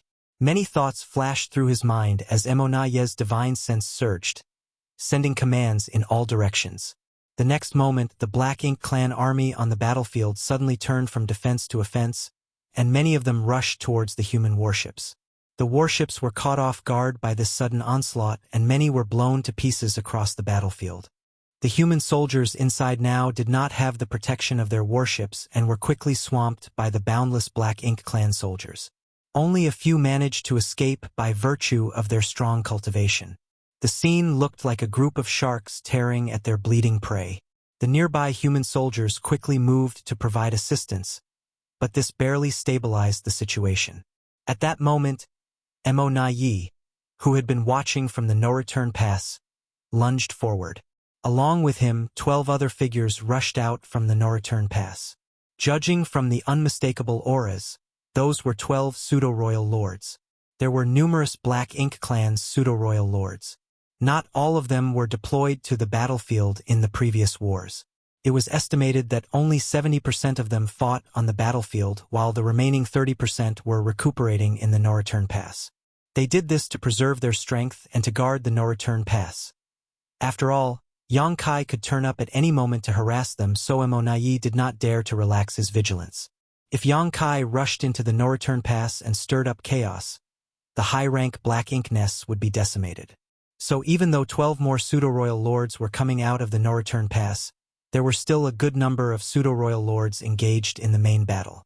Mo Nai attacked together with the 12 pseudo-royal lords along with a large army of 1 million Black Ink clansmen, including many feudal lords and territory lords. This conspicuous army rushed towards the disrupted human lines, and even though the human army at that location tried their best to intercept them, they were unable to contain the enemy thrust. The human defensive line was torn apart by the Black Ink clan attack in a short while. 1 million bloodthirsty and ruthless Black Ink clan soldiers flowed through the gap like a torrent. Led by Mo Nai and the 12 pseudo-royal lords, they charged straight towards the direction of Pure Yang Pass, their objective obvious to all. The humans on the nearby battlefield saw this, and although they wanted to intercept, they were unable to. In the next moment, Mo Nai, who was leading the army, suddenly stopped, while the 12 pseudo-royal lords and the million-strong army continued their rampage, as if they were not aware of this and still charged in the direction of Pure Yang Pass. Mo Nai turned his head and shouted in the direction of the No Return Pass, "Yang Kai!" He thought that if he showed any intention of attacking Pure Yang Pass, Yang Kai would definitely show up and stop him. However, Mo Nai never thought that the cunning Yang Kai would instead head straight for the No Return Pass. Before the pseudo-royal lords at the no-return pass could react, he quickly destroyed 2 high-rank black ink nests. The pseudo-royal lords were not to be blamed for this as they had no way to conceal their auras. Thus, they all stuck out like cranes among chickens in Yang Kai's senses. All he needed to do was to choose the places where the pseudo-royal lord's defenses were the weakest, and then he could do whatever he wanted. It was only then that several pseudo-royal lords nearby reacted and rushed to stop Yang Kai, starting a huge fight with him. This battle rocked the no-return pass and the fallout was devastating, decimating several more high-rank black ink nests. Mo Nai quickly turned around and headed for the no-return pass, with his heart aching over the losses. Like the pseudo-royal lords, the high-rank black ink nest could not be replaced. Without these high-rank black ink nests, how could the black ink clans create more soldiers? If the high-rank black ink nests were all destroyed, the black ink clan of the no-return pass would become a river without a source. Their defeat would be inevitable once that happened. By the time Mo Nai rushed back to the no-return pass and entered the battlefield, 6 high-rank black ink nests had already been destroyed. Upon seeing this, Mo Nai bellowed, "Leave one formation behind. The others guard the black ink nests." Upon hearing his order, the pseudo-royal lords who were ordered to stay with Mo Nai joined him in battling Yang Kai while the rest of the pseudo-royal lords formed 3 fortunes formations to guard their surrounding areas. Yang Kai did not continue his attacks on the no-return pass. Instead, he took a step back, dashed past the group of pseudo-royal lords as he glared at Mo Nai. The 3 pseudo-royal lords did not dare to chase after him, but approached Mo Nai and stood beside him. At this moment, Mo Nai looked at Yang Kai with his eyes blazing and gritted his teeth. "Bastard!" Yang Kai smiled smugly and taunted. "Why do you look so bitter?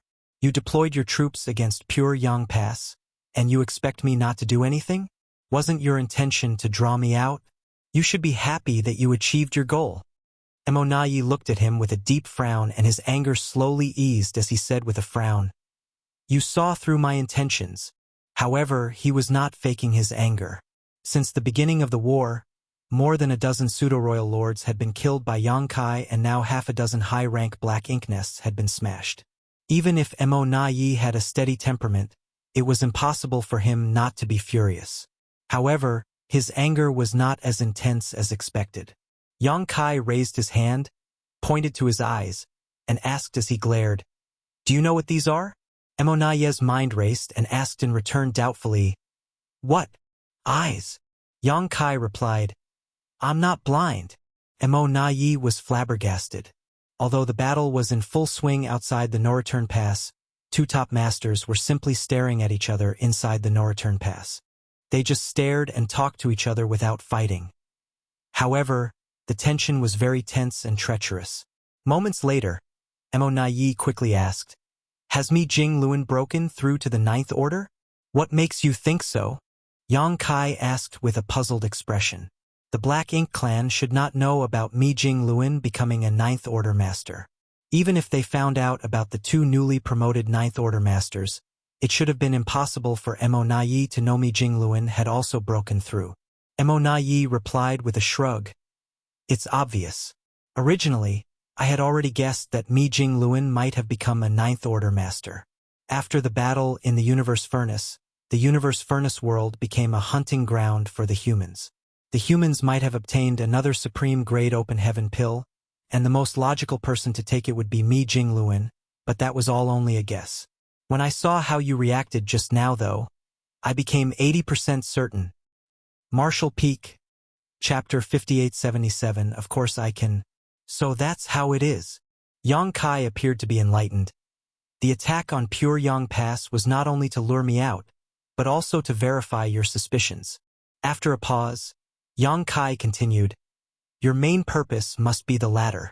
At this point, there was no point in denying it, as the 12 pseudo-royal lords led a 1,000,000-strong Black Ink clan army towards the Pure Yang Pass, which was outside the battlefield. There was no longer a way to hide the fact that Mi Jing-Luen had advanced to become a 9th Order master. If Mi Jing-Luen was still only an 8th Order master, Yang Kai would have to go to their rescue instead of boldly attacking the no-return pass. Since Yang Kai appeared in the no-return pass, it meant that he was at ease about Mi Jing-Luen's safety, and in such a large-scale battlefield, Only a Ninth Order master was able to guarantee their own safety. Emonai shook his head and said, "No, the main reason was still to lure you out and pin you down. Yang Kai, you must not underestimate yourself. Everyone from the royal lords down to the ordinary Black Ink clansman fears you deeply." Yang Kai grinned and replied, "Should I feel honored? Do as you please. I'm just speaking the truth." Emonai stared at Yang Kai, as did the three pseudo-royal lords standing beside him. None of them let their guard down even when Emonai was having a conversation with Yang Kai, and any abnormal movement would result in a violent exchange between them. This was also the reason why Yang Kai was willing to stand here and chat with Emonai. Otherwise, he would have already used instantaneous movement to disappear to somewhere else on the battlefield to kill more enemies. However, Emonai had locked onto him using his aura. Thus, even if he tried to use instantaneous movement, it would have been disrupted. After a moment of silence, Yang Kai suddenly said, "Since you have guessed that senior brother Mi had become a Ninth Order master, aren't you worried about the safety of those pseudo-royal lords?" As they spoke, the 12 pseudo-royal lords and the million-strong Black Ink clan army had already closed in on Pure Yang Pass. The two sides would clash violently at any moment. If Mi Jingluan was still an 8th Order master, then the Black Ink clan would have had a great chance to capture the Great Pass and kill Mi Jingluan. However, now that Emonai knew that Mi Jingluan was already in the 9th Order, it made no sense for him to continue the attack. It was foolish for them to charge towards danger with no possibility of gains. Emonai couldn't make such a choice. However, that was exactly what he did. Emonai replied nonchalantly, "Why should I worry?" Yang Kai frowned when he heard that. If he did not worry about the safety of his attacking army, then did that mean that the humans needed to worry? At that moment, he saw the Black Ink clan army from the No-Return Pass making a very different move. Just as they closed to the defensive perimeter of Pure Yang Pass, this army, led by 12 pseudo-royal lords, suddenly turned around and charged back towards the battlefield. In that direction, human and Black Ink clan soldiers were in an evenly matched fight, with neither side able to send reinforcements within a short period of time. A large army would be able to change the situation of that local battlefield and allow the Black Ink clan to gain the upper hand if they rushed over at this moment. Yang Kai's expression changed instantly and said, "So this is your plan?" Emonai ordered the 12 pseudo-royal lords to lead a million-strong Black Ink clan army to attack Pure Yang Pass, hold Yang Kai back, and verify Mi Jingluan's advancement to the 9th Order. But his ultimate objective was to wheel around and attack the humans from behind to create an advantage for the Black Ink clan. Emonai. Yang Kai raged. Emonai just said that his main purpose was to hold Yang Kai back, which made him lower his guard. However, even that was a deception. Yang Kai was particularly annoyed with Emonai at this moment, who could somehow turn an unfavorable situation around with clever tactics and deliver a blow to his enemies they never expected. Yang Kai nearly died when he intercepted the innate territory lords who had escaped from Primordial Heaven's Source Grand Restriction thanks to a similar scheme. If it was not for the Universe Furnace's sudden appearance at the critical moment, Yang Kai might not have survived. In Pure Yang Pass, Mi Jingluan looked from the top of the walls at the Black Ink clan army, which was getting farther and farther away from Pure Yang Pass. He then looked over in the direction of the No-Return Pass and sighed lightly, "Seems I've been exposed." Before the battle began, he had thought of using himself as bait to lure the Black Ink clan to attack. His advancement to the 9th Order was only now known to the higher-ups of the human race, while the Black Ink clan was totally unaware. Therefore, after the battle started, the 12 armies all pressed forward, leaving Pure Yang Pass vulnerable outside the battlefield. This was to send a message to the Black Ink clan and Emonai.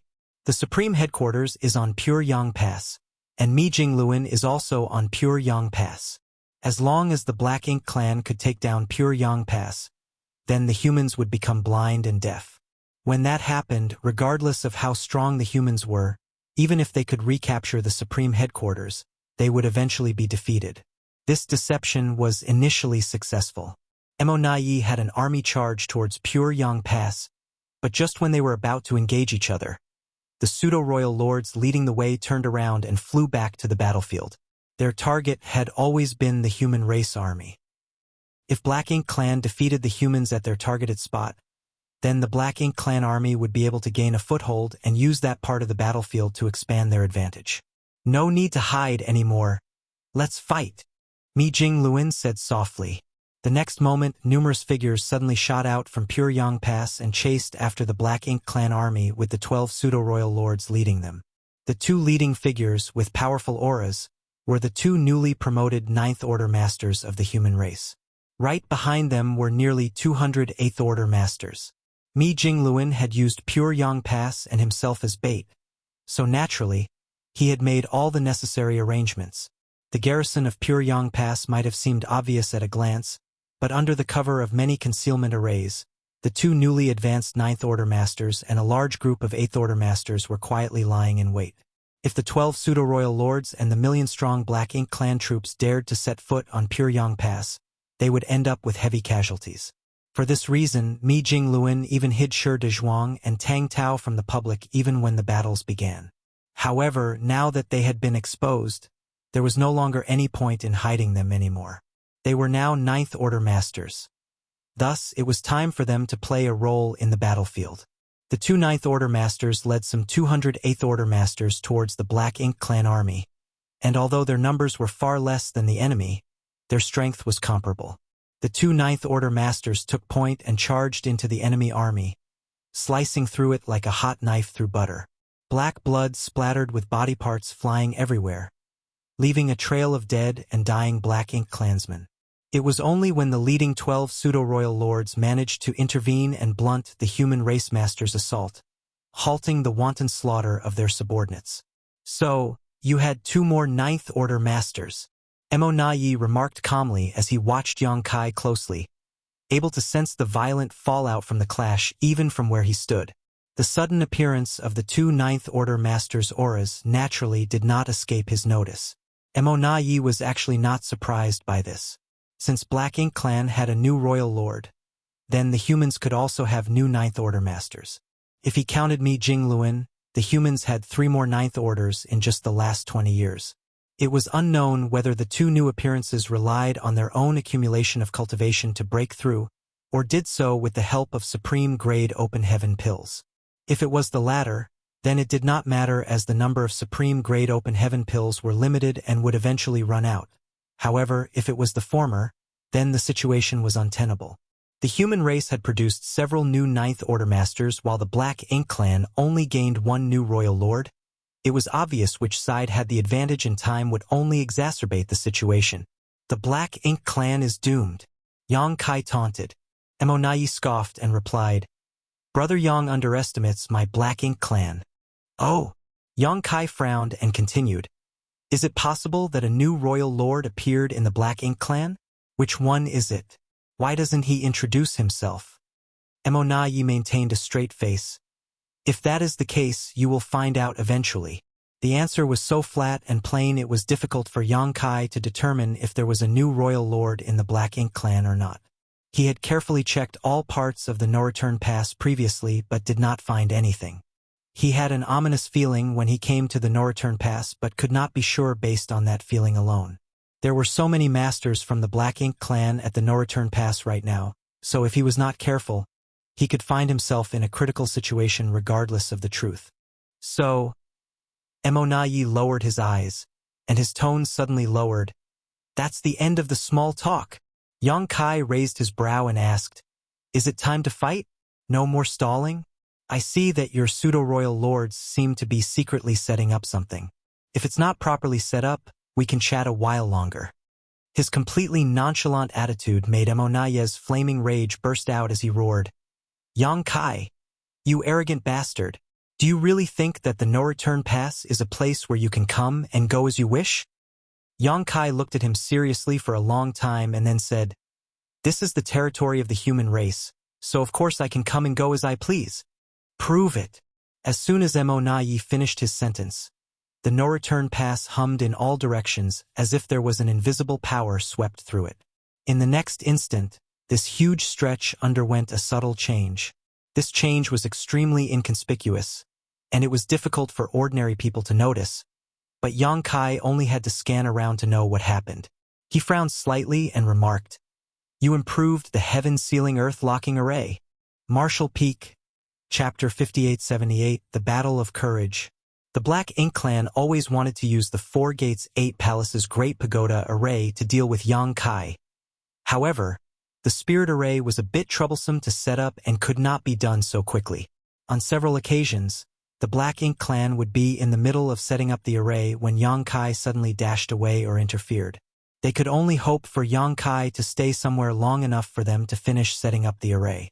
For example, the first time the Black Ink clan used the 4 Gates 8 Palaces Great Pagoda Array was in the Divine Spirit Ancestral Land. They managed to block the entire Divine Spirit Ancestral Land with it, and a pseudo-royal lord personally led numerous innate territory lords to attack and kill Yang Kai. It would have been disastrous for Yang Kai had he not taken advantage of Ancestral Land's favorable conditions, and if the pseudo-royal lord had been more measured. Without the heaven-sealing earth-locking array, there was no way to limit Yang Kai's space secret techniques, and without limiting his space secret techniques, they had no chance to kill him. While Yang Kai was chatting with Mo Na Yi, some pseudo-royal lords were sneaking around in the background, which Yang Kai naturally noticed. Now, the Black Ink clan had turned the entire No-Return Pass into a huge trap. Compared to the previous 4 Gates 8 Palaces Great Pagoda Array, the current array was undoubtedly better hidden and covered a wider area. Without Yang Kai noticing, the array had already been activated. Damn! Yang Kai cursed in contempt. Mo Na Yi coldly snorted. Don't you humans have a saying? If you often walk next to the river, how can your shoes not get wet? You went on 3 rampages in the No-Return Pass already. Do you really think that I won't learn from those failures and prepare for today? That's why you always stayed in the No-Return Pass, so that you could trap me here when I came again. It's unbelievable that the Black Ink clan has a talent capable of this.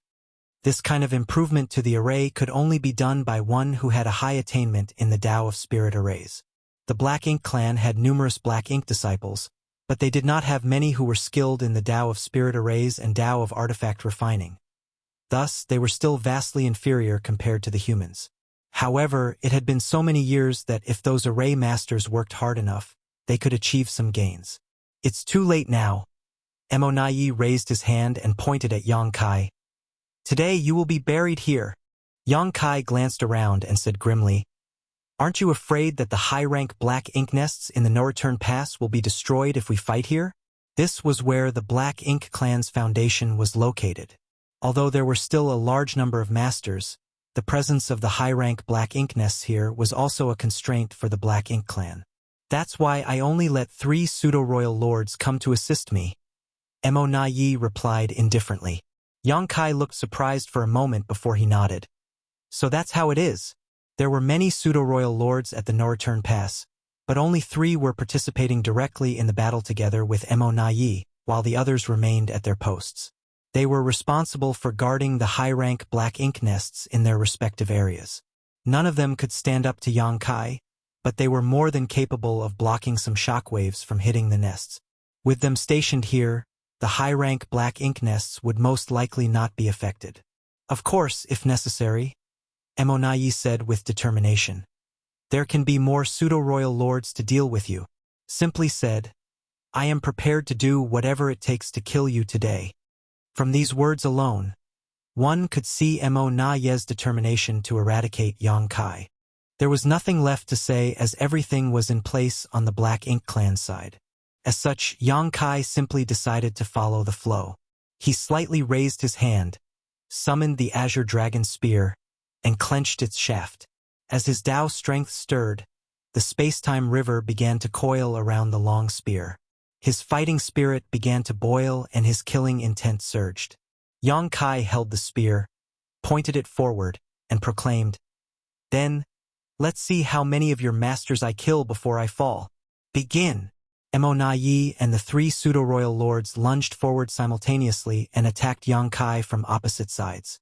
Yang Kai immediately thrust the Azure Dragon Spear forward, sending out a spear shadow filled with Tao strength so powerful that it terrified the pseudo-royal lords. The spear sliced a pseudo-royal lord's body, drew some black blood, and continued its momentum towards Mo Na Yi's face. Mo Na Yi roared and his Black Ink strength surged, turning into a protective layer covering his body. However, that barrier was directly pierced by the long spear. At the critical moment, Emonai raised his arm and managed to deflect the spear away from his body. The tip of the spear still scratched Emonai's face, and Yang Kai swiftly made a sweep with it, sending the former flying with a powerful strike. Yang Kai was about to give chase when he felt a powerful force coming at him from behind. It was the three pseudo-royal lords who attacked together, forcing him to draw back his spear to defend himself. Emonai quickly regained his balance but still appeared bewildered. The last time he faced Yang Kai head-on was in the Universe Furnace world when Yang Kai had just advanced to the Ninth Order and he had just become a royal lord. He was almost killed by Yang Kai back then, but Meng Ke sacrificed himself for the greater good and helped him to escape. It had been hundreds of years since that encounter. Now, fighting Yang Kai once again, Emonai suddenly found that this bastard seemed to be a lot stronger than back then. Of course, Yang Kai would certainly become stronger after hundreds of years, but likewise Emonai was also much stronger than back then. Both of them still had serious injuries back when they first fought, so neither was able to display their peak strength. However, Yang Kai had now become much stronger than Emonai had expected. He knew how humans cultivated and understood well that a Ninth Order master required many years of accumulation to improve themselves. Thus, he could not figure out how Yang Kai managed to grow so much in just a few hundred years. Emonai thought that one group of three pseudo-royal lords together with himself would be enough to deal with Yang Kai, but now it seemed that was not sufficient. Unfortunately, he was not prepared to let more pseudo-royal lords come forward to fight against Yang Kai, as just adding more bodies may not help the situation. The three pseudo-royal lords who were already in a battle formation could only withstand Yang Kai's assault for 10 breaths before they started to crumble under his relentless attacks. They had previously fought with other Ninth Order masters and basically concluded that if they used a Three Fortunes formation, they would be able to contend with the enemy. Even if they were ultimately outmatched, they did not have to fear dying. However, this killing star seemed to be far more powerful than other Ninth Order masters. Fortunately, Emonai quickly came over to assist them. Even then, it was just barely enough to contend with Yang Kai. The pseudo-royal lords who were tasked with protecting the no-return pass saw this and became concerned and gloomy. It was impossible to realize how powerful Yang Kai was until one actually fought him. Three pseudo-royal lords in a formation could compete with a Ninth Order master. That was the standard rule, but now, even with Emonai, who was a true royal lord, their power was barely enough to hold Yang Kai back. Yang Kai was even beginning to gain the upper hand over them, which was a terrifying sight to behold. The battle was fierce and ruthless. Several figures darted around as they fought throughout the no-return pass. Every single attack on Yang Kai was well coordinated and powerful, which showed how well prepared the Black Ink clan was for this confrontation. The pseudo-royal lords who were guarding the high-rank Black Ink nests were also able to block all the fallout, leaving the Black Ink nests untouched. As the battle dragged on, the three pseudo-royal lords who were fighting became wounded and drained, causing their strength to drop. At that moment, three other pseudo-royal lords flew out from the perimeter, formed a battle formation, and joined the fight. Once that happened, the three exhausted and wounded pseudo-royal lords made a feint and withdrew.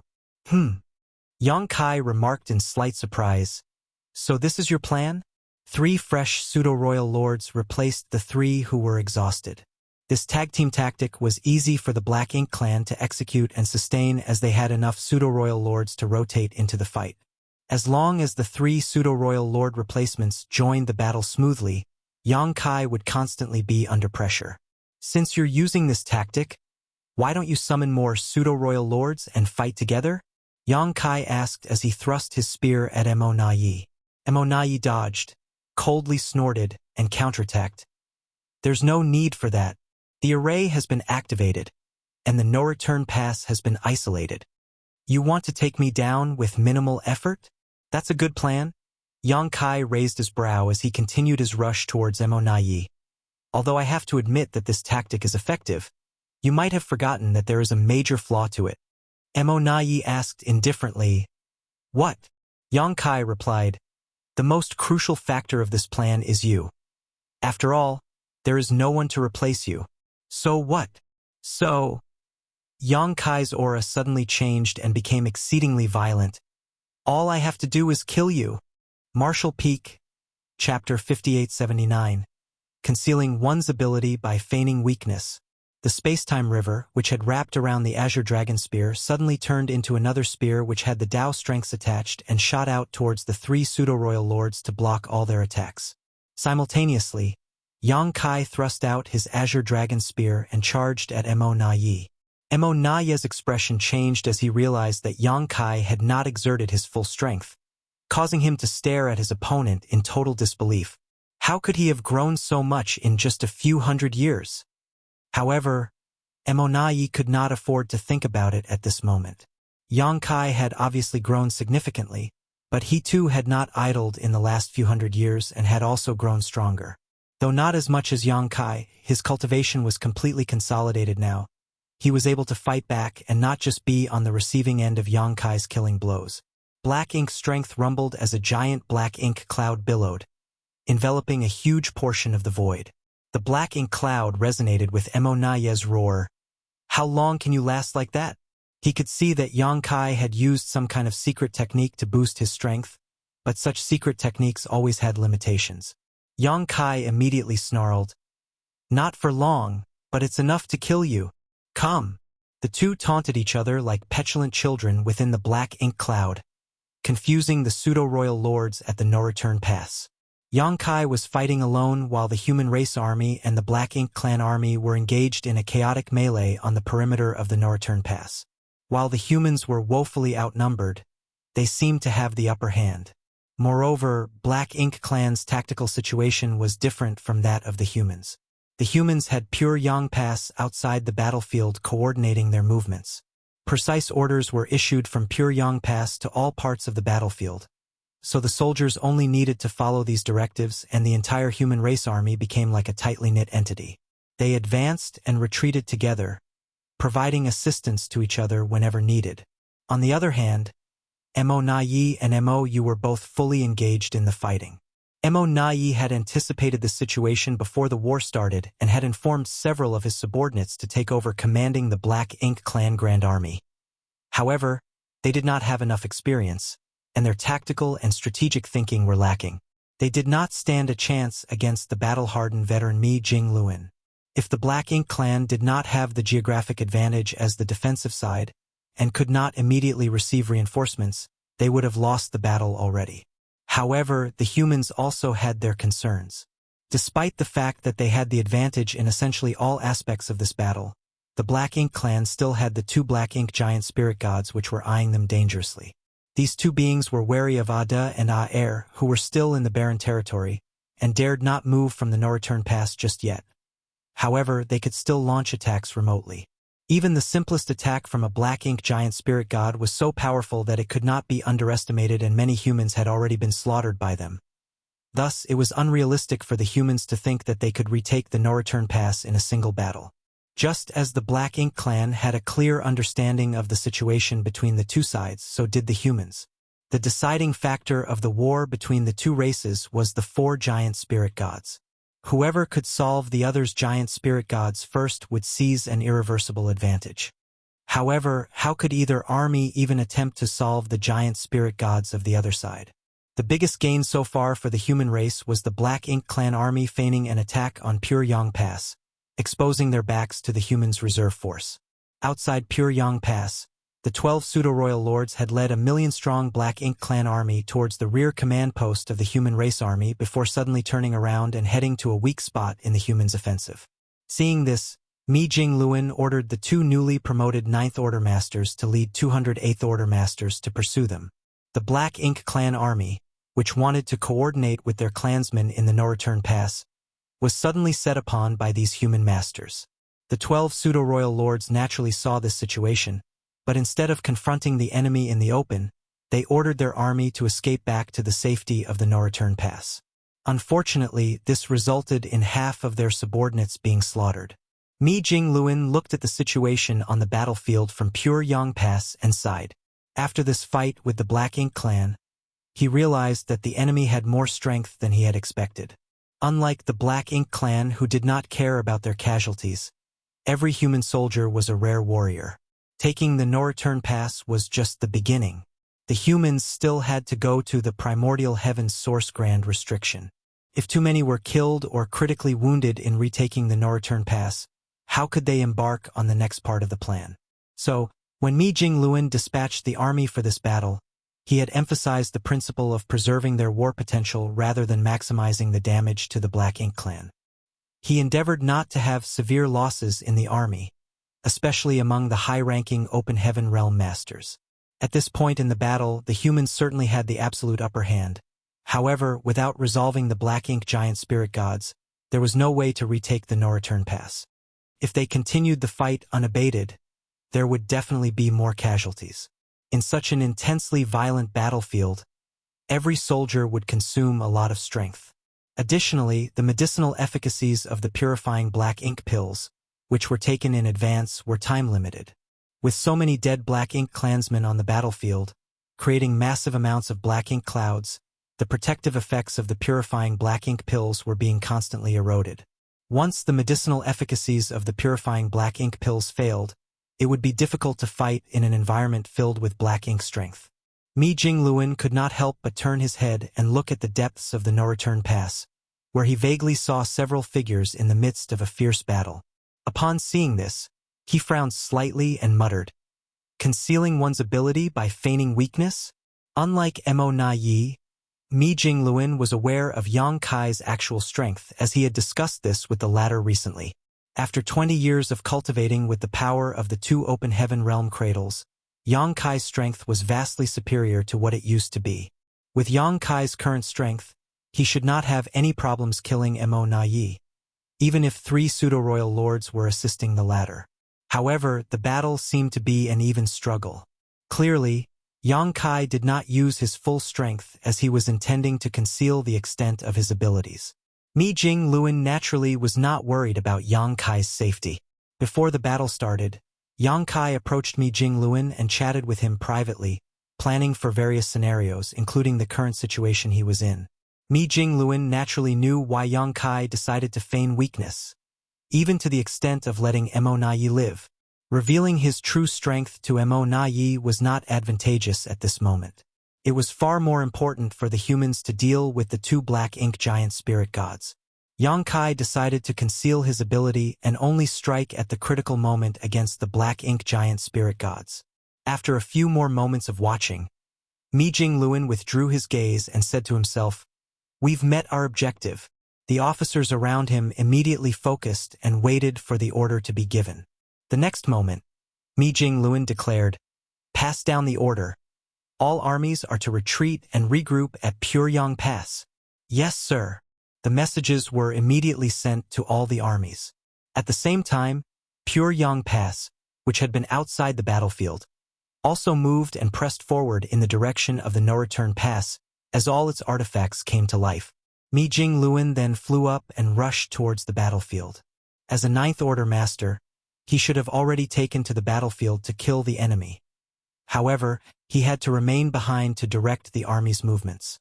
Now that the battle was coming to an end, there was not much more for him to do. The human army only needed to withdraw from the battlefield in an orderly manner according to the original plan. So Mi Jing-Luen could finally put down the heavy burden of command and go to the battlefield to act as a lone Ninth Order master. At the same time as Pyongyang Pass began moving, on the battlefield inside the no-return pass, Yang Kai muttered, "It's about time."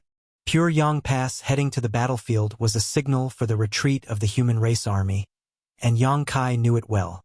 Although he had been fighting alone, he was still taking advantage of the momentum of the human army. At that moment, Yang Kai's extremely fierce attacks suddenly slowed down, and he held a stoic expression. Across from him, Mo Na Yi was drenched in cold sweat, as he felt like he just escaped from the gates of death. He did not expect Yang Kai's explosive assault to last so long and had almost not survived the onslaught. His body was covered with wounds now, and even though they were not life-threatening, it made him look quite disheveled. There had also already been several rounds of pseudo-royal lords who rotated in and out of the battlefield. He was secretly relieved that Yang Kai stopped his attacks at this point. Otherwise, once he was killed, the pseudo-royal lords would have to face Yang Kai on their own. Once that happened, the high-rank Black Ink nests would suffer heavy losses, which would make the entire war situation untenable. Mo na yi, Yang Kai said after he adjusted his breathing. Let me show you something. Mo na yi kept his cool and remained silent, while he continued his attacks with the three pseudo-royal lords in a pincer move. Your heaven-sealing earth-locking array. As Yang Kai spoke, the space-time river once again coiled around the azure dragon spear. He then thrust his spear into the void, causing an eruption of space principles that shattered the local space. It's useless against me now, Yang Kai declared. With the spear's thrust and the diffusion of space principles, there was a sound of something shattering, and immediately afterwards, the space around the no-return pass began to crack in a spiderweb pattern. Marshall Peak, Chapter 5880, the opposite. The Black Ink clan had tried to use the Four Gates Eight Palaces Great Pagoda array several times to deal with Yang Kai, so naturally he was prepared for this. Even before he entered the no-return pass alone, Yang Kai considered the possibility of this grand array being set up to trap him. However, Yang Kai was not worried about such trifles now. He would have been wary of a heaven-sealing earth-locking array 700 years ago, as, at that time, if the local space he was in was really isolated, he would be in a lot of trouble. Unless he killed all the Black Ink clansmen inside and broke open the array, it would be impossible for him to use instantaneous movement to escape. But he was not the same as back then. In the universe furnace, he had broken through to the Ninth Order Master, and his strength had dramatically increased after his retreat over the past 20 years. In addition, Yang Kai refined and devoured various Tao strengths in the infinite river in the universe furnace world. It was also there that he realized his own space-time river was actually the condensed manifestation of all his Tao strengths. With the power of the space-time river, Yang Kai could easily break through the heaven-sealing earth-locking array arranged by the Black Ink clan, ruining their plans. Another point was that this array was only made by some Black Ink disciples with mediocre attainments in the Tao of Spirit arrays at best. Thus, the array they produced was not too effective. If it had been the great grandmaster of the human race that devised and set up an array to use against Yang Kai, it would have been more troublesome, but the Four Gates Eight Palaces Great Pagoda array was still easy to break free from. From the start of the battle today, Yang Kai could have broken the array at any moment he chose to. What he said about, "Let's see how many of your masters can I kill before I fall," before the fighting started, was simply meant to mislead Mo na yi. Mo na yi was absolutely shocked the moment the heaven-sealing earth-locking array was shattered. He did not know much about spirit arrays, so he did not expect this one, which he had such high hopes for, to not affect Yang Kai at all. As such, he and the three pseudo-royal lords who had teamed up with him launched a desperate attack. This seemed to be a worsening situation, and it was obviously unwise to continue after knowing that it was impossible to contain Yang Kai. However, considering that Yang Kai was also feigning weakness, there was no reason why Mo na yi would choose not to take advantage of him when he seemed to be suffering backlash from some kind of sacrificial secret technique. Murderous thoughts flashed through his mind, but Yang Kai suppressed his urge to kill Mo na yi here and now. Instead, he just summoned a bit of strength to block Mo na yi's blow, making it appear as if the two of them were now evenly matched. The three pseudo-royal lords in their formation also attacked from the side, but Yang Kai simply thrust his spear out to force them back. A single thrust was enough to block these three. After all, Yang Kai was stronger than the other Ninth Order Masters and Royal Lords by a large margin. Even though he was busy fending off Mo na yi, the power of this spear could not be underestimated by the three pseudo-royal lords. However, as Yang Kai swung his spear, the leader of the three pseudo-royal lords actually raised his hand to block the blow. The moment contact was made, the pseudo-royal lord's aura changed subtly. Yang Kai could not help but be stunned for a moment and quickly cursed in his heart. Even though he had been careful enough, he did not expect to fall for Mo na yi's tricks in the end. He had to admit that Mo na yi was a cunning and highly intelligent foe. The main reason for this admiration was that Yang Kai had realized that the pseudo-royal lord, who was leading the charge towards him, was not a pseudo-royal lord. He was a true royal lord. This caught him off guard. However, Yang Kai was ready for such surprises. When he came to the no-return pass more than 20 years ago, Yang Kai realized that new royal lords would soon be born in the Black Ink clan, and over the past 20 or so years, the humans managed to gain 2 new Ninth Order Masters, so how could the Black Ink clan lag behind? It was not certain a new royal lord had risen, but there was still a good chance at least one had appeared. When Mo Na Yi answered Yang Kai's probing question previously, it was difficult for him to conclude anything. However, he still held the mindset that he would rather believe that there was at least one more. With such a mindset, Yang Kai was constantly on guard against any unknown royal lord who might be lurking and waiting for an opportunity to strike. He subconsciously felt that if a new royal lord appeared in the Black Ink clan, he would be hiding somewhere, looking for an opening to attack him. However, Mo Na Yi chose to hide the new royal lord in plain sight, among a group of pseudo-royal lords. There were not many differences in terms of the auras of a royal lord and a pseudo-royal lord. What set the two apart was that a pseudo-royal lord could not control their strength completely. As a result, a pseudo-royal lord could only exert about 70 to 80% of their full strength, despite possessing the foundation of an actual royal lord. It was like two identical wells of water, but the lengths of rope used to draw up water were different. Since one rope was shorter, it could not access the well's entire water supply. This was the difference between a pseudo-royal lord and a true royal lord. This meant that as long as a true royal lord simply released his own aura wildly, it was basically impossible to differentiate him from a pseudo-royal lord. Even if he was in a fight, as long as he intentionally held back part of his strength, he would not reveal any flaws. So, it was only when he started to attack that Yang Kai realized that among these three pseudo-royal lords, there was a true royal lord. This was what Yang Kai did not expect. He had been distracted, monitoring the movement all around him, lest a royal lord suddenly popped out of nowhere. However, he never anticipated that a true royal lord was actually lurking right next to him this whole time. This arrangement was extremely clever and was definitely Mo Na Yi's idea. According to Mo Na Yi's instructions, 3 pseudo-royal lords would join him in suppressing Yang Kai, and so far, several batches of pseudo-royal lords had rotated in and out of this battle. After establishing a kind of routine, even if Yang Kai was that astute, he would gradually become blind to such a possibility. Of course, Yang Kai was doing something similar in trying to conceal his abilities by feigning weakness. Consciously having to hold back was actually an additional burden on him, which left him somewhat distracted. There was no point in blaming himself at this point, though. The 2 royal lords were close at hand, with one of them in the midst of a violent attack. In Yang Kai's current weakened state, it was impossible to dodge the incoming blow. Many thoughts flashed through his mind as Yang Kai as he weighed between continuing with the deception or revealing his true strength, counterattacking, and taking Mo Na Yi and the new royal lord by surprise. In the end, though, he restrained his murderous intent. The next moment, the new royal lord's fist found its way through Yang Kai's guard and struck his chest. This punch was so powerful that it almost caved Yang Kai's chest in, and a mouthful of fresh golden blood spurted out, turning into a thick mist of blood. Yang Kai swung his fist back to repel his new foe before sweeping at him with his spear, forcing the new royal lord to dodge out of the way. Mo Na Yi was surprised that the heaven-sealing earth-locking array was broken by Yang Kai, but his original plan still worked out, which made up for the embarrassment. While Yang Kai was fighting with Di Yaluo, he raised his hand and black ink strength broke through the void, aiming at the back of the former's head. If this blow landed, it would be disastrous for Yang Kai.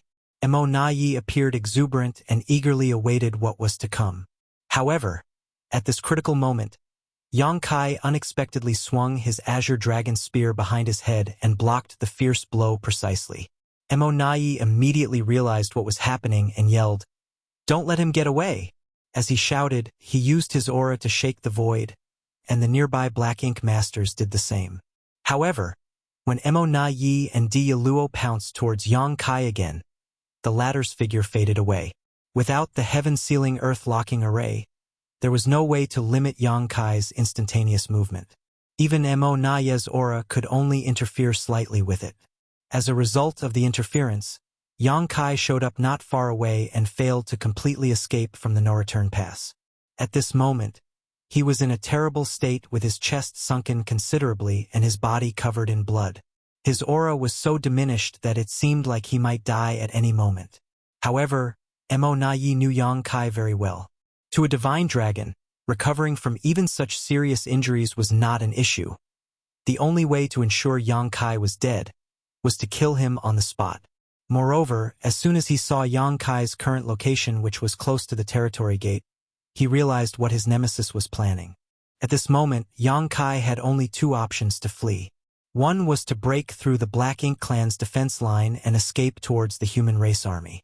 As long as the humans sent some masters to assist him, he could ensure his own safety. He was able to sneak into the no-return pass silently with the help of Thunder Shadow's innate divine ability. But now that so many masters from the Black Ink clan were locked onto him, he could not escape using the same tactic. As such, it was difficult for him to sneak his way out of the no-return pass. If he tried to fight his way out now, though, Mo would surely notice something was off and reassess his strength. Thus, he had only one option left, which was to escape via the territory gate which led to the barren territory. Marshall Peak, Chapter 5881. Decision. Yang Kai's original intention was to use the human army to create chaos in and around the no-return pass, engaging as many masters from the Black Ink clan as possible so he could find a chance to slip through the territory gate into the barren territory. That was why he snuck into the no-return pass alone when the opportunity presented itself. Otherwise, he could have continued to wander the battlefield and kill with impunity. Yang Kai's mere presence terrified most of the Black Ink clan, including the pseudo-royal lords. The biggest reason for doing this was it was a strategy that he had discussed with Mi Jing Luan before the army began the battle. Ada and Aer remained in the barren territory. These two giant spirit gods were strong, but not very smart. So, it was better to have a human direct and guide them, especially during the critical moments. Yang Kai was naturally the best candidate for this role. The two giant spirit gods considered him a friend, and he was strong enough to move alone to the barren territory and remain there to guard it. Furthermore, just because Yang Kai was in the barren territory did not mean that he could not participate in the battle. He was so strong that as long as he was in the barren territory, the Black Ink clan would have to divert some energy to guard against him attacking the no-return pass from the territory gate. The Black Ink clan would not be as worried had it been any other Ninth Order masters remaining behind the territory gate. Yang Kai intended to escape to the barren territory all along, but he did not expect the process to be so turbulent to the point he was forced to make such a bitter choice. Mo had also anticipated Yang Kai possibly escaping through the territory gate, but he had thought the 4 gates 8 palaces Great Pagoda array would be enough to stop the latter. Previously, Mo had quite some confidence in the heaven-sealing earth-locking array, but to his disappointment, he now realized that this array could no longer trap Yang Kai. So, the moment Yang Kai reappeared, Mo and Dia Luo led a large group of pseudo-royal lords over. Before they even arrived, powerful secret techniques were sent out like a storm towards Yang Kai. Yang Kai's face paled. Throughout this battle, he had been concealing his ability by feigning weakness. However, he was now really wounded and facing a deadly threat.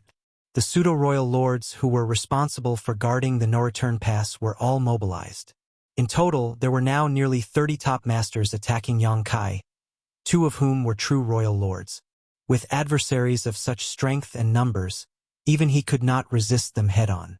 In his haste, Yang Kai could only hastily summon his space-time river and dive inside to shield himself as he fled towards the territory gate. Hong long long. Explosions rang out as waves surged, causing the space-time river to tumble and the Tao strengths to shake. Space rippled and cracked near the territory gate as Yang Kai disappeared while those chasing after him came to a halt. Mo Naiyi, the leader of the group, ground his teeth and snarled. He's still alive after all that. Although he had not been able to catch Yang Kai off guard and even landed a heavy final blow, he was absolutely certain that Yang Kai was still alive. He also knew that Yang Kai had already escaped into the barren territory through the territory gate to join up with the 2 giant spirit gods. As he spoke, a strong sense of frustration rose in his heart. According to his plans, as long as nothing untoward happened, Yang Kai had less than a 30% chance of escaping from the no-return pass. However, the most critical 4 gates 8 palaces Great Pagoda array did not work as it should. Now, not only was his plan a failure, he had shown his trump card. Dia Luo's identity had been exposed, and the Black Ink clan had no more royal lords. Thus, it would now be all but impossible to kill Yang Kai. Thinking back on all the years he had been fighting with Yang Kai, Mo Naiyi realized he previously had 2 good chances to kill this plague but always failed at the last moment. No one could be sure if he was unlucky or if Yang Kai's fortune was just that much better to always allow him to survive. Dialuo comforted, "Don't blame yourself. Although we couldn't kill him this time, he is definitely severely injured and won't be able to cause any troubles anytime soon. Additionally, now is not the time to think about him. We should consider the overall situation." As a royal lord, Dialuo did not have many dealings with Yang Kai. More specifically, he had not suffered many losses at his hands. Thus, he did not have Emo Naye's obsession with killing Yang Kai. However, right now, the Black Ink clan had more problems than just a wounded but still alive Yang Kai. Emo Naye forced himself to calm down, nodded and said, "You're right." When he was fighting with Yang Kai, he did not have the time or the capacity to think of the situation on the battlefield. However, he immediately noticed something unusual as he observed the fights. The human race army was withdrawing while pure Yang Pass, which had kept its distance all this time, was actually advancing. It seemed to be using the power of its various arrays and artifacts to provide cover for the retreating humans.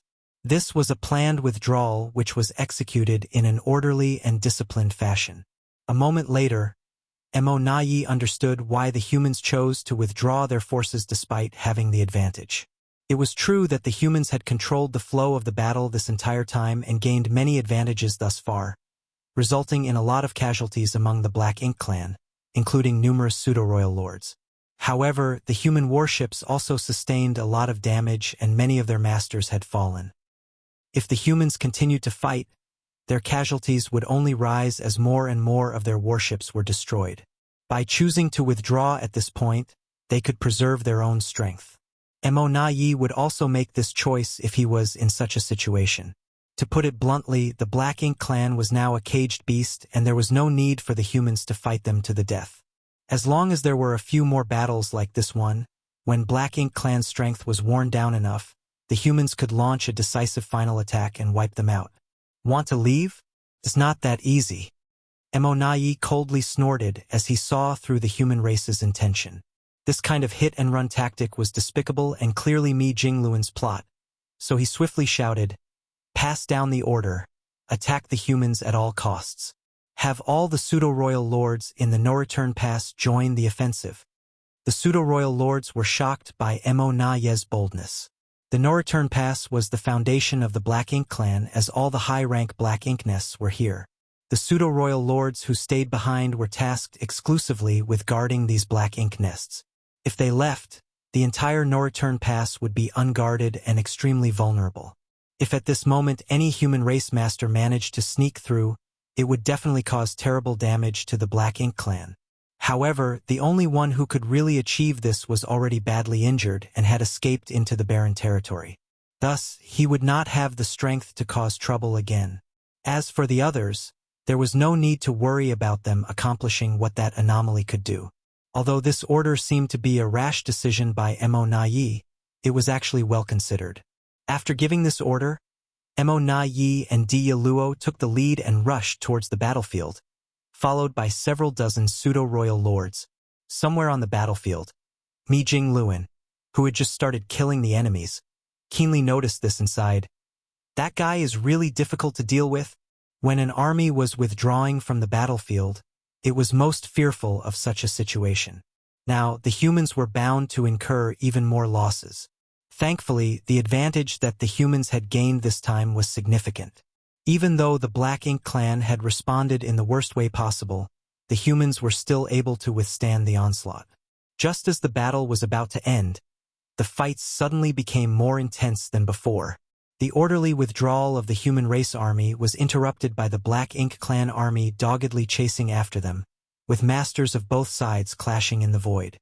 Comparing the two sides, the humans were undoubtedly better organized.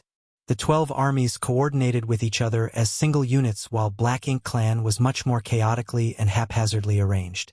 Many of the Black Ink clan soldiers that gave chase could not interfere with the humans meaningfully as they did not coordinate properly and were basically trampling over each other trying to get ahead. However, there was still some impact on the withdrawal of the army.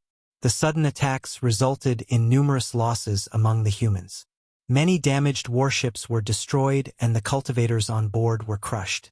Seeing the situation deteriorating, One of the purifying black ink battleships actually turned around and dove into a close-quarters battle, its weapons firing madly as it plowed its way through the enemy lines.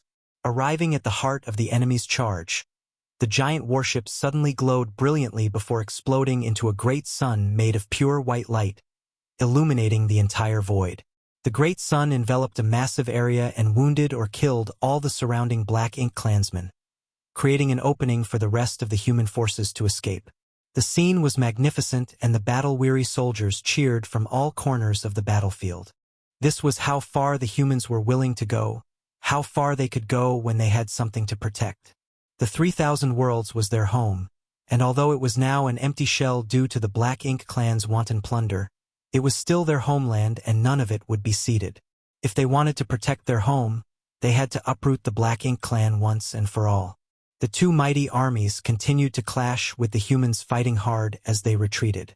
The Black Ink clan continued their pursuit for 5 million kilometers before finally stopping. The relentless and tenacious pursuit of the humans frustrated Mi Jingluan, and he was tempted to order an immediate counteroffensive.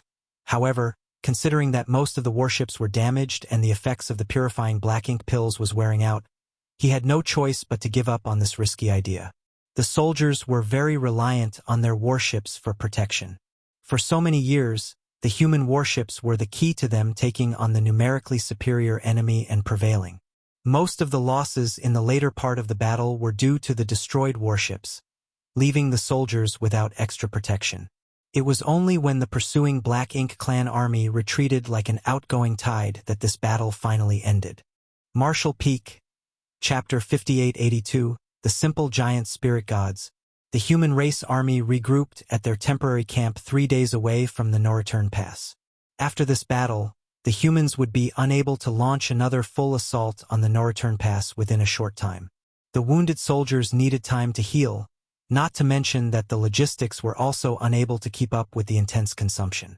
A large number of damaged warships needed to be repaired, evil purging divine spears needed to be replenished, and the purifying black ink pills had to be refined. All of this required a lot of resources, so although there were currently 3 million third order and below cultivators mining supplies in the vast black ink battlefield, it would always take some time to accumulate enough. A conservative estimate was that for the next 2 to 3 years, they would not have the ability to attack the no-return pass again. The Black Ink clan, even though they had found out that the humans had set up camp just days away, did not dare to harbor any aggressive thoughts. When the entire human race army withdrew, the Black Ink clan could still chase after them in order to thin their numbers. However, now that they had settled down and regrouped, it was not wise to disturb them again. Thus, although the humans were not far from the no-return pass, the two sides coexisted for a long period without much conflict.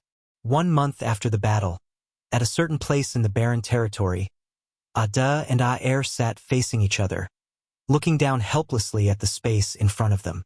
In their field of vision, a figure covered in blood was sleeping quietly. The blood had already congealed and stained the clothes. The figure slept on his side, suspended in the void as if there was an invisible bed underneath.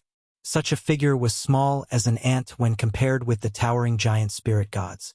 This figure was none other than Yang Kai, who entered this place from the no-return pass. At the last moment, he used the power of his space-time river to block the fierce attacks of the 2 royal lords and dozens of pseudo-royal lords. The impacts were so violent that his own Dao strengths were severely impacted and his vitality plunged to the point he became delirious. He passed out soon after entering the barren territory. He would not have been able to sleep so peacefully for so long if not for Ada and Aer watching over him. With their protection, Yang Kai felt safe enough to recuperate in peace. However, his condition caused the 2 giant spirit gods to worry about him. After staring at the tiny figure in front of him for a long time, Ada suddenly wailed, "Dead!" Ada had said this so many times that Aer was so frustrated, but he still patiently explained, "Not dead, asleep." Ada suddenly remarked, "Oh, ate till he was full." He had always maintained a routine of napping when he was full and looking for food when he woke up. Therefore, he expected that all the living creatures should be the same as him. Since Yang Kai was asleep, he must have eaten enough and was now taking a nap. When this topic was brought up, Ada reached out, rubbed his belly and grumbled, "I'm hungry." Aer also instinctively echoed, N. The two giant spirit gods looked at each other gloomily. At that moment, the sleeping Yang Kai suddenly opened his eyes and sat up slowly. He appeared dazed, drowsy, and stiff for a while before yawning. He stretched his back and mumbled, "That was a good nap." It had been ages since he was able to sleep so comfortably. Since his strength became so much stronger, he almost did not need to sleep normally to recover his energy. Now, he took advantage of his wounds and the protection of the giant spirit gods to sleep peacefully and allow his body to heal. Waking up, he immediately felt mighty as a dragon and fierce as a tiger. His revitalized energy coursed through his veins, and he could not wait to barge into the no-return pass and beat those two bastards to a pulp. But then, a huge face suddenly filled his entire vision and thundered, "Are you hungry?" The void shook under the thunderous but clearly concerned voice. Yang Kai was nearly blown away by the force of the wind that resulted from the giant spirit god's breath, but he quickly stabilized himself, looked up at the humongous bald head, and knew immediately that it was a Yang Kai chuckled, raised his hand, and waved his hand. "You're talking about yourself, right? Okay, I know. Back up a little bit. I haven't forgotten what I promised you the last time." When he left the barren territory some 20 years ago, he instructed Ada and Aer to guard the territory gate and smash anyone who dared to cross the territory gate. He promised them that if they did that, he would bring them food the next time he came. The two giant spirit gods had done a good job over the years, and it was because of their deterrence that the Black Ink giant spirit gods of the Black Ink clan did not dare to join in the battle a month ago. Yang Kai naturally had to fulfill his promise to them. Yang Kai raised his hand and flipped it over, and an orb appeared on his palm. He said childishly, "Look at this. Do you know what it is?" Ada and Aer's eyes were immediately attracted by the orb. They could smell the delicious fragrance that emanated from the orb and knew that this was their food. However, what puzzled them was that this food was not quite the same as what they would eat previously. So, even though their stomachs were rumbling, they resisted the urge to feast. Yang Kai laughed at the look of the two giant spirit gods before throwing out the world bead from his hand without further delay. The little world bead flew into the void, and as it fell, space principles flared, allowing the tiny sphere to rapidly expand. Just a few moments later, it became a complete universe world. The volume of this universe world was just as big as the star boundary. However, its surface was full of large pits, and there were a number of dark tunnels leading to its interior. These were obviously traces left behind by the mining of resources. The valuable resources had all been extracted from this universe world, and since world principles was collapsed, it was considered as a dead universe world, which suited giant spirit gods' appetite. Now that the 3,000 worlds had basically been hollowed out, it was not easy to find such a universe world. However, since Yang Kai promised Ada and Aer to bring them good food, he had to keep to his word. Fortunately, in the 3,000 worlds, there was still Myriad Monsters territory, which was the great territory adjacent to High Heaven territory. Myriad Monsters territory and High Heaven territory had become the last two pure lands of the human race. Yang Kai found this universe world in Myriad Monsters territory, refined it into a world bead, and brought it to this place before restoring it to its original size using his space secret techniques. Such tasks were easily done by Yang Kai nowadays. After seeing the delicious universe world, the two giant spirit gods immediately jumped up and down in joy and ran over to it. The giant spirit gods' bodies were massive, even when compared to such a universe world. So, they each sat on opposite ends and began reaching out to grab large chunks of it and shoving them into their mouths before crunching it with their massive teeth. This was the first time Yang Kai watched the giant spirit gods eating in such close proximity, and even though he had seen many things in his life, this was still an amazing sight to behold. It had been very puzzling to him that the giant spirit gods only eat this kind of dead universe world. How could such a huge body with terrifying strength be nourished by this? The universe was indeed filled with profound mysteries that were difficult to understand. The two giant spirit gods were eating with one hand and grabbing with the other, both smiling happily at Yang Kai. When Ada realized that Yang Kai was staring at them, he handed over a universe fragment and said, "Friend, let's all eat together." Yang Kai froze for a moment, then realized what he meant by friend. Ada had always called him Little One, or even Little Ant. But since he had brought them such good food, he now became their friend. Since Ada offered so generously, Yang Kai took the universe fragment into his small universe, fearing that it would upset him if he refused. Ada saw this and smiled from ear to ear. It was a pity that there were so few giant spirit gods now. If there were more than 2, perhaps 8 or 10, they could have easily retaken the no-return pass. All Yang Kai would need to do is lead a squad of them to get the job done. Casting such fanciful thoughts aside, Yang Kai turned his head and looked at the territory gate. Through the void turbulence, Yang Kai could still vaguely see the situation in the no-return pass.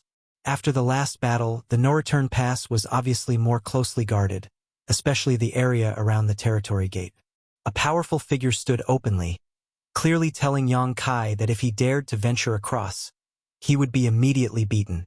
Yang Kai coldly snorted, took off his blood-stained clothes, summoned some water from his small universe, and washed himself. He then changed into a new set of robes. Although he had been in a deep sleep, he was extremely sensitive to the passage of time and knew clearly that it was only 1 month since the last battle. He estimated that the Black Ink clan lost at least 20 pseudo-royal lords with even more seriously wounded. It was very troublesome for such masters to heal, so it would be a long time before they could fully recover. However, the humans also needed to recuperate and accumulate supplies for the next battle. Everything took time. Therefore, although Yang Kai could not get in touch with Mi Jingluan, according to what they had planned, the next attack on the no-return pass would be at least 2 years later. 2 years was neither long nor short. It was just enough time for Yang Kai to deal with some things. He had an idea in mind, and it was time to act. Marshall Peak, Chapter 5883, Out of Control Small Stone Race. Yang Kai was slightly taken aback, looking at Ada and Aer. The universe world had been completely devoured by the 2 giant spiritual gods in just a short time. When they noticed Yang Kai looking at them, they immediately looked at him eagerly. Obviously, the 2 had not had their fill yet. Yang Kai immediately stated, "Wait here. I'll go find you something to eat now. Just like before, keep a close eye on this place. If anyone dares to come out from the other side of the door, beat them to death." The 2 giant spiritual gods nodded their acknowledgement. Yang Kai had used his actions to prove that he wasn't someone who goes back on his word. Compared to the promise he made last time, this time, Ada and Aer naturally looked forward to it with great expectations. After confirming that the 2 giant spiritual gods understood his intentions, Yang Kai manipulated space principles and rushed towards the territory gate connected to the shattered heaven. A moment later, he arrived at the territory gate and entered. The injuries Yang Kai had sustained in the battle a month ago weren't light, but they weren't too serious either. After a month of sleep, his physical body had basically fully recovered. The instability in his Tao strengths wasn't something that could be so easily resolved, but as long as he didn't overexert his Tao strength, it wouldn't affect him much. The current human race could be said to have mobilized all of their forces to war. Disregarding the many great territories that had already become empty shells, even High Heaven territory and Myriad Monsters territory only had a few old, weak, and disabled people left behind, as well as some rising stars who had yet to fully mature. They had been born too late, so no matter how outstanding their aptitude was, they had yet to reach the open heaven realm. As such, they weren't even qualified to join the logistics team to gather resources. Under such circumstances, Yang Kai's goal for returning to the 3,000 worlds from the shattered heaven was naturally not High Heaven territory or Myriad Monsters territory. His destination was elsewhere.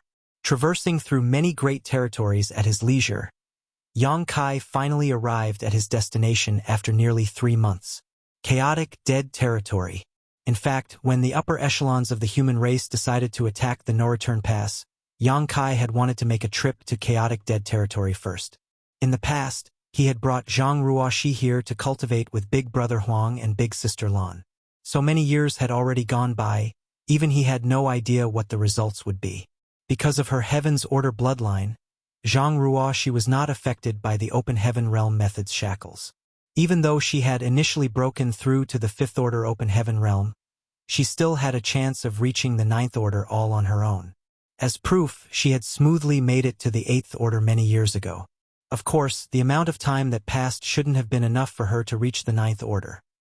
Be that as it may, what Yang Kai valued was not her cultivation, but her amazing ability to control the small stone race. Zhang Ruoxi was able to fully control them. Those from this race had intelligence that was even inferior to the giant spiritual gods. It was horribly low, so low that they only acted based on their instincts. Basically, no one could completely control them. However, the small stone race raised by Big Brother Huang and Big Sister Lan had become a special variation. These small stone race members were divided into two types, the Great Sun Small Stone Race and the Great Moon Small Stone Race. Because they had grown up absorbing the pure power of Yang and Yin, respectively, they could almost be regarded as living, mobile yellow and blue crystals. All the divine spirits with the Great Sun and Great Moon marks were capable of controlling these small stone race members that had been reared using this special method. At critical moments, they could even extract the Yin and Yang energy from their bodies and fuse them into purifying light. Yang Kai had used this method many times to kill masters from the Black Ink clan. Compared to Yang Kai and the other divine spirits who used the Great Sun and Great Moon marks to control them, though, Zhang Ruoxi completely relied on the suppression of her bloodline to do the same, and was actually able to exert a vastly superior level of control akin to moving her arms and legs. She had no need for the Great Sun and Great Moon marks. She was even able to have small stone race members form higher order 9 palaces formations. Yang Kai had witnessed her do this up until a 4th order 9 palaces formation comprised of over 6,000 small stone race soldiers. Even for the human race, forming a 9 palaces formation was not an easy task, especially at higher orders. Hardly anyone could even form the 8 trigrams formation, while no one had ever witnessed a 9 palaces formation of 8th order masters. However, in previous battles, 8 8th order masters had successfully formed the 8 trigrams formation and used it to kill pseudo-royal lords. Of course, during such battles, it was inevitable that some if not all of the 8th order masters involved would die from the backlash of using such a battle formation, while those who managed to survive had their foundations severely damaged. Even so, given that it had such might, all 8th order masters wouldn't hesitate to sacrifice their lives so long as they could kill a pseudo-royal lord from the Black Ink clan. Unfortunately, successfully forming this battle formation was not always possible, even if the masters attempting it were willing to make such a sacrifice. If an 8 trigrams formation formed by 8th order masters could kill a pseudo-royal lord, then what about the 9 palaces formation? It was probably strong enough to kill a royal lord. Unfortunately, no 8th order masters could achieve this. By comparison, Zhang Ruoxi's ability was simply shocking. It could be said that even if she was only an 8th order master, the role she could play on the battlefield would not be inferior to any 9th order master. Unfortunately, Yang Kai was unable to find any free time after returning from the edge of the universe, so he was unable to visit chaotic dead territory until now. Yang Kai was quite looking forward to Zhang Ruoxi's growth. If everything went smoothly, he was prepared to take her to the battlefield, where she could finally show her marvelous ability. This way, it would be easier for the human race to retake the no-return pass and they would suffer lesser casualties. On top of that, he also wanted to ask Big Brother Huang and Big Sister Lan for some more yellow and blue crystals. The human race's current supplies were severely depleted, but the pure Yin and Yang element materials were indispensable to the war effort. After passing through the territory gate, Yang Kai stepped into chaotic dead territory after a very long time, but the next moment he was slightly taken aback. The sight before him was different from the last time he had come to chaotic dead territory. This time, the very first thing he saw was 2 armies of innumerable small stone race members locked in a heated confrontation in the void. Looking around, Yang Kai saw that the size of these 2 small stone race armies was not small, each totaling at least 1 million members. What surprised Yang Kai wasn't their numbers, though. The small stone race was found in a remote universe world in Myriad Monsters territory. Their living habits were quite similar to that of ants, with an ant queen-like existence in each colony. As long as they had enough resources, they could constantly reproduce, so in terms of numbers, each small stone race colony could easily reach an astonishing size. Yang Kai was also rearing a large number of small stone race members in his small universe, but he always prevented the reproduction of these small stone race from getting out of control. Otherwise, the entire void world would become a small stone race world in no time. At that point, there would be no place for the human race to stand. Strictly speaking, the conflict between 2 million-strong armies was just a small-scale battle for the small stone race. What surprised Yang Kai was the fact that these two sides were fighting each other at all. It was true that when Yang Kai handed over the small stone race to Big Brother Huang and Big Sister Lan, it was to allow them to use this method to determine who was the elder sibling. It could be said that the reason for the Great Sun small stone race and the Great Moon small stone race's existence was to fight each other. But that was only the initial situation. Since the Black Ink clan had invaded the 3,000 worlds, the two supreme masters of chaotic dead territory had stopped playing such silly games and instead focused on raising more small stone race soldiers to give their little brother Yang Kai to assist in the war. Yang Kai had looted yellow crystals, blue crystals, and even the small stone race armies from them several times. Although these two complained a lot about his open banditry, they had never let Yang Kai return empty-handed. Every time Yang Kai came to ask for their help, he would always reap a bountiful harvest. The relationship between Yang Kai and the two of them was similar to that of a prodigal son who indulges in debauchery and parents who painstakingly accumulates their family's wealth. Every time they built up a little savings, Yang Kai would come over and take it away before squandering it all. But they were willing to do so because they also didn't want to see the Black Ink clan rule the universe. Despite their astonishing strength and ability, they were unable to provide direct assistance in this war between the human race and Black Ink clan, where one side was destined to be completely annihilated. The small stone race was the only thing they could offer in terms of combat power. Thus, the small stone races in chaotic dead territory had stopped fighting each other a long time ago. The last two times Yang Kai had come here, he had not seen any scenes of conflict, so the scene in front of him was quite shocking. There weren't any powerful masters among the two small stone race armies, but the battlefield was extremely fierce.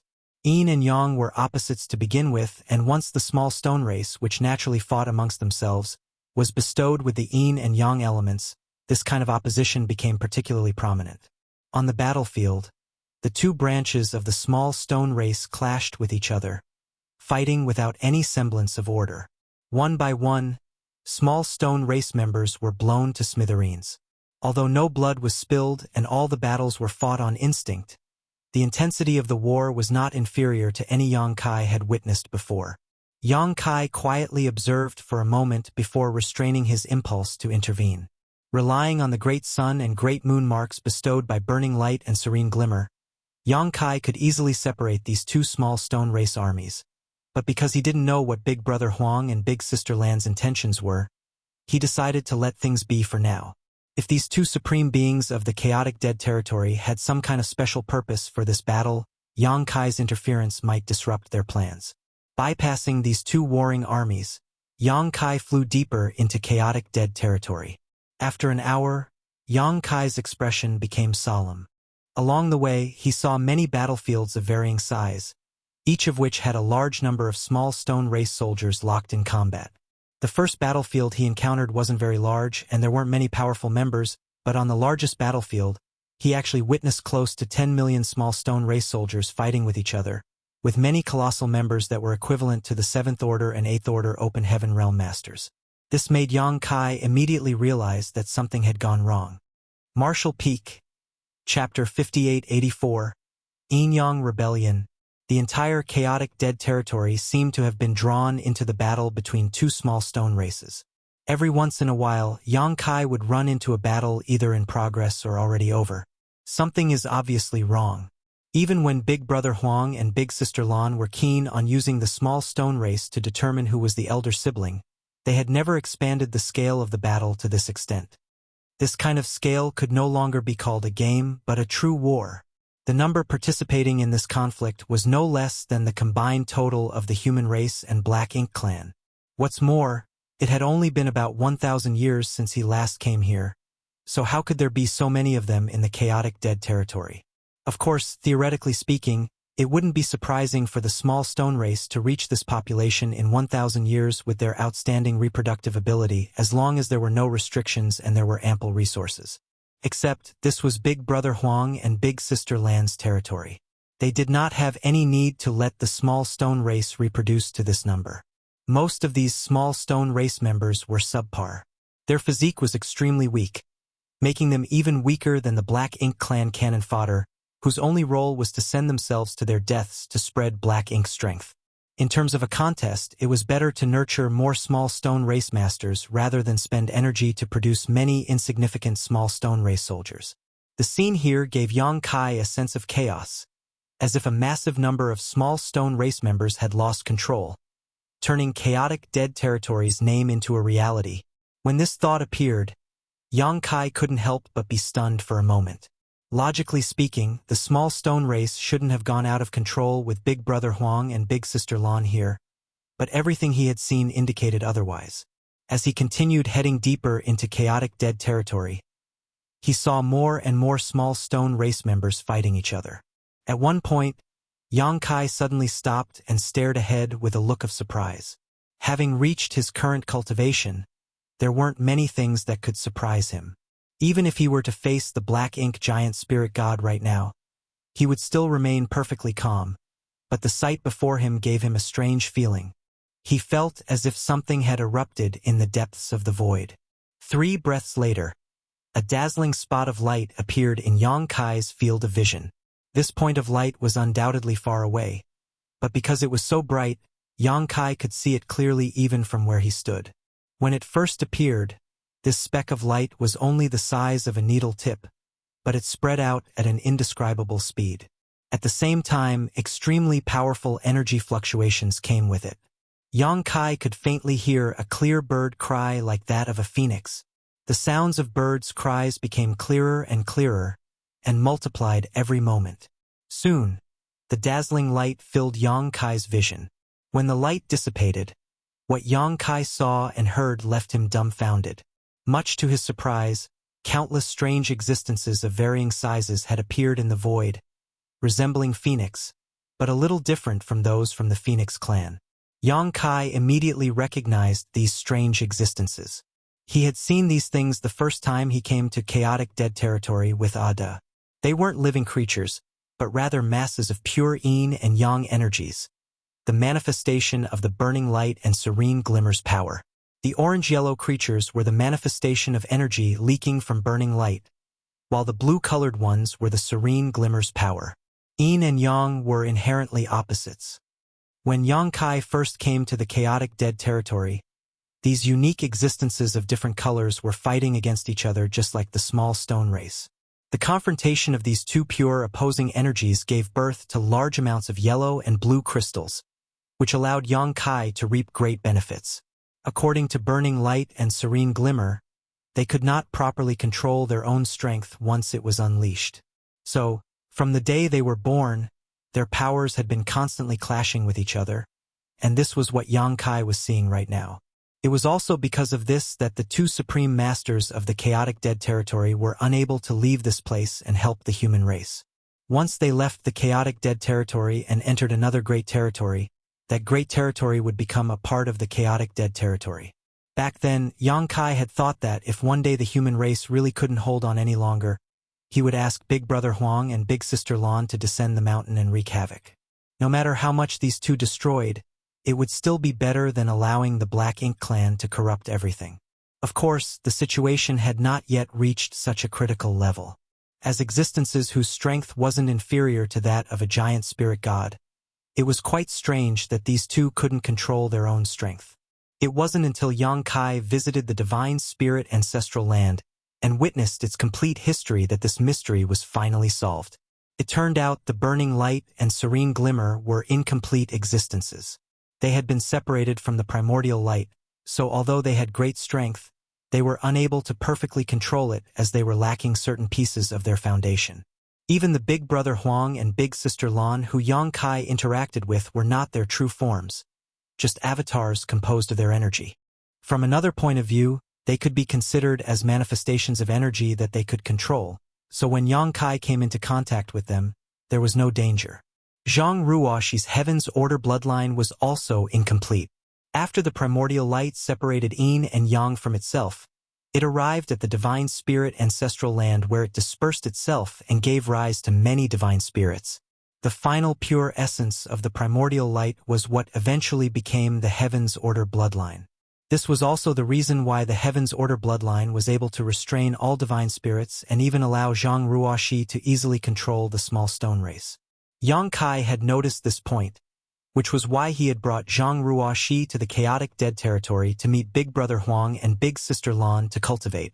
However, the clash between the Yin and Yang energies of the burning light and serene glimmer had reappeared for some unknown reason now. If nothing unexpected happened, these manifestations that looked like phoenixes were destined to battle each other to the death before transforming into yellow and blue crystals. However, the existence of the small stone race interfered with this end result. Yang Kai clearly saw that on a nearby battlefield, two small stone race armies happened to be engaged in a fierce battle, but the moment the Yin and Yang energies manifested, they all abandoned their respective opponents and pounced towards the Yin and Yang creatures. The small stone race had been raised by Big Brother Huang and Big Sister Lan using their own strength, so the Yin and Yang energies naturally had a fatal attraction to them. Under normal circumstances, an ordinary small stone race clansman was very small, only reaching an adult human's thigh in height, but they seemed to grow bigger and bigger as their strength increased. Be that as it may, they were still no bigger than ordinary humans before Big Brother Huang and Big Sister Lan began feeding them with their pure Yin and Yang energies. In the blink of an eye, the countless manifestations of Yin and Yang energies were surrounded by the small stone race, and even more small stone race members continued rushing over from afar to devour them. This scene resembled a swarm of ants covering a sweet and delicious meat bun. This was just the scenes Yang Kai could see, but considering how massive the pulse of light from before was, similar scenes must be happening all over the chaotic dead territory, out of Yang Kai's sight. Although the manifestations of Yin and Yang energies were essentially pieces of the burning light and serene glimmer and took the form of various monster beasts and creatures, they were not alive. As such, even though they were being devoured by countless small stone race members, they didn't utter a single wail or even struggle to break free, because the small stone race members that were devouring them were just like them in terms of Yin and Yang attributes. The Great Sun's small stone race devoured the Yang energy creatures, while the Great Moon's small stone race devoured those made of Yin energy. Yang Kai clearly saw a small stone race member in a certain location, who was originally equivalent to a peak 7th Order Master, suddenly started radiating a yellow halo after devouring a large amount of Yang energy. Immediately after, its body, which was already larger than the other small stone race members, began growing rapidly as its aura reached something equivalent to an 8th Order Master. All the small stone race members who were ingesting Yin and Yang energies saw varying degrees of improvement. Yang Kai finally understood how this chaotic dead territory had so many small stone race members now. To the small stone race, the energy dispersing from burning light and serene glimmer was a great blessing. With such a massive amount of energy to use as food, the small stone race's reproduction was naturally smooth, and after many years of accumulation, it wasn't surprising for them to have reached such a massive number. The source of all this seemed to be deep in the distant void. Yang Kai turned his head to look in the direction where the explosion of light originated from. If he wasn't mistaken, the burning light and serene glimmer were there, because their energy was dispersing from that direction. What happened in the chaotic dead territory over the past 1,000 years? What are Big Brother Huang and Big Sister Lan up to? What about Ruoxi? Suppressing the many doubts in his heart, Yang Kai took a step forward and manipulated space principles, dashing off towards the distant void to investigate. With a clear goal in mind, Yang Kai sped up and arrived at his destination after an incense stick worth of time. When he saw what was happening from afar, a furrow appeared on Yang Kai's brow. To his confusion, a giant oval-shaped object that looked like a condensed mist was occupying a vast amount of space. At first glance, it gave the impression of an egg. Through the thick fog, Yang Kai vaguely saw a familiar figure. It was none other than Zhang Ruoxi, whom he had sent to this place many years ago. At this moment, Zhang Ruoxi seemed to be sleeping in this egg, her small figure curled up into a ball. The fog made it impossible for Yang Kai to see her expression, but judging by her sleeping posture, it seemed like she was resting peacefully. What is this? Yang Kai frowned. Zhang Ruoxi was here, but what about Big Brother Huang and Big Sister Lan? Looking around carefully, Yang Kai's heart suddenly jumped. The mist that had condensed into the shape of an egg was obviously filled with extremely rich and terrifying Yin and Yang energies. Also, two other blurry figures could be vaguely seen drifting through the mist. The Yin and Yang energies that were basically poles apart actually seemed to be merging together in this strange place. Yang Kai's brow slightly rose as he faintly understood what was going on, but this only made him happier rather than shocked. If he was right about what was happening, then the benefits Zhang Ruoshi would obtain this time would not be small. The burning light and serene glimmer were in complete existence, while Zhang Ruoshi's Heaven's Order bloodline was also incomplete, but her bloodline was the primary component of the primordial light which, in theory, should allow the opposing pure Yin and Yang energies to achieve a balance. Thinking of this, the strange scene in front of him could be explained. Just as Yang Kai was about to get closer to investigate, a sudden change occurred. A figure suddenly rushed out from the fog and charged straight at Yang Kai. Marshall Peak, Chapter 5885, Strange Small Stone Race Member. Because he was worried about Big Brother Huang, Big Sister Lan, and Zhang Ruoshi, Yang Kai's complete attention was on the strange egg-shaped object after arriving here, so he had failed to notice anything else out of the ordinary. Moreover, he really hadn't expected to be ambushed in this place. More importantly, the ambusher's aura was exactly the same as the mist, making it the perfect camouflage. It wasn't until the other party was charging at him that Yang Kai finally noticed. The ambusher was extremely fast and was already before him by the time he blinked. When Yang Kai finally caught sight of the figure, he couldn't help but look surprised. The one rushing at him was none other than a small stone race member, who was slightly larger than an ordinary human. At first glance, it gave the impression of someone wearing a set of stone armor. Along the way, Yang Kai had seen hundreds of millions of small stone race members, but none of them had paid him any attention. However, after coming here, this one suddenly attacked him. Yang Kai had no idea how he had offended it. The other party's attack was quite simple. After all, this was a race with low sentience. All it did was charge over and throw a punch at Yang Kai once it arrived in front of him. Yang Kai casually raised his hand to block. The strength of the small stone race was directly related to their size. The bigger they were, the stronger their strength. The small stone race members that were as strong as 8th Order Master were all 1,000 meters tall and could only be considered giants. Under normal circumstances, such a small stone race member that was just slightly larger than the human could not be any stronger than the 5th Order Open Heaven Realm Master. Yang Kai could easily block an attack from such a being with his current cultivation. However, Yang Kai realized how horribly wrong he was the next moment. Much to his astonishment, this punch actually made him stagger back, and the palm he used to block it was actually tingling slightly. If Yang Kai hadn't noticed that something was wrong at the moment of contact and hurriedly increased his strength, this single punch would have sent him flying.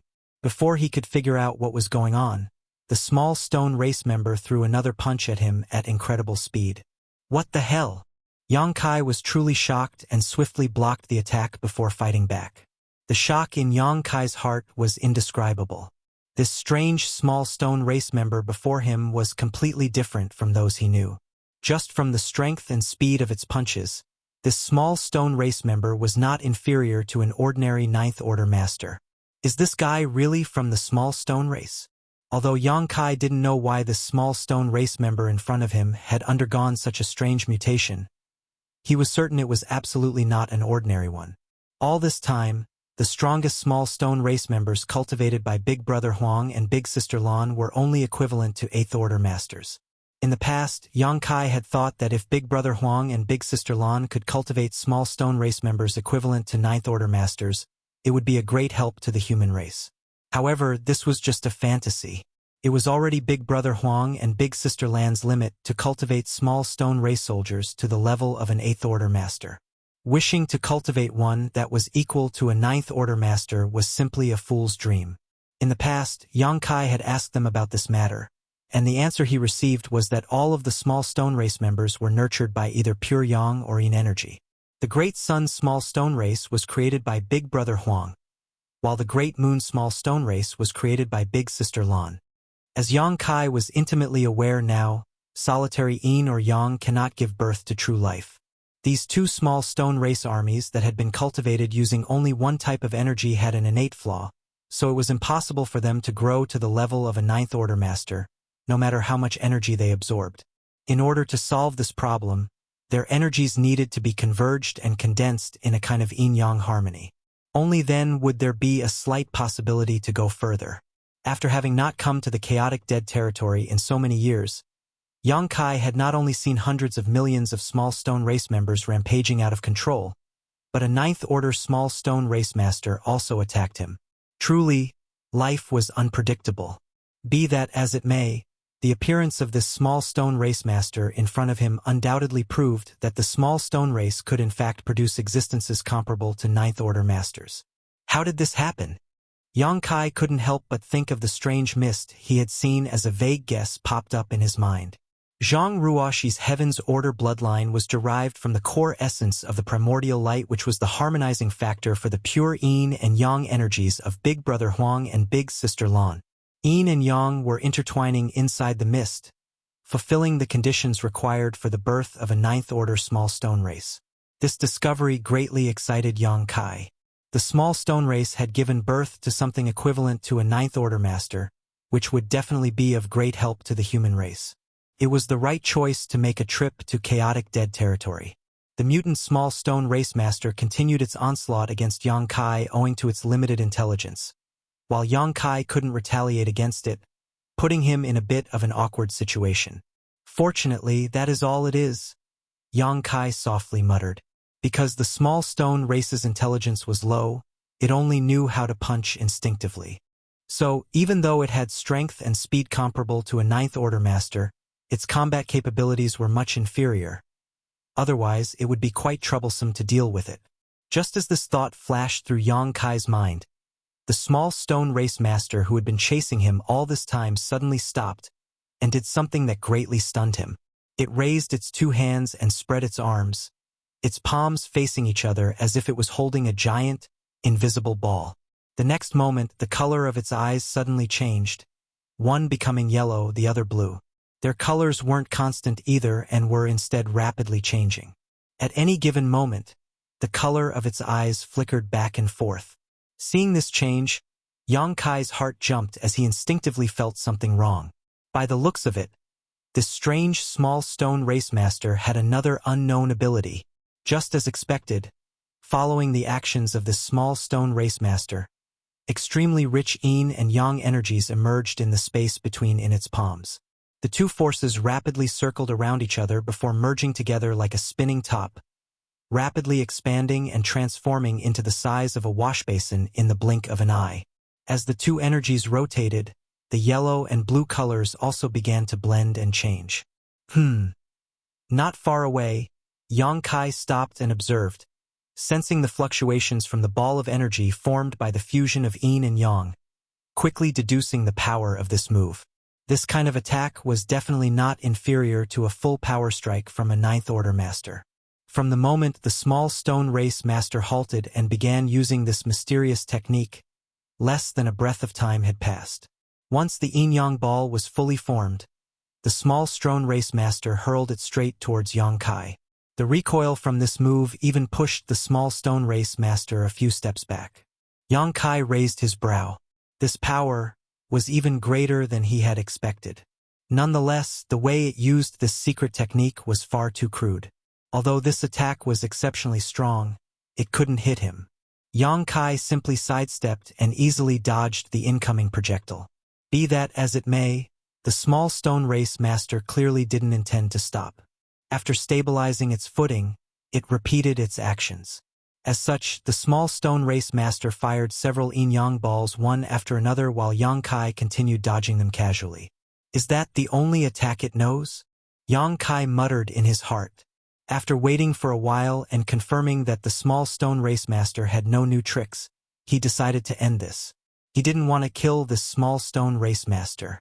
No matter how it was born, it should be closely related to Zhang Ruoxi, Big Brother Huang, and Big Sister Lan.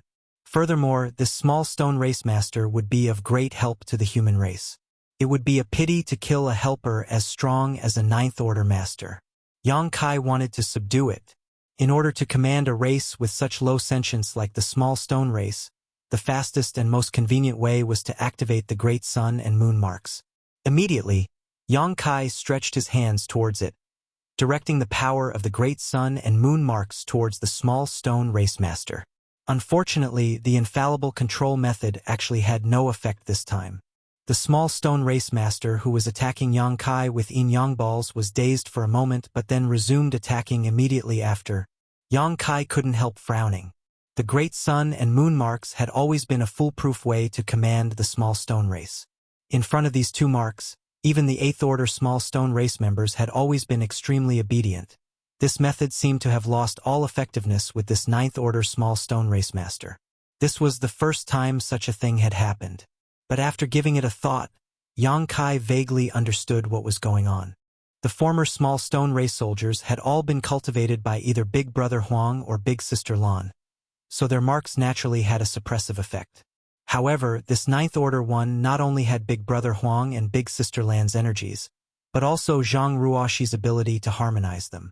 It had already become a brand new kind of power, so the great sun and moon marks effects were almost negligible. Although he had come to such a conclusion, Yang Kai was not willing to just give up and tried to activate the power of his marks several more times, but to no avail. Ultimately, he had no choice but to abandon this plan. Damn it!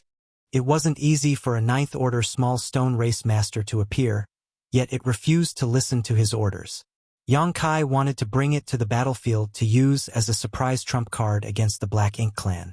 Apart from anything else, if such a small stone race master didn't care about its life or death, it wouldn't be a problem for it to battle a royal lord for a short time. Of course, because its attacks were simple and its intelligence was low, it wouldn't end well for it if it were to fight for too long. While many thoughts were flashing across Yang Kai's mind, the small stone race powerhouse seemed to have used up too much of its energy as the yellow and blue color in its eyes gradually became dimmer after sending out so many Yin-Yang balls. Immediately, it turned around and flew towards the direction it had come from. This situation was very much like going back to find food after a fight. Not caring if Yang Kai would do anything to it, Yang Kai couldn't help but worry about the intelligence of this being. Although it had extreme strength, if it was let loose on the battlefield without any method to control it, it would likely cause just as much disturbance to the human side as the Black Ink clans. Oh well, Yang Kai relaxed. There was only one such small stone race master, so even if he couldn't subdue it, he wasn't too distressed either. But this joy only lasted for 3 breaths before Yang Kai looked in the direction of the returning small stone race powerhouse as 2 more identical small stone race masters emerged from the mist. Martial Peak. Chapter 5886. Stand Aside. In the void, half a day later, Yang Kai was using Thunder Shadow's innate divine ability to conceal his aura and figure, staring at the egg-shaped mist from afar with a frustrated look on his face. Originally, he did not regret the fact that he could not subdue the 9th Order small stone race master, believing that there was just one such anomaly. He could do nothing about it, but since there was only one, he had no choice but to accept it. However, Yang Kai later discovered that there was more than one of them. After half a day of probing and dragging things out, Yang Kai was certain that there were no less than 5 such masters. As for how many of them there were exactly, he couldn't say for sure, because every time these 9th Order small stone race masters emerged from the mist and attacked him, they would return to the mist once they had exhausted themselves too much. And after returning, they would completely disappear like water merging into the sea. This was also the reason why Yang Kai hadn't seen the others before, as their existence was too difficult to detect. At the very least, there were 5 of them, perhaps even more. Yang Kai stared at the mist with naked greed and frustration, so much so that both drool and tears almost trickled down his face. If he could successfully subdue this force, it would be of enormous help to the human race in conquering the no-return pass. But right now, all he could do was stare from afar. He basically didn't have the strength or means to subdue these masters. The great sun and moon marks were unable to control these 9th Order small stone race masters. Left with no alternative, Yang Kai tried to force one of them into his small universe to suppress it. Unfortunately, it was impossible to communicate with them as their level of intelligence was too low. Even when Yang Kai managed to take one in and suppress it, it kept resisting, draining Yang Kai's energy and strength. If he brought them to the battlefield in their current state, it might even cause some damage to the human race. Helpless, Yang Kai could only release the one he suppressed. Even when he was unable to subdue these creatures though, Yang Kai was unwilling to just leave like this, feeling extremely depressed. According to his estimations, since they were created because Zhang Ruoxi had harmonized both Yin and Yang energies, only Zhang Ruoxi could command them. Furthermore, judging by their behavior, they seemed to be protecting Zhang Ruoxi, because as long as Yang Kai didn't approach the mist, he was completely safe. However, once he got too close, they would immediately attack. This made it obvious they were guarding this place. Yang Kai didn't know what Zhang Ruoxi, Big Brother Huang, and Big Sister Lan had done over the past 1,000 years, but by the looks of it, they seemed to be in the middle of something incredible. The birth of these ninth-order small stone race masters was simply unimaginable before. After quietly observing for a long time, Yang Kai had no choice but to quash his greed. Some things in this world couldn't be forced. What was certain now was that Zhang Ruoxi herself was safe, and she was using her Heaven's Order bloodline to harmonize with Big Brother Huang and Big Sister Lan's Yin and Yang energies, although he didn't know how long this process would last. Once she succeeded, she might be able to step into the Ninth Order Open Heaven realm. At that time, the power she would control would definitely surpass all Ninth Order masters. What was that energy turmoil, though? Yang Kai couldn't help but recall the scene he had witnessed some time ago. The Yang and Yin energies seemed to have gone out of control and exploded out into the chaotic dead territory, causing a large amount of Yin and Yang manifestations to appear, which were then subsequently devoured by the small stone race. Judging by the large population and the body sizes of the small stone race in the chaotic dead territory, this was not the first time this loss of control had occurred. It must have happened many times before.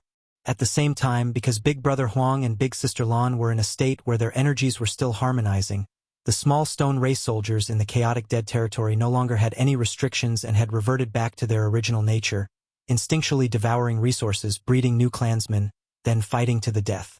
This was the reason why Yang Kai saw so many small stone race members fighting in the chaotic dead territory. If the Yin and Yang energies exploded with such frequency, perhaps I should observe it for a while. I don't think it will take too long. Having come to a decision, Yang Kai decided to spend a year observing the situation here in order to obtain more information. Time ticked by bit while Yang Kai remained hidden all this while, observing the situation around Zhang Ruoxi. Just as he had expected, the frequency at which the energies went out of control was indeed very high. He didn't even need to wait for an entire year. In just 3 months, the originally stable fog suddenly started fluctuating wildly. Right then, Zhang Ruoxi, who seemed to be peacefully sleeping in the middle of the fog, unconsciously let out a groan. Judging by her voice, she seemed to be enduring incredible pain. At the same time, the Yin and Yang energies that were constantly flowing and fusing in the mist also became unstable. In the blink of an eye, a dazzling light began to spread outward with the fog egg as the center. A moment later, just like what Yang Kai had seen 3 months ago, the entire chaotic dead territory was filled with the manifestations of Yin and Yang energy, causing countless small stone race members to flock towards them. After personally witnessing this scene, Yang Kai finally understood the cause behind it. The Yin and Yang energies had rampaged out of control simply because Zhang Ruoxi was too weak. Of course, her current cultivation in the 8th Order could in no way be considered weak in general terms, but compared to Big Brother Huang and Big Sister Lan, she was still a slightly bigger ant at best. Even though she possessed the Heaven's Order bloodline, it was still difficult for her to fully control the power of beings that were born at the creation of the universe. So, when she tried to harmonize the primordial Yin and Yang energies, some situations would occur that were difficult to control. Once such a situation occurred, she would lose control of the Yin and Yang energies, which would then disperse into the surroundings, resulting in the massive increase of the small stone race in the chaotic dead territory. Fortunately, the Heaven's Order bloodline was truly amazing, especially when it came to harmonizing Yang and Yin. Every time the energies went out of control, they would be stabilized once more in short order. After observing the loss of control of the energies from a close distance, Yang Kai was finally able to determine the exact number of 9th Order small stone race masters. When the energies went out of control, the Ninth Order small stone race masters who were hidden in the fog also became visible, at which point Yang Kai counted 8 of them. How many Ninth Order masters did the human race have attacking the no-return pass? Including Shi Dezhuang and Tang Tao, who had recently broken through in the last 20 years, there were only 10 of them in total, but there were actually 8 Ninth Order small stone race masters. If Yang Kai could somehow drag these 8 small stone race masters to the battlefield, who knows how many lives they could save? Wiping the corner of his mouth, Yang Kai ruthlessly squashed his greedy thoughts again before turning around and flying towards the depths of the void. He had come here intending to bring Zhang Ruoxi out so that she could play some role on the battlefield, but by the looks of it, this plan would not work. At the very least, it would be impossible for her to emerge until she had successfully harmonized the Yang and Yin energies. Until then, Yang Kai could not take these Ninth Order small stone race masters to the battlefield either. He could only look at them from afar. Since that was the case, Yang Kai decided to take some regular small stone race soldiers, especially the 8th Order ones. This was the main reason he had come here. His speed was extremely fast, and in the blink of an eye after activating his space principles, Yang Kai arrived at a nearby battlefield. At this moment, as the Yin and Yang energies had erupted not too long ago and a group of small stone race soldiers happened to have surrounded a manifestation of Yang energy and were constantly devouring it. Yang Kai teleported over, opened his small universe, and activated the great sun and moon marks, shouting, "Stand aside!" He didn't care if the small stone race understood or not. He just wanted to vent his frustrations. The great sun and moon marks might have no effect on the Ninth Order ones, but it was always successful in commanding these ordinary small stone race soldiers. With a single command, the small stone race members stepped aside, revealing the Yang energy manifestation they had surrounded. The manifestation originally bore a resemblance with Big Brother Huang's true form, albeit much smaller in size, but after being eaten by the small stone race members, it now looked like a Phoenix clan member with broken wings. Yang Kai didn't mind and directly took it into his small universe and suppressed it. Immediately after, he rushed to the next location. After so many years of constant war, the human race's demand for yellow and blue crystals had become extremely high. Yang Kai had originally wanted to ask Big Brother Huang and Big Sister Lan for more yellow and blue crystals, but now that he couldn't, he could only use this method to collect some. As such, he had to act quickly. Otherwise, the omnipresent small stone race would soon devour all of the dissipated Yin and Yang energies. For a time, Yang Kai's figure shuttled back and forth through the void, borrowing the power of the great sun and moon marks to force all of the small stone race to retreat and obediently hand over their food to him. Even if Yang Kai was fast though, he had no choice but to stop after an incense stick worth of time, because apart from the Yin and Yang energies he had taken into his small universe, the rest of the dispersed energies had been devoured clean by the small stone race. Many small stone race members had become stronger, even breaking through their own limits. Standing still, Yang Kai examined his harvest. Inside his small universe, the Yang and Yin energies suppressed by him had already transformed into pieces of yellow and blue crystals.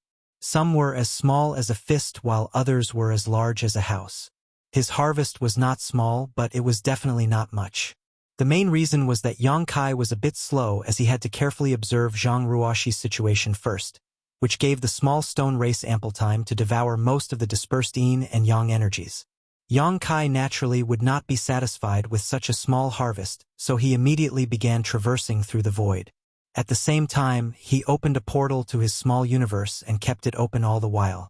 In any case, Yang Kai wasn't worried about his own strength leaking with the World Tree clone protecting his small universe. This would have been quite a risky move for any other Open Heaven Realm master, as every bit of energy leaking out of the portal was a result of arduous and time-consuming cultivation. The loss of every bit of energy would make one a bit weaker. Yang Kai also left the great sun and moon marks on the backs of his hands constantly active. Everywhere he went, he would collect all the suitable small stone race soldiers he could find into his small universe, just like how the autumn wind would sweep away the fallen leaves. The selection criteria was simple. All those comparable to human race Third Order Open Heaven Realm Masters were taken.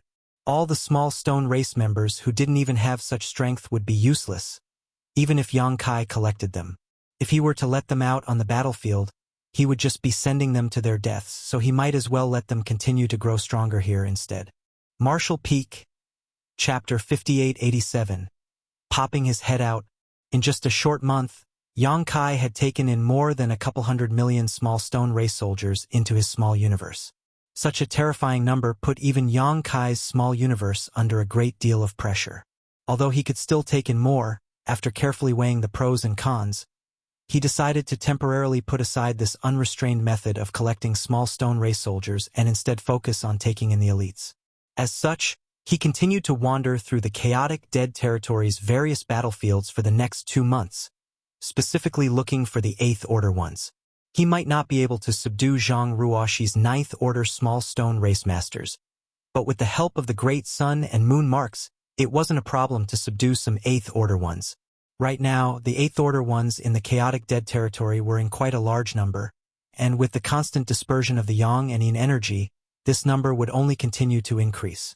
As such, Yang Kai's actions didn't have much of an impact on the population of the small stone race. All he needed to do was grasp the balance between the two sides. While he was subduing a certain number of Great Sun small stone race, he also needed to subdue an equal number of Great Moon small stone race members. This way, he wouldn't break the balance in the chaotic Dead Territory, which would naturally prevent a situation where one side completely suppressed the other and would eventually wipe it out. 3 months after the last energy burst, a dazzling light once again appeared in Zhang Ruoshi's direction, followed by the dispersal of Yin and Yang energies in all directions, filling the chaotic Dead Territory. Yang Kai was well prepared this time. He immediately began competing with the small stone race armies for the manifestations of Yang and Yin energies. As such, his harvest was much greater than last time. When the energy went out of control, he would collect the manifestations, and after the energy stabilized, he would search for the 8th Order small stone race members. Only after more than a year did Yang Kai finally leave the chaotic Dead Territory. The small stone race members he had subdued were enough, and he had also collected a large amount of yellow and blue crystals, enough to sustain the human race for 1,000 years. Although there was still some time left, Yang Kai didn't dare to stay any longer. According to his and Mi Jingluan's plan, after the human race's first attack on the No Return Pass, they would launch their second attack 2 years later regardless of the previous results. However, sometimes plans couldn't keep up with sudden changes in the status quo and accidents might occur, causing the second battle to be brought forward ahead of schedule. As such, he had to return to the barren territory as soon as possible. The return trip was uneventful, and Yang Kai returned to the barren territory after 3 months. Yang Kai had taken 3 months to reach the chaotic Dead Territory as well because he wasn't in a hurry, and he was injured as well. He was using the journey to slowly recover from his wounds, so he hadn't used his full strength. Yang Kai didn't stop for even a moment on his way back, but the reason why he had spent the same amount of time was because his top speed had fallen. He had taken in too many small stone race into his small universe, which made it difficult for him to circulate his strength. To put it simply, the small universe's burden had affected his strength, lowering his speed. The moment Yang Kai returned to the barren territory, he immediately looked in the direction of the territory gate. He could vaguely see the magnificent no-return pass, but there seemed to be no sign of a battle. Yang Kai immediately breathed a sigh of relief after confirming this. However, just to be safe, he still entered the territory gate and poked his head out to take a closer look at the no-return pass. As far as the eye could see, the entire no-return pass was in an extremely tense state, with soldiers flinching up at the slightest sound. The dense black ink strength was like a thick layer of dark clouds that covered the sky. Compared to the last battle, the current no-return pass had obviously undergone some changes in its defensive arrangements. With the help of the damaged Great Passes, the Black Ink Clan's perimeter had shrunk, and a large number of artifacts had been placed on these damaged Great Passes. The entire no-return pass was filled with a sense of danger. By the looks of it, the last battle had clearly made the Black Ink Clan aware of their own disadvantages. Although occupying the no-return pass gave them the defender's advantage, correspondingly, it made them a fixed target. The human race's strategy of using universe worlds to attack them was a perfect example of how their fixed position could be taken advantage of. As such, even though the Black Ink Clan's forces were still strong, they had still shrunk their defensive perimeter, greatly increasing their defensive strength. Under normal circumstances, it would be impossible for the human race to obtain similar results after the Black Ink Clan had made such changes. In the last battle, the Black Ink Clan was caught off guard when the universe worlds came flying at them. Hundreds of universe worlds had various spirit arrays arranged on them, so the damage from this assault was immense. Once the Black Ink Clan's defensive line was broken, the human race army wrought havoc by flooding in through these breaches. With the current deployment of the Black Ink Clan, even if the human race used their previous tactics of launching universe worlds, they wouldn't be able to easily breach the defensive line. Yang Kai couldn't help but click his tongue. Although he knew that taking back the no-return pass would not be an easy task, he found that it was even more difficult to deal with than he had expected after seeing that the Black Ink Clan had gathered all of their forces. Just as he was thinking of continuing to observe, more than a dozen fearsome auras suddenly appeared in his vicinity as numerous secret techniques came flying towards him from all directions. Yang Kai hastily withdrew his head. The commotion here quickly attracted Mo Naye's attention and he instantly rushed out, arriving near the territory gate. He took a glance around before coldly asking, "What is it?"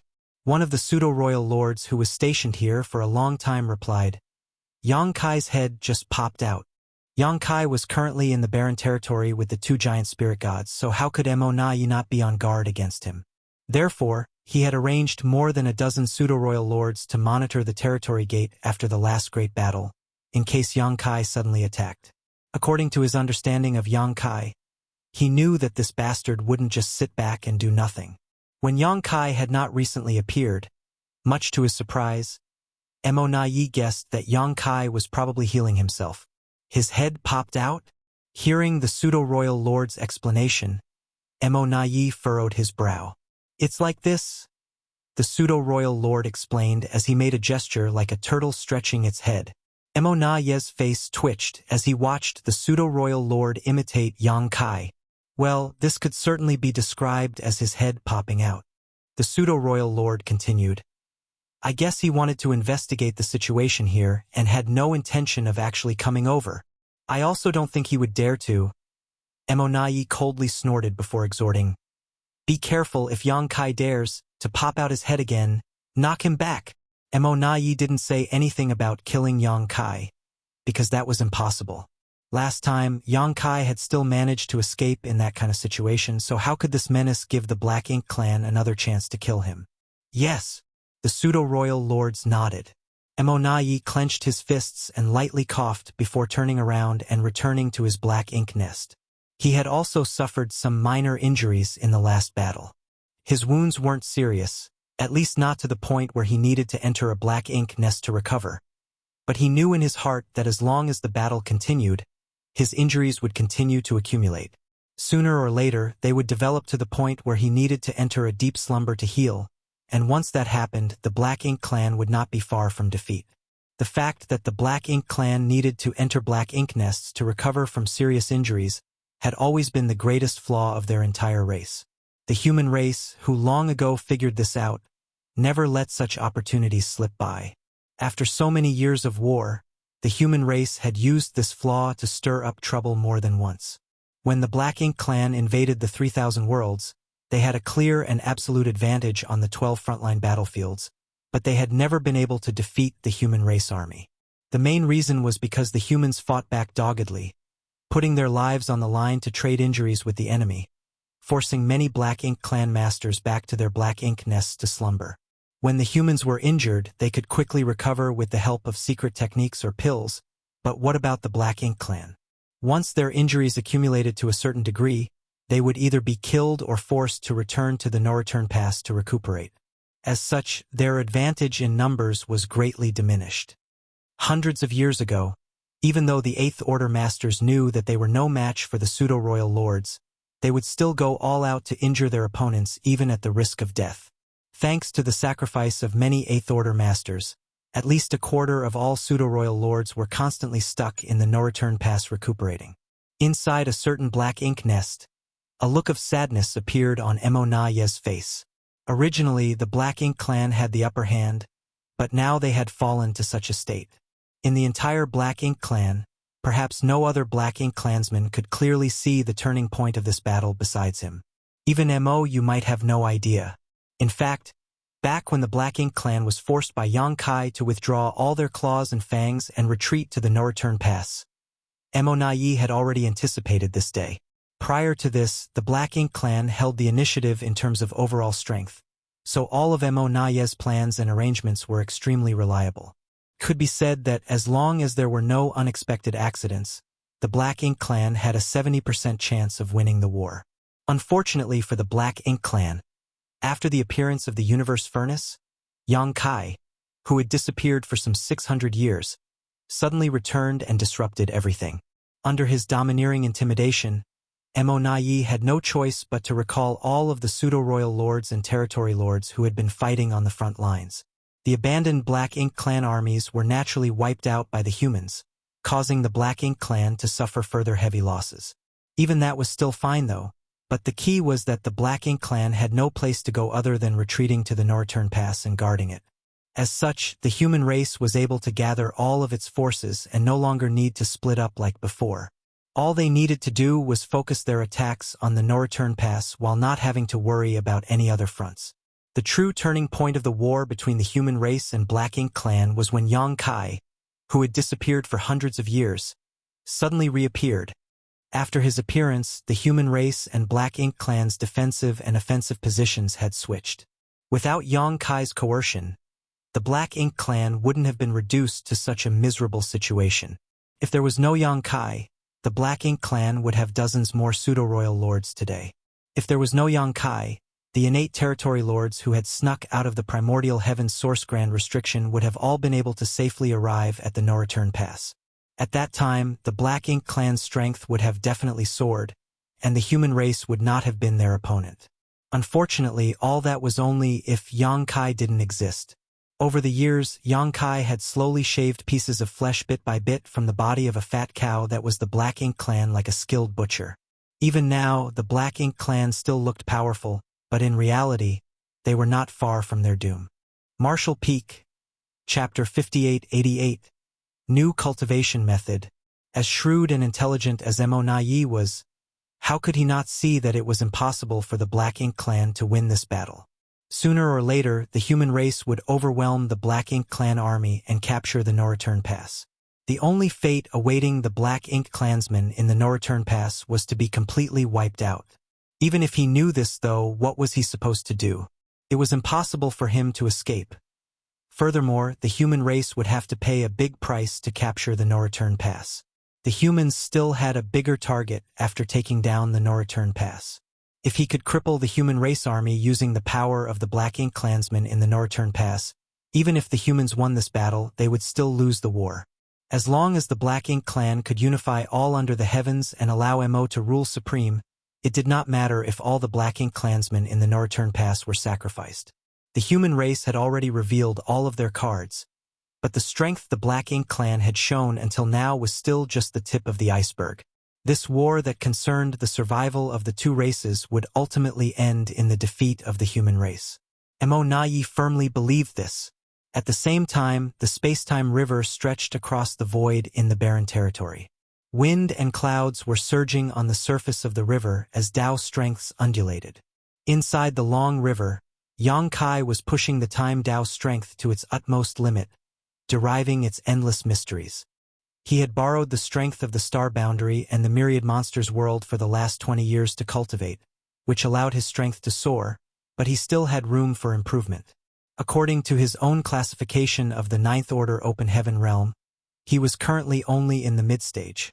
Now, there was no longer a suitable universe world to rely on to cultivate. If he wanted to simply rely on the accumulation of time to increase his strength, even with Yang Kai's cultivation speed and his small universe's innate advantages, 2,000 years would likely be the minimum he needed to reach the peak of the Ninth Order Open Heaven realm. If he could reach the peak, he wouldn't be afraid of anyone even if he was up against a Black Ink giant spirit god. But under the current circumstances, what he lacked the most was time. According to the Supreme Headquarters plan, they needed to conquer the no-return pass within 20 years before they continued their crusade to the primordial heaven's source grand restriction, quelling the Black Ink clan disaster once and for all. With Yang Kai's current foundation, Even if he cultivated this entire time, he probably wouldn't make any noticeable progress. Fortunately, time wasn't something immutable, especially in front of someone like Yang Kai, who was proficient in the grand Taos of time and space. The time flow of his small universe was 10 times faster than the outside world, so a year in the outside world was 10 years in his small universe. Long ago, Yang Kai chanced upon several temporal rivers inside the Great Sea celestial phenomenon, which allowed him to cultivate for the equivalent of 4,000 years in just a few hundred years in the outside world, breaking through to the eighth order in one fell swoop.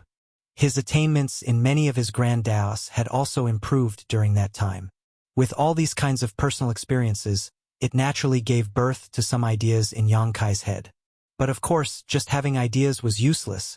He needed to have the ability to turn them into reality to receive any benefits. Fortunately, with Yang Kai's attainments in the Tao of Time, he was already equipped with this ability.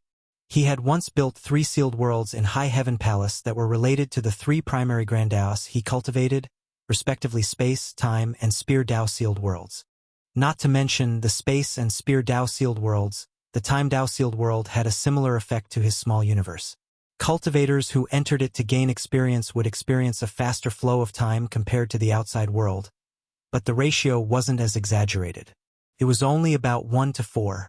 Even so, the soldiers still flocked to this place, as only 1 year passed on the outside while one cultivated for 4 years in the Time Tao sealed world. It was equivalent to increasing the efficiency of their cultivation by 4 times. Therefore, among these 3 sealed worlds, the Time Tao sealed world was the most popular because even if one wasn't proficient in the Tao of Time, they could still use the sealed world to cultivate, while a few who were proficient in the Tao of Time could comprehend the mysteries of the Tao of Time and improve the mastery of their own grand Tao. Originally, the 3 sealed worlds Yang Kai had left behind were for the disciples of the Void Tao Temple to cultivate their grand Taos. But there were no restrictions on entry. Once too many soldiers wanted to enter the Time Tao sealed world though, which severely affected the disciples who had truly cultivated the Tao of Time, some rules were put in place. Head manager Hua had no choice but to report this matter to the Supreme Headquarters. After which, the Supreme Headquarters issued an order that one needed a certain amount of military merits to enter the Time Tao sealed world. Even so, that did little to dampen the enthusiasm of the soldiers. If it weren't for the fact that Yang Kai was always on the move and it was hard to get a hold on him, Mi Jingluan would have asked him to build more Time Tao sealed worlds. It could be said that Yang Kai had been able to create a sealed world inside of which the flow of time different from the outside world a long time ago, and now that he had reached the 9th order, with his mastery over the Tao of Time had reached an even higher level, he was naturally more proficient in such matters. In fact, when Yang Kai had escaped from the universe furnace and was on his way back from the edge of the universe, he had already started working on this. Yang Kai had not just been hurrying along during his 600-year journey, he had also realized that time was not on his side. No matter how quickly his strength increased, it was unable to keep up with the progress of the war. If he wanted to completely solve this problem, he had to find a way to gain more time. After 600 years of painstaking research and many improvements, he had developed a certain method to do exactly that. At this moment, the Tao strengths in the space-time river stretched across the void were astir under Yang Kai's control. Soon, Yang Kai had stripped away thousands of Tao strengths, leaving behind only the last Tao strength of time. This was not difficult for the current Yang Kai. Although his mastery of the Tao of Time had yet to break through to the highest 9th level, he had reached the very peak of the 8th level. With this, the space-time river transformed into a temporal river. It was exactly the same as the temporal rivers he had seen in the Great Sea celestial phenomenon all those years ago, but its effects were even more amazing. Using his full strength, Yang Kai was able to create a flow of time that was 30 times faster than that of the outside world. In other words, while 1 year passed in the outside world, 30 would go by inside the temporal river. Back when he was cultivating in the Great Sea celestial phenomenon, Yang Kai would have to search for new temporal rivers after exhausting the Time Tao essence in his previous temporal river. But now that the temporal river was created using his own Tao strength, it would be much more convenient and faster than before. As long as Yang Kai was willing, he could use this temporal river and enter a state of cultivation at any moment. Of course, cultivating like this and continuously using his Time Tao strength was quite taxing on him, but compared to his gains, this was a minor concern. With the problem of time resolved, Yang Kai now had another problem, which was resources. This kind of cultivation required an enormous amount of resources, and Yang Kai didn't have many on hand. He had plenty of yellow and blue crystals, but he lacked 5 elements materials. As such, compared to his previous worry about the human race declaring war early, Yang Kai was now more than happy to see the human race go to war sooner. While he was cultivating in the temporal river, Ada and Aer were eating a dead universe world. This universe world had been given to them by Yang Kai after he returned from Myriad Monsters territory. Giant spirit gods fell asleep after they were full, so Yang Kai did not dare to feed them too much at once. As such, although Yang Kai still had a lot of world beads on hand, he didn't plan on taking them all out at once. In the long temporal river, a large number of materials were refined by Yang Kai as time passed by, building up the foundation of his small universe and allowing him to slowly expand his heritage. After an unknown period, Yang Kai suddenly felt a shockwave and immediately ended his cultivation, exiting the temporal river. The shockwave was an agreement between him and the 2 giant spirit gods. He had asked them to inform him right away if something happened at the no-return pass. After all, he was deep in meditative cultivation inside a distorted spacetime, so his ability to sense outside movements was quite restricted. At this moment, he jumped out of the river and shot a glance towards the no-return pass. As expected, he noticed that the situation there wasn't quite right. A large number of Black Ink clansmen had been mobilized to form a defensive line, as if they were preparing for a war. The war has finally resumed. Yang Kai let out a sigh of relief. The supplies he had on hand had almost been exhausted, and if the human race did not start fighting soon, he would ultimately have to end his cultivation anyway. At this moment, seeing the no-return pass Black Ink clan's response, Yang Kai knew that the human race army was on the move. However, because they were separated by a territory gate, he couldn't clearly see the exact situation of the no-return pass, let alone what was happening further away with the human army. However, he was both bold and talented. In a flash, Yang Kai arrived at the territory gate using instantaneous movement and, just like last time, popped his head out and looked into the distance. Although he was knocked back by the pseudo-royal lords who were standing guard nearby the next moment, he was still able to catch a glimpse of the human race army approaching from the distant void. Yang Kai immediately rubbed his palms together. In the battle 2 years ago, the human race had gained the upper hand and killed countless enemies. After 2 years, the human race would be able to obtain a significant advantage in the second attack as well. Of course, the most important thing was that he was no longer the same person he was 2 years ago. He had only cultivated for a short time and his strength had not changed much. But he was no longer fighting alone. He now had many helpers. This battle will definitely shock the Black Ink clan. Contrary to Yang Kai's itch for action, Mo-Na-Yi had an extremely solemn look on his face. The human race army was approaching, and there was also Yang Kai and the 2 giant spirit gods eyeing them from the barren territory. The 2 giant spirit gods could basically be ignored for the moment as neither side would easily deploy their strongest forces before the final confrontation began. Both sides had a tacit understanding about this. However, Yang Kai was different. Mo-Na-Yi was certain that this bastard wouldn't be willing to sit still and would definitely kill his way out of the barren territory and stir up trouble. How annoying! We need to restrain him. Once this guy steps onto the battlefield, all of the pseudo-royal lords of the Black Ink clan would be in danger. Thinking so, Mo-Na-Yi called out, "Dialuo." Standing beside him, the new royal lord shot a glance at him. "What instructions does Sir Mo-Na-Yi have?" "I need you to block Yang Kai. Don't let him come to the no-return pass," Mo-Na-Yi concisely stated. Dialuo's expression slightly changed as he hesitated. "If it was just me, I'm afraid. The pseudo-royal lords guarding the territory gate will cooperate with you," Mo-Na-Yi interrupted. "Are you confident?" Dialuo was silent for a moment before quickly replying, "I will do my best." Martial Peak, Chapter 5889, The Second Battle. From this answer, it was clear that Dialuo didn't have much confidence. Mo-Na-Yi was well aware of this as well. In fact, even Mo-Na-Yi did not have confidence even if he personally took action. Unfortunately, since the situation had come to this, what more could he say? Actually, ever since the 4 Gates 8 Palaces Great Pagoda Array had lost its effect on Yang Kai, the Black Ink clan no longer had the ability to deal with him at all. This was also the reason why Mo Nai knew that the Black Ink clan in the No Return Pass would definitely be defeated. A powerful Ninth Order master, who could appear and disappear like a ghost and couldn't be killed or even contained, brought too much pressure to the Black Ink clan. Sighing, he could only say, "Do your best." Assisted by a dozen pseudo-royal lords, even if Dialuo could not stop Yang Kai from entering the No Return Pass, it shouldn't be a problem to keep him busy. As long as they could restrain him somewhat, the other pseudo-royal lords on the battlefield would be able to use their full strength and not have to worry about sneak attacks. This was also an acceptable outcome.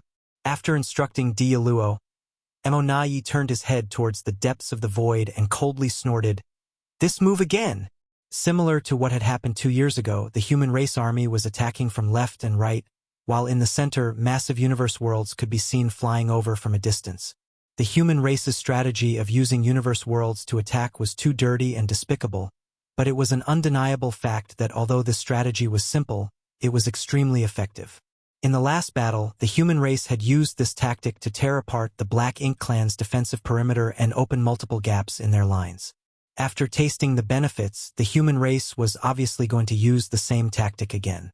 The Black Ink clan had taken precautions this time, however, contracting their defensive line quite a bit compared to last time. As a result, the defensive forces in all directions had become more solid and compact, making it impossible for the humans to easily break through again. The human race obviously understood this point as well. Over the past 2 years, a number of human scouts had been constantly appearing at the periphery of the No Return Pass, spying on the No Return Pass. As such, the Black Ink clan's deployment and arrangements were no secret to the humans. Since the human race was employing the universe world attack strategy once again, they must have something to rely on. As the first universe world approached, Mo Nai quickly discovered that something was wrong. This was because he only saw one universe world shooting towards them. It wasn't like last time when many came flying over together, overwhelming the Black Ink clan forces in the area where they would strike. But what could one universe world do? Although seeing a universe world come shooting at them was extremely oppressive, a single pseudo-royal lord could easily destroy it with a single blow. After taking a closer look though, Mo Nai suddenly realized that there was indeed more than one universe world. In other words, he could only see one universe world, but there were definitely more universe worlds hidden behind the first one. If all the universe worlds were lined up, shooting towards the No Return Pass one after another, it would be possible to create the illusion of there being just one. It's a single-point attack. Mo Nai immediately understood the human race's strategy. This time, they were clearly aiming at just one spot in the Black Ink clan's defensive line. The Black Ink clan's defenses were undoubtedly more condensed than last time, but if the humans focused all their attacks in just one place, even the strongest of defensive lines would be broken. Mo Nai's heart was gripped with a chill as he secretly cursed the slyness of the human race. He quickly redeployed his troops and powerhouse from both sides of the defensive line to the center, preparing to face the incoming universe worlds. The battle was about to begin. The atmosphere was extremely tense.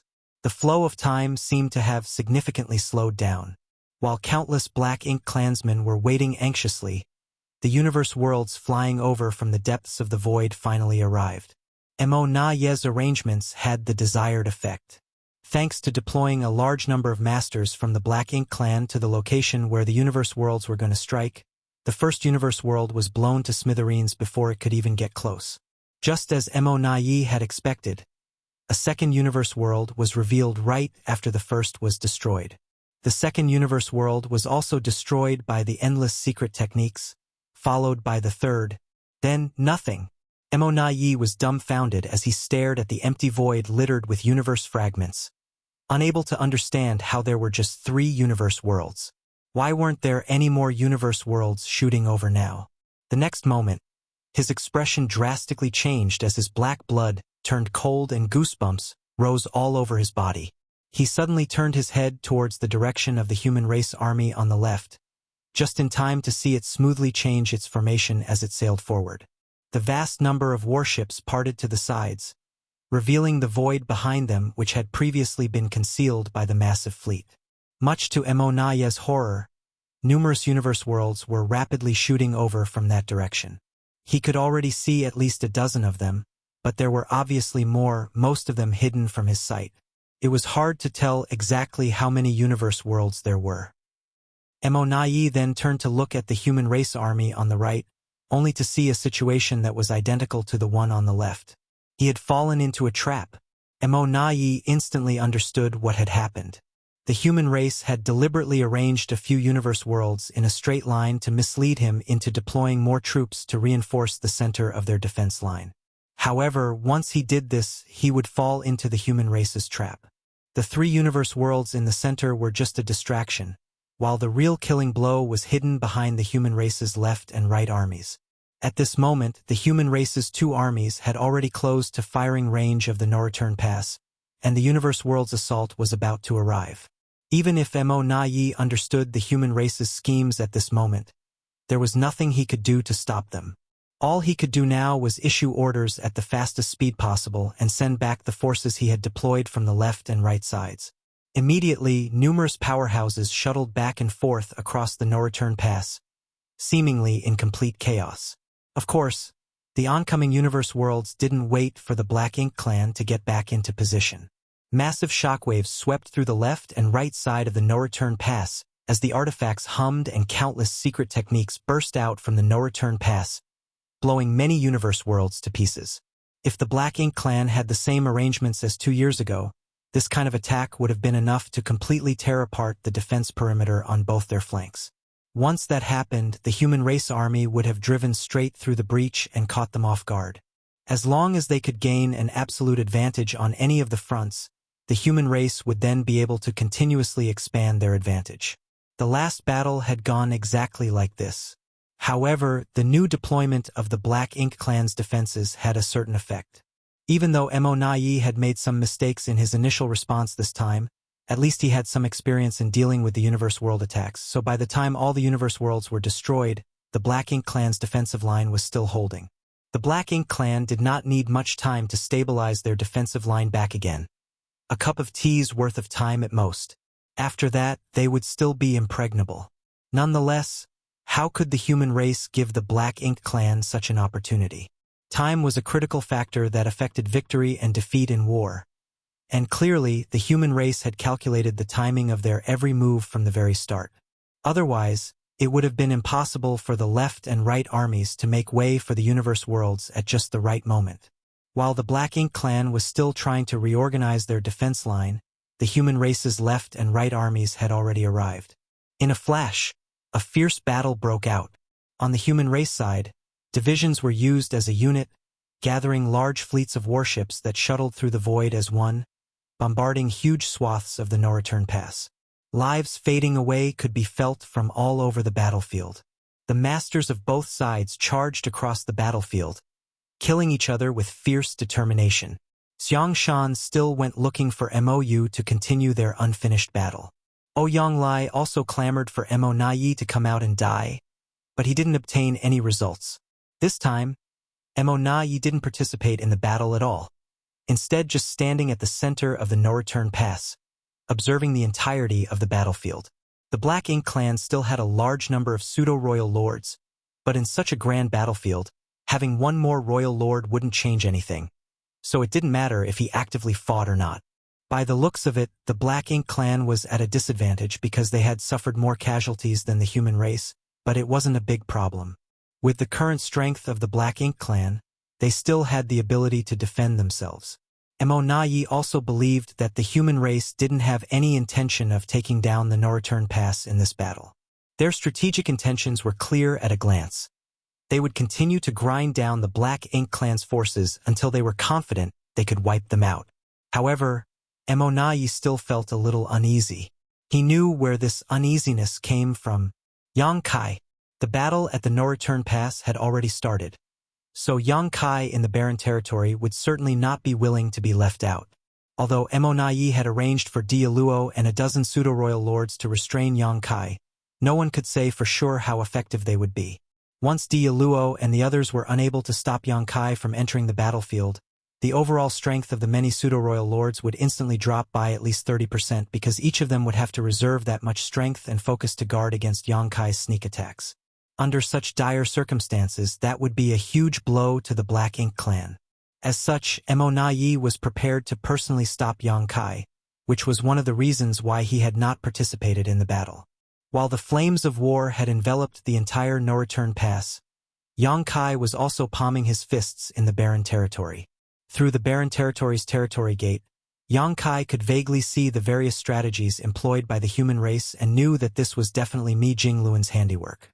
Because even he came to the same conclusion as Mo Na Yi when he saw just a single universe world shooting towards the no-return pass, that it wasn't just a single universe world, but a line of them aiming to break through the Black Ink clan's defensive line. But who could have ever known that the universe world's surprise attack from the center was just a decoy and the real killing blow was hidden behind the two armies? This method of deception was truly masterful. War, in the eyes of some people, was nothing more than a barbaric slaughter, but in the eyes of others, it was an intricate form of art. Yang Kai sighed with relief in his heart. The human race had Mi Jingluan, allowing them to reduce the number of losses they suffered in many previous battles. Thinking so, Yang Kai stepped towards the territory gate. It was time for him to act. Martial Peak, Chapter 5890. Now it's my turn. A dozen pseudo-royal lords with Dia Luo in the lead stood near the no-return pass territory gate leading to the barren territory.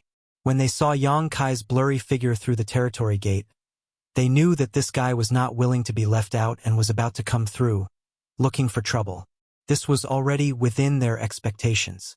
The next moment, all the masters from the Black Ink clan started gathering their strength, preparing to attack. A ripple appeared in the territory gate as a head suddenly emerged from the opposite side, revealing the face much hated by all the Black Ink clansmen. Attack! Dia Luo shouted before taking the lead and launching secret techniques towards the territory gate the next moment, the dozen pseudo-royal lords following suit right after. Yang Kai had obviously anticipated this scene, so he simply stretched out his head before immediately withdrawing it. If it was someone else, they really wouldn't be able to do such a thing. An ordinary cultivator, even if they were a ninth-order master, the moment he or she stepped into a territory gate, would immediately pass through it and arrive on the opposite side. Only those who were proficient in the Tao of space could voluntarily interrupt this process, allowing them to advance or retreat at will. As such, when the group of masters from the Black Ink clan had their attacks reach the territory gate, Yang Kai was nowhere to be seen. One after another, the attacks fell into the territory gate and traveled to the barren territory. However, the attacks had become weak after moving through the folded space of the territory gate, and Yang Kai was easily able to block them with a wave of his hand. Immediately after, he stuck his head out of the territory gate and smiled at the nearby Dia Luo. So fierce! The response he received was the same as before, more merciless attacks. Naturally, Yang Kai just quickly withdrew. Hence, such scenes repeated 7 or 8 times in a row in the next 10 breaths, making Dia Luo and the others feel both ridiculous and helpless, enraging them. The veins on Dia Luo's forehead were about to burst. Although he knew that the chances of failure were high when he accepted the mission to prevent Yang Kai from stepping into the no-return pass, as long as Yang Kai could withstand one round of attacks, it would not be that hard for him to force his way out of the territory gate with his strength, and the Black Ink clan would not be able to stop him. Worse, Yang Kai had the qualifications to do so.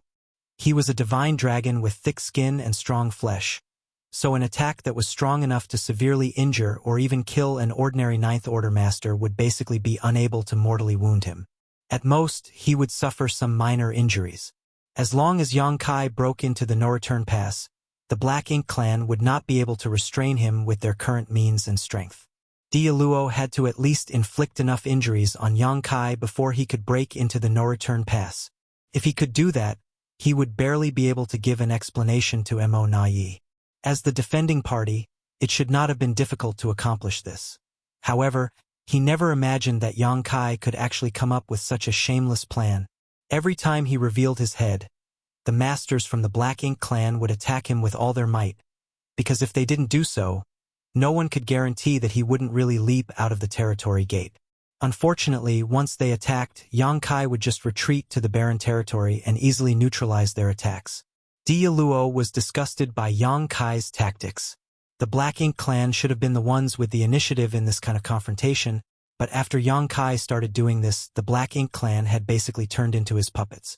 If Yang Kai wanted them to attack, they would attack. If he wanted them to stop, they would stop. Damn it! Even so, I can't stop him. Dialuo lamented in his heart. Although he and the other pseudo-royal lords could use this method to temporarily block Yang Kai, they couldn't use it indefinitely as they were exhausting their energy every time they launched an attack. In fact, they had used up a great deal of their strength in just a few rounds of attacks. Although it was a brief confrontation, it felt as if they had been engaging other human race masters for several days. They were both physically and mentally exhausted. Facing the killing star, Yang Kai, if they didn't have enough strength to protect themselves, they might be caught off guard once he saw an opening. With this thought in mind, Dialuo raised his hand slightly and made a gesture, whereupon the dozen or so pseudo-royal lords immediately moved towards him. Soon, Yang Kai's head emerged from the territory gate again. There was no attack this time, so he wasn't in a hurry to withdraw and gazed at the nearby Dialuo, grinning. Not attacking again? Dialuo remained silent, staring dead straight at Yang Kai and secretly circulating his strength. Since you're not planning on attacking, I'm coming. Okay? Yang Kai said as he took a step out of the territory gate. I'm really coming over. Yang Kai stated again with a teasing look on his face, as if he was playing some kind of interesting game. Dialuo still didn't take any action, while the pseudo-royal lords too remained silent. Good. Yang Kai didn't waste any more time and walked out of the territory gate before taking a long, deep breath. Clearly, he was in the void and there was nothing he could smell, but he still wore an intoxicated look on his face, as if he had arrived at a wonderful place that he could only dream about. Attack! Dialuo really couldn't bear it any longer.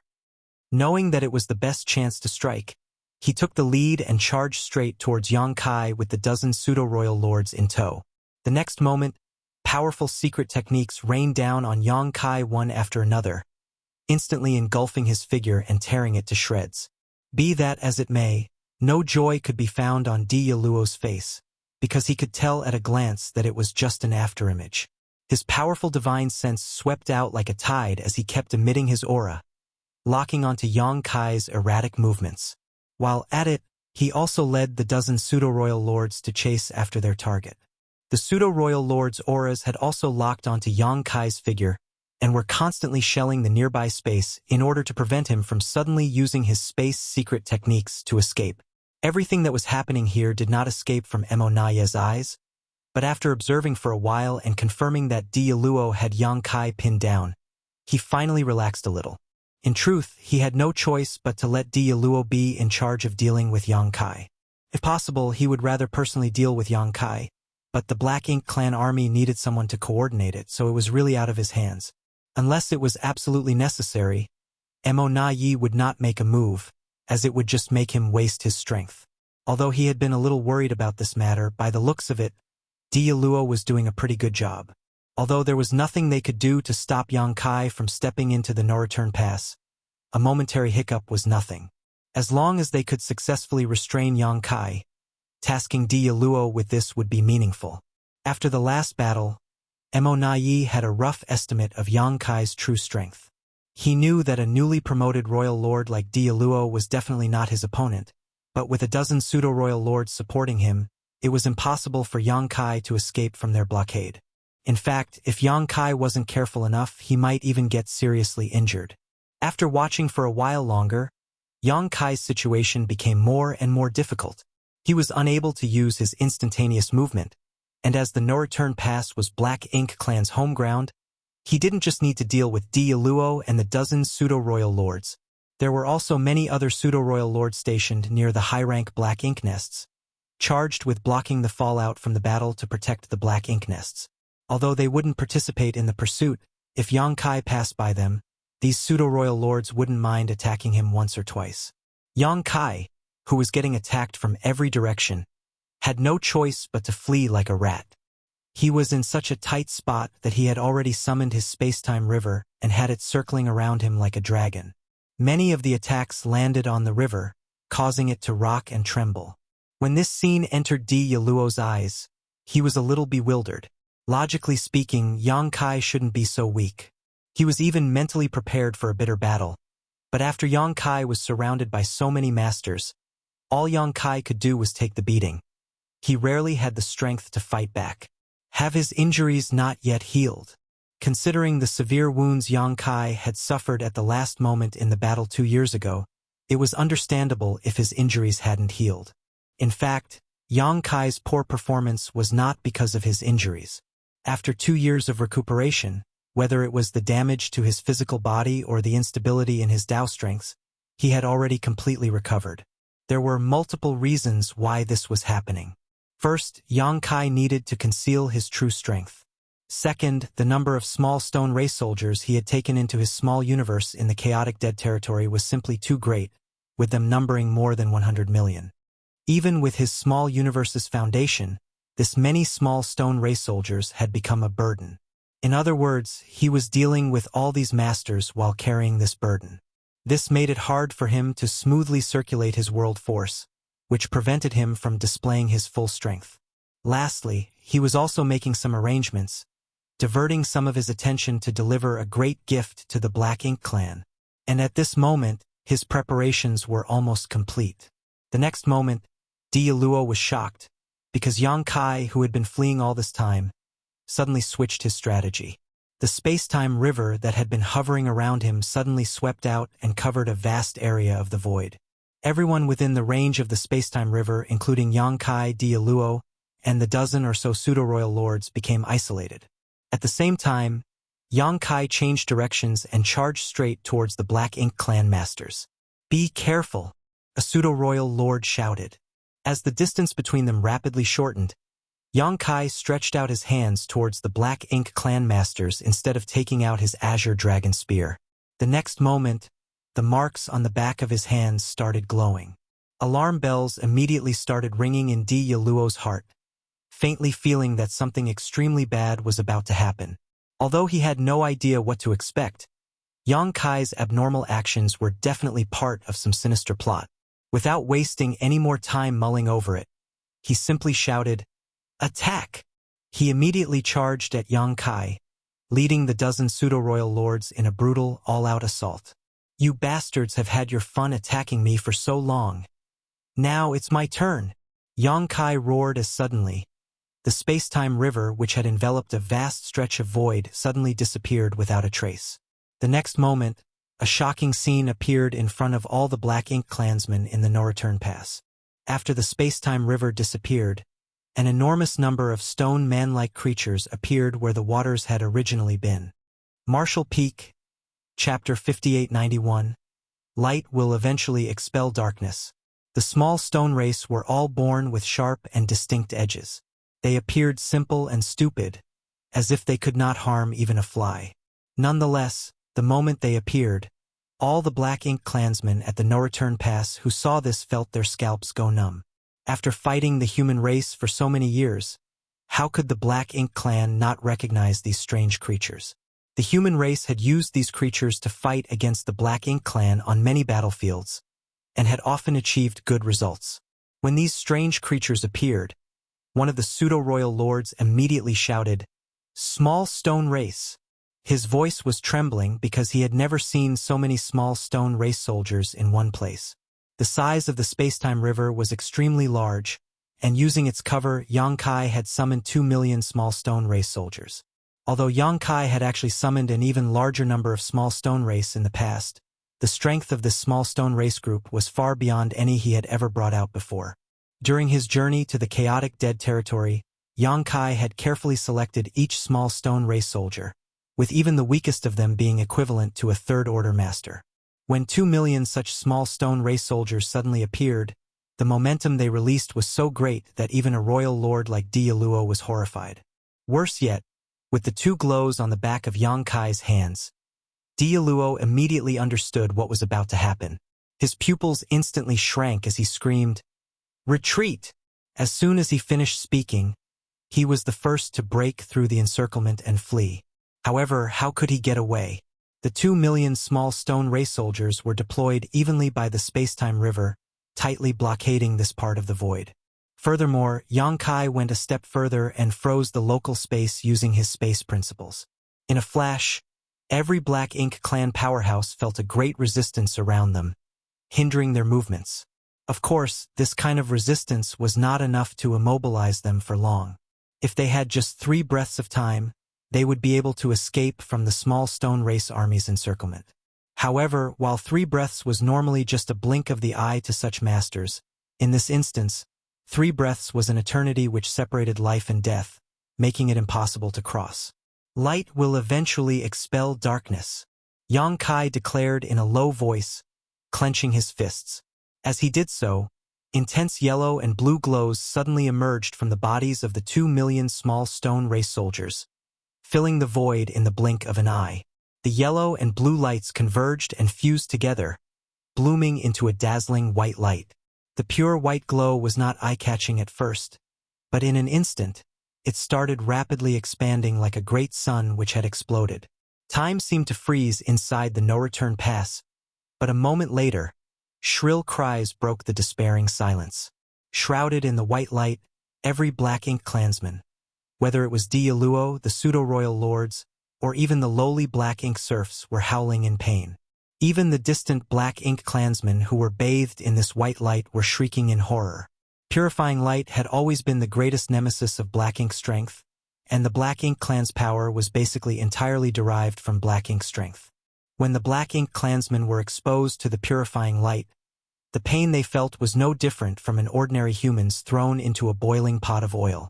This kind of torture was simply unbearable.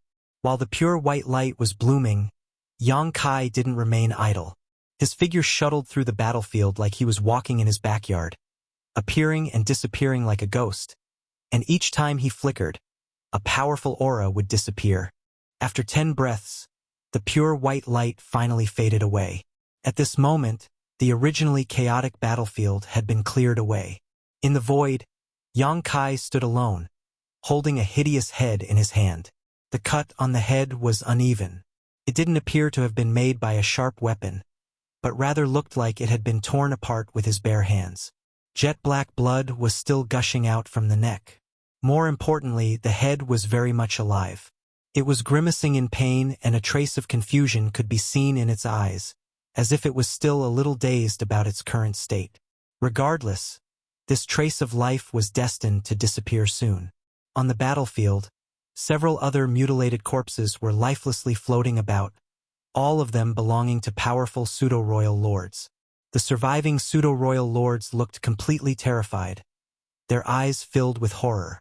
The reason they were able to survive was not because they were stronger than their dead comrades, but because they were luckier. Yang Kai simply didn't have time to kill them. Originally, the entire no-return pass was filled with a massive amount of Black Ink strength, giving the impression as if it was shrouded in one enormous Black Ink cloud. But at this moment, in this environment in which every nook and corner was filled with Black Ink strength, there was now a spherical zone where the Black Ink strength was completely purified. On this battlefield, although Yang Kai was alone, he was like an army of thousands, putting enormous pressure on the entire Black Ink clan. Standing right across him was Dialuo, his face filled with fear. Mo Na Yi, who was supposed to be commanding the Black Ink clan army, was also standing beside him, staring at Yang Kai with a solemn expression. "Are you all right?" While Mo Na Yi was asking this, his eyes remained completely fixed on Yang Kai. As soon as Yang Kai activated the great sun and moon marks on the backs of his hands, Mo Na Yi realized what was about to happen and immediately rushed over to help. Fortunately, he had reacted fast enough. Otherwise, it would not have ended well for Dialuo. After the purifying light burst, Yang Kai casually took the lives of several pseudo-royal lords before directly attacking Dialuo. Originally, he had planned to use this opportunity to eliminate a royal lord. Under the cover of the purifying light, Yang Kai was confident that he could accomplish it without anyone's notice. However, Mo Na Yi had come to interfere at the critical moment. This forced Yang Kai to fall back for the time being. It was still understandable to kill Dialuo by borrowing the intense purifying light, but if he were to eliminate even Mo Na Yi, who had come to rescue the former, it would surely raise flags, which would cause the Black Ink giant spirit gods to become vigilant. As such, He could only kill 2 more pseudo-royal lords to vent his anger. Nonetheless, the current situation was still acceptable.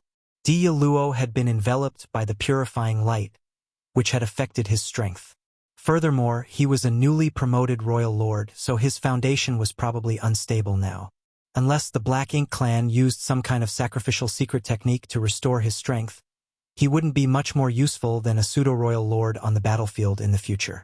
Half of the dozen pseudo-royal lords who had besieged Yangkai had died, while the remaining half had their foundations severely damaged, causing their strength to plummet. Trading 2 million small stone race soldiers for the life of half a dozen pseudo-royal lords was an acceptable price. After staring at Mo Na Yi for a moment, Yangkai coldly snorted before tossing the severed head away and taking a step forward, heading towards the no-return pass. Yangkai's speed wasn't fast, but Mo Na Yi didn't seem to have any intention of stopping him. He did not even issue an order to stop him. He couldn't determine how many small stone race soldiers Yangkai had left, and until he did, it would be unwise to continue provoking him. But the main reason was that the Black Ink clan no longer had the ability to restrain Yangkai. Originally, they could still rely on Diyaluo, but now that the latter was injured, confronting Yangkai would be tantamount to suicide. From the start, Mo Na Yi didn't want to have any kind of confrontation with Yangkai. So, since he wanted to leave, all he could do was let him go. Thus, while the 2 armies were engaged in a fierce battle, Yangkai leisurely made his way from the back of the Black Ink clan's defensive line to the battlefield without any hindrance. Immediately after, a scene appeared that sent all the Black Ink clan soldiers into despair. A portal to Yangkai's small universe suddenly opened up as an endless small stone race army rushed out. This time, Yangkai didn't use the Great Sun and Moon marks to control their movements at all. Under the stimulation of Black Ink's strength, the small stone race soldiers immediately charged towards the Black Ink clan army the moment they came out of Yangkai's small universe, without any fear of death. Attacked by the small stone race army, the Black Ink clan's defense line, which was originally quite sturdy, immediately saw countless casualties. Not long after, Yangkai strolled along the defensive line, which resulted in small stone race armies appearing on every front.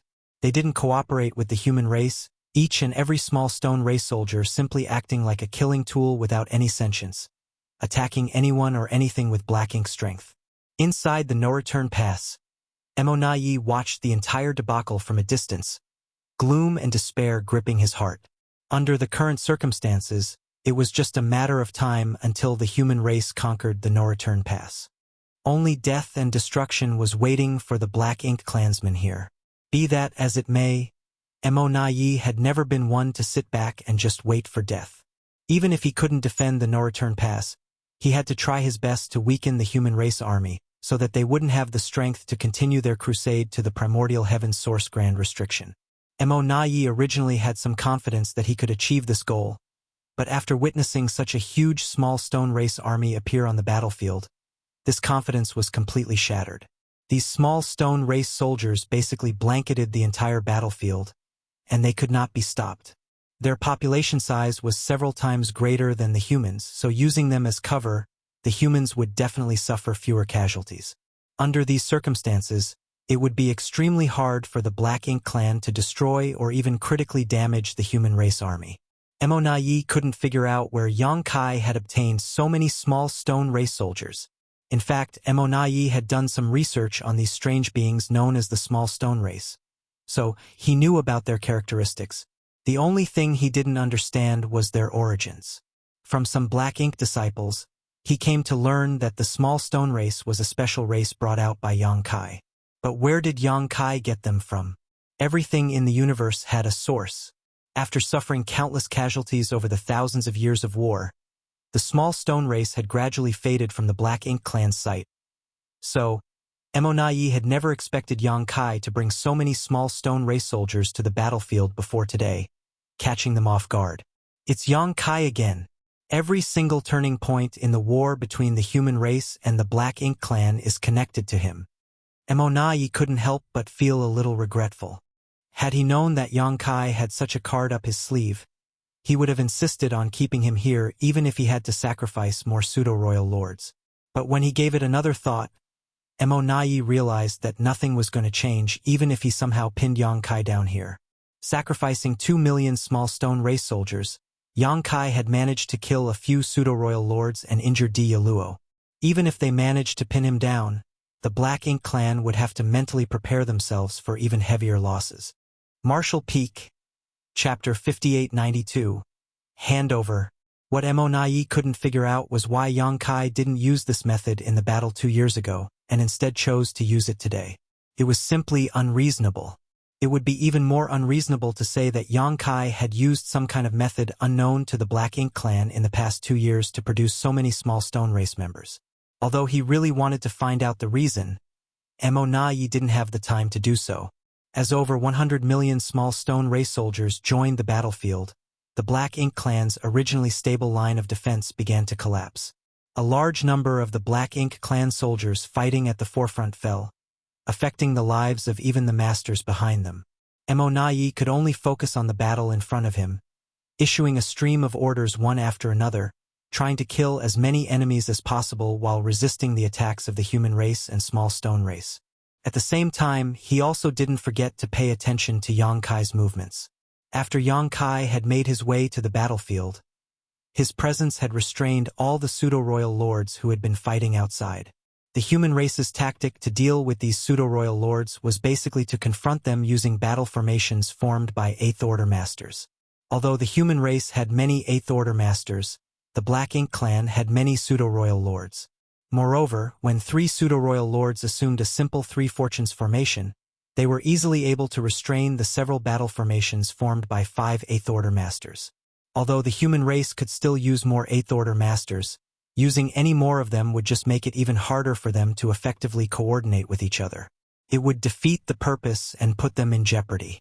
As such, most of the battles between the top combatants of the 2 races were evenly matched. Only a small number of pseudo-royal lords could disrupt the balance, while it took far more Eighth Order masters to compensate. However, when Yang Kai disappeared after rushing out of the Norreturn Pass and releasing a massive number of small stone race soldiers, the situation abruptly changed. All the pseudo-royal lords who had stepped on the battlefield immediately fell into a disadvantageous position as they were now highly distracted, stretching their divine senses to the limit to monitor their surroundings, guarding against any sneak attacks. It wasn't until a pseudo-royal lord saw Yang Kai's figure appear at Pure Yang Pass that they all collectively breathed a sigh of relief. Yang Kai hadn't launched a sneak attack and had instead gone to Pure Yang Pass, which was undoubtedly good news for the Black Ink clan on the battlefield. Be that as it may, they couldn't figure out why Yang Kai had gone to Pure Yang Pass at this time. Just like the last battle, Pure Yang Pass, the only great pass occupied by the human race, was located away from the battlefield, acting as a coordination center to control the overall situation. Mi Jingluan was standing on the city wall with a feather fan in his hand, like a weak scholar, quietly observing the battlefield and issuing precise orders. In a flash, Yang Kai appeared beside him. Mi Jingluan shot a glance at him and asked, "Did you go to the chaotic dead territory?" The small stone race in the hands of the humans had almost been completely exhausted after all these years of war. Since Yang Kai could suddenly summon an army of 100 million small stone race soldiers to participate in the siege of the Norreturn Pass, it was obvious that he had been to chaotic dead territory. Yang Kai nodded. "Isn't this too wasteful?" Mi Jingluan asked, feeling a bit distressed. Since Yang Kai bestowed a large number of small stone race members to the various armies of the human race, these strange creatures had made great contributions in many battles. In many small-scale battles, the human race had been able to win with their smaller numbers because of the small stone race's fearlessness. Years of war had depleted the small stone race and deprived the human race of this huge support. Mi Jingluan's heart ached when he witnessed Yang Kai throw so many of the small stone race members into the battlefield in one go. It had to be known that all these small stone race soldiers that were deployed on the battlefield could never be recovered, because they would fight until their bodies were crushed to pieces. Only when a humans used a beast-taming technique or an artifact refining technique to refine them would they be able to command these creatures with low intelligence. If the human race was like a huge family, then Yang Kai would definitely be the prodigal black sheep.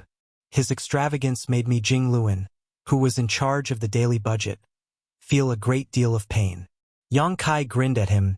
"Don't worry, I've collected a lot this time. A lot.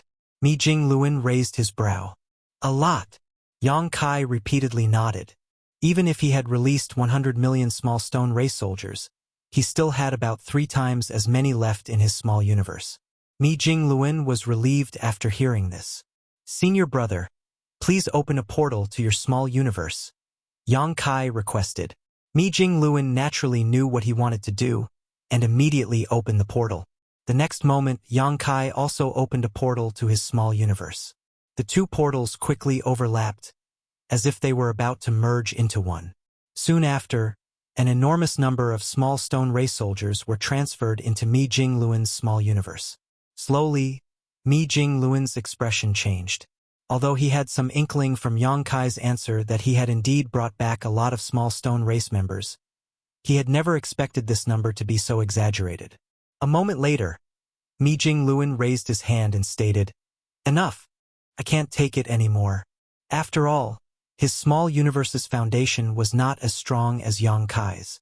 He had almost reached its limit after accepting 100 million or so small stone race soldiers. At this moment, the circulation of his world force was strained so much that if he were to fight the Black Ink clan in this state, even a territory lord could take his life. "How many more?" Mi Jingluan asked. "About twice as many as I gave you." Mi Jingluan was rendered speechless, wondering if Yang Kai had completely raided the Burning Light and Serene Glimmer's treasury this time. Otherwise, how could he have obtained so many small stone race members? Helpless, he could only send out a command, "Call Ouyang Lai and Wei Junyang back." A messenger immediately sent out the message. Somewhere on the battlefield, Ouyang Lai happened to be facing 3 pseudo-royal lords in a 3 fortunes formation. He was fighting to his heart's content, but after receiving the message, he was shocked and quickly withdrew from the battle, rushing towards Pure Yang Pass. Although the pseudo-royal lords wanted to stop him, how could they? They might gain an upper hand while fighting Ouyang Lai together, but if the latter wanted to escape, they were completely powerless to stop him. Somewhere else on the battlefield, Wei Junyang did the same. The 2 had no idea what had happened, but since Mi Jingluan had called them back during such a battle, it was obviously no small matter. The 2 arrived at Pure Yang Pass one after the other. When Mi Jingluan briefly explained everything, they finally understood why they were recalled. The small stone race soldiers couldn't just be let out in the open. The only option they had was to temporarily suppress them inside a 9th Order Master's small universe. After this battle was over, they would then be refined and used by the human race's soldiers. Ouyang Lai and Wei Junyang didn't delay things any further. Just like Mi Jingluan, each opened a portal to their small universes before Yang Kai transferred the small stone race to them. After the time it took for an incense stick to burn, Yang Kai finally breathed a sigh of relief, looking refreshed. His small universe had been under pressure ever since he left the chaotic dead territory, which finally disappeared until now. Of course, he had also kept a few small stone race masters for his own use, but he could easily afford to keep them without affecting himself. On the other hand, Mi Jingluan and the other 2 looked strained, as if they had eaten too much. Even their auras were unstably fluctuating. Ouyang Lai couldn't help but complain, "Please inform me in advance next time something like this happens." He was halfway through his fight with the pseudo-royal lords and was unhappy to be recalled just for something like this. Worse, after this, he could not participate in the following battle. Yang Kai grinned, "Just bear with it." While they were speaking, a figure flew out from the depths of Pure Yang Pass and landed in front of everyone, handing a large number of space rings to Mi Jingluan. "Supreme Commander Mi, all the supplies are in here." Mi Jingluan gestured casually to Yang Kai. "Give them to him." The man then handed the space rings to Yang Kai, who took them and swept them with his divine sense before nodding his acknowledgement. Quite efficient. The human race's supplies had almost been depleted after the last battle, so obviously, these resources had been mined over the past 2 years. The humans had scattered nearly 3 million soldiers throughout the Black Ink battlefield to mine resources, and with the universe temples as transfer points, their efficiency was naturally quite high. Of course, using the universe world assault tactic in this battle had also consumed a lot of resources. Otherwise, there would have been more. There were 2 reasons Yang Kai came to Mi Jingluan from the no-return pass. Firstly, he wanted to hand over the small stone race army, and secondly, he wanted to ask Mi Jingluan for some supplies, as well as hand over the yellow and blue crystals he had looted from the chaotic dead territory. After silently calculating for a moment, Yang Kai stated, "The next battle should still be fought after 2 years. Yes?" The supplies in his hands were enough for him to last 2 years. If the human race launched a war after his supplies had depleted, he would be able to ask for them once again. This way, his cultivation would not be delayed and he could quickly reach the peak of the Ninth Order Open Heaven realm. In the next war, the human race would have the assistance of a large number of small stone race soldiers, so the situation would definitely be different. Indeed, Mi Jingluan nodded his agreement. The human race would also need some time to recuperate after such a large battle. On top of that, mining supplies would also require time. An interval of 2 years was the absolute minimum. "How are the Void Guard doing?" Yang Kai asked again. According to the previous arrangements, the Void Guard led by Li Wu-Yi would be setting up space arrays leading to the Primordial Heaven's Source Grand Restriction in advance in preparation for the future crusade. They were ordered to send a report every time they set up a new space array, so that the Supreme Headquarters had a good grasp of their situation. The Void was a dangerous place, especially the vast late ancient era battlefield, which was fraught with many unknown dangers. So, it was necessary to send reports back in a timely manner. "Everything is going smoothly," Mi Jingluan replied. "They have already laid out 8 space arrays." Yang Kai nodded his acknowledgement. It had only been 2 years since Li Wu-Yi and the others had set out while the Primordial Heaven Source Grand Restriction was extremely far from here. Even if they went all out, it would take Li Wu-Yi and the others several years to reach the Primordial Heaven Source Grand Restriction.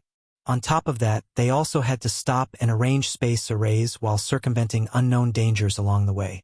It would take them a while to complete this task. Yang Kai reckoned that they had only covered about 30% of the total distance at most. "I'll go and fight. Everyone take care." Yang Kai didn't say anything else. He simply cupped his fists towards Mi Jingluan and the others before taking a step forward and disappearing from their sight. Martial Peak, Chapter 5893, The Small Stone Race's Charge. On the battlefield, the Black Ink Clan's situation became even more dire as the Small Stone Race army continued their assault, tearing apart many of their defensive lines. Meanwhile, the Human Race army took advantage of this opportunity to hit the Black Ink Clan, forcing them to retreat. On the top combatants' battlefield, the Pseudo-Royal Lords were still holding their ground. However, when Yang Kai used Thunder Shadow's innate divine ability to suddenly appear behind one of the Pseudo-Royal Lords, and pulled him and 2 other Pseudo-Royal Lords who were in battle formation with him into the Spacetime River, the rest of the Pseudo-Royal Lords lost their will to fight.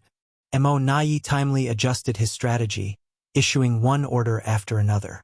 The Pseudo-Royal Lords and the Black Ink Clan army began to shrink their lines once again, concentrating their forces to resist the combined assault of the Small Stone Race and the Human Race armies. Putting aside how effective this strategy was, at the very least it shrank the battlefield, which would definitely restrict the movements of the Human Race army further. Fortunately, the Human Race had no way of effectively coordinating with the Small Stone Race army. Before this, the Human Race just had to follow behind, filling the gaps that were created. However, once the Black Ink Clan's perimeter shrank, if the Human Race army were to advance recklessly, it was highly likely they would be disrupted by the Small Stone Race army.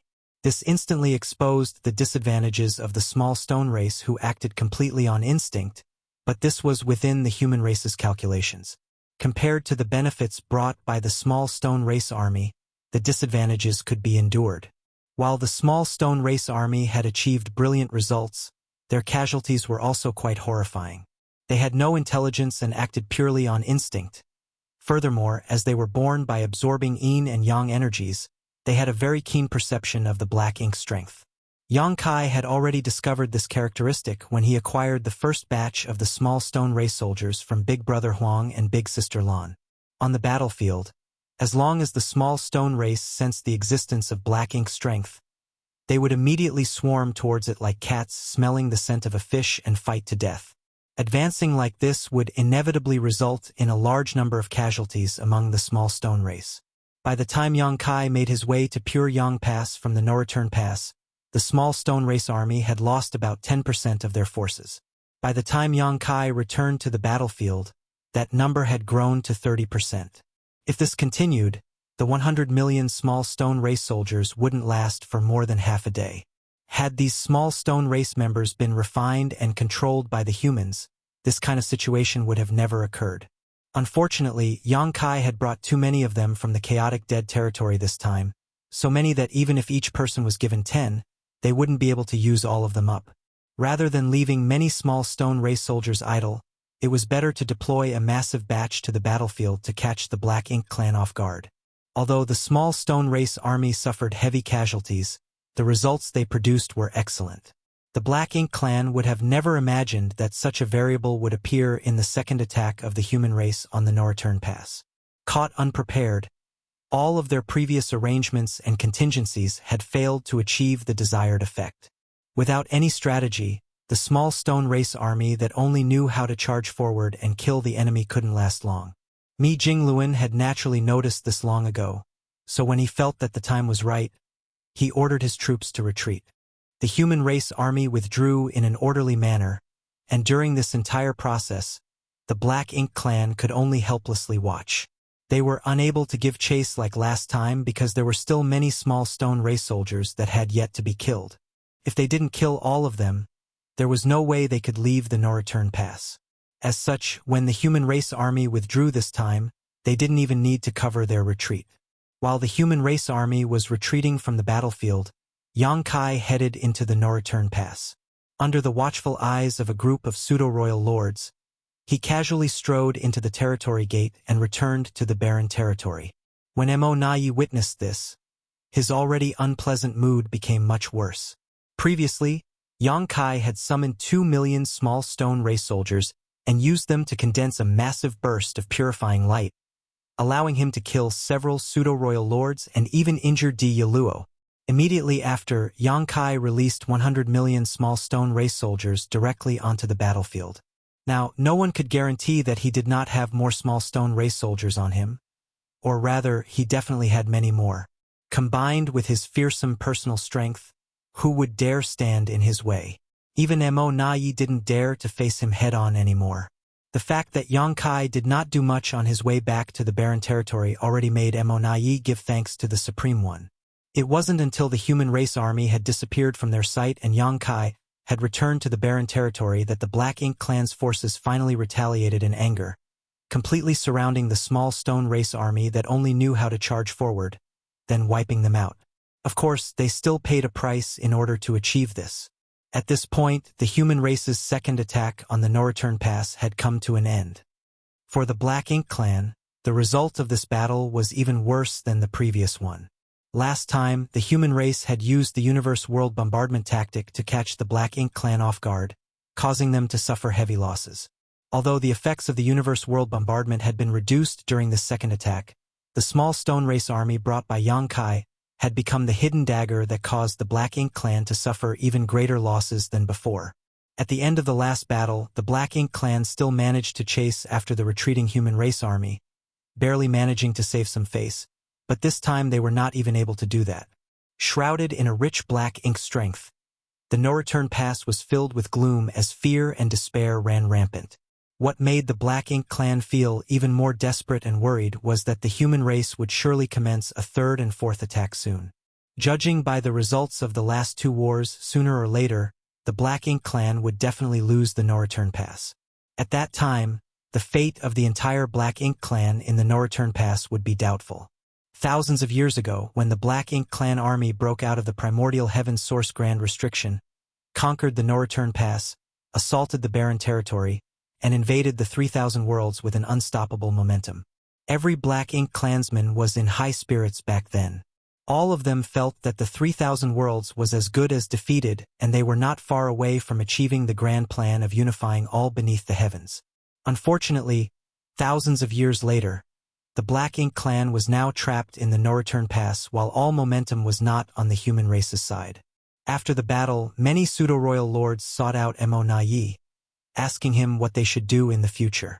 Some of the pseudo-royal lords also tried to persuade Mo Nai and Mou to lead the surviving Black Ink clansmen into the depths of the void. After all, it was not a good idea to just passively take a beating.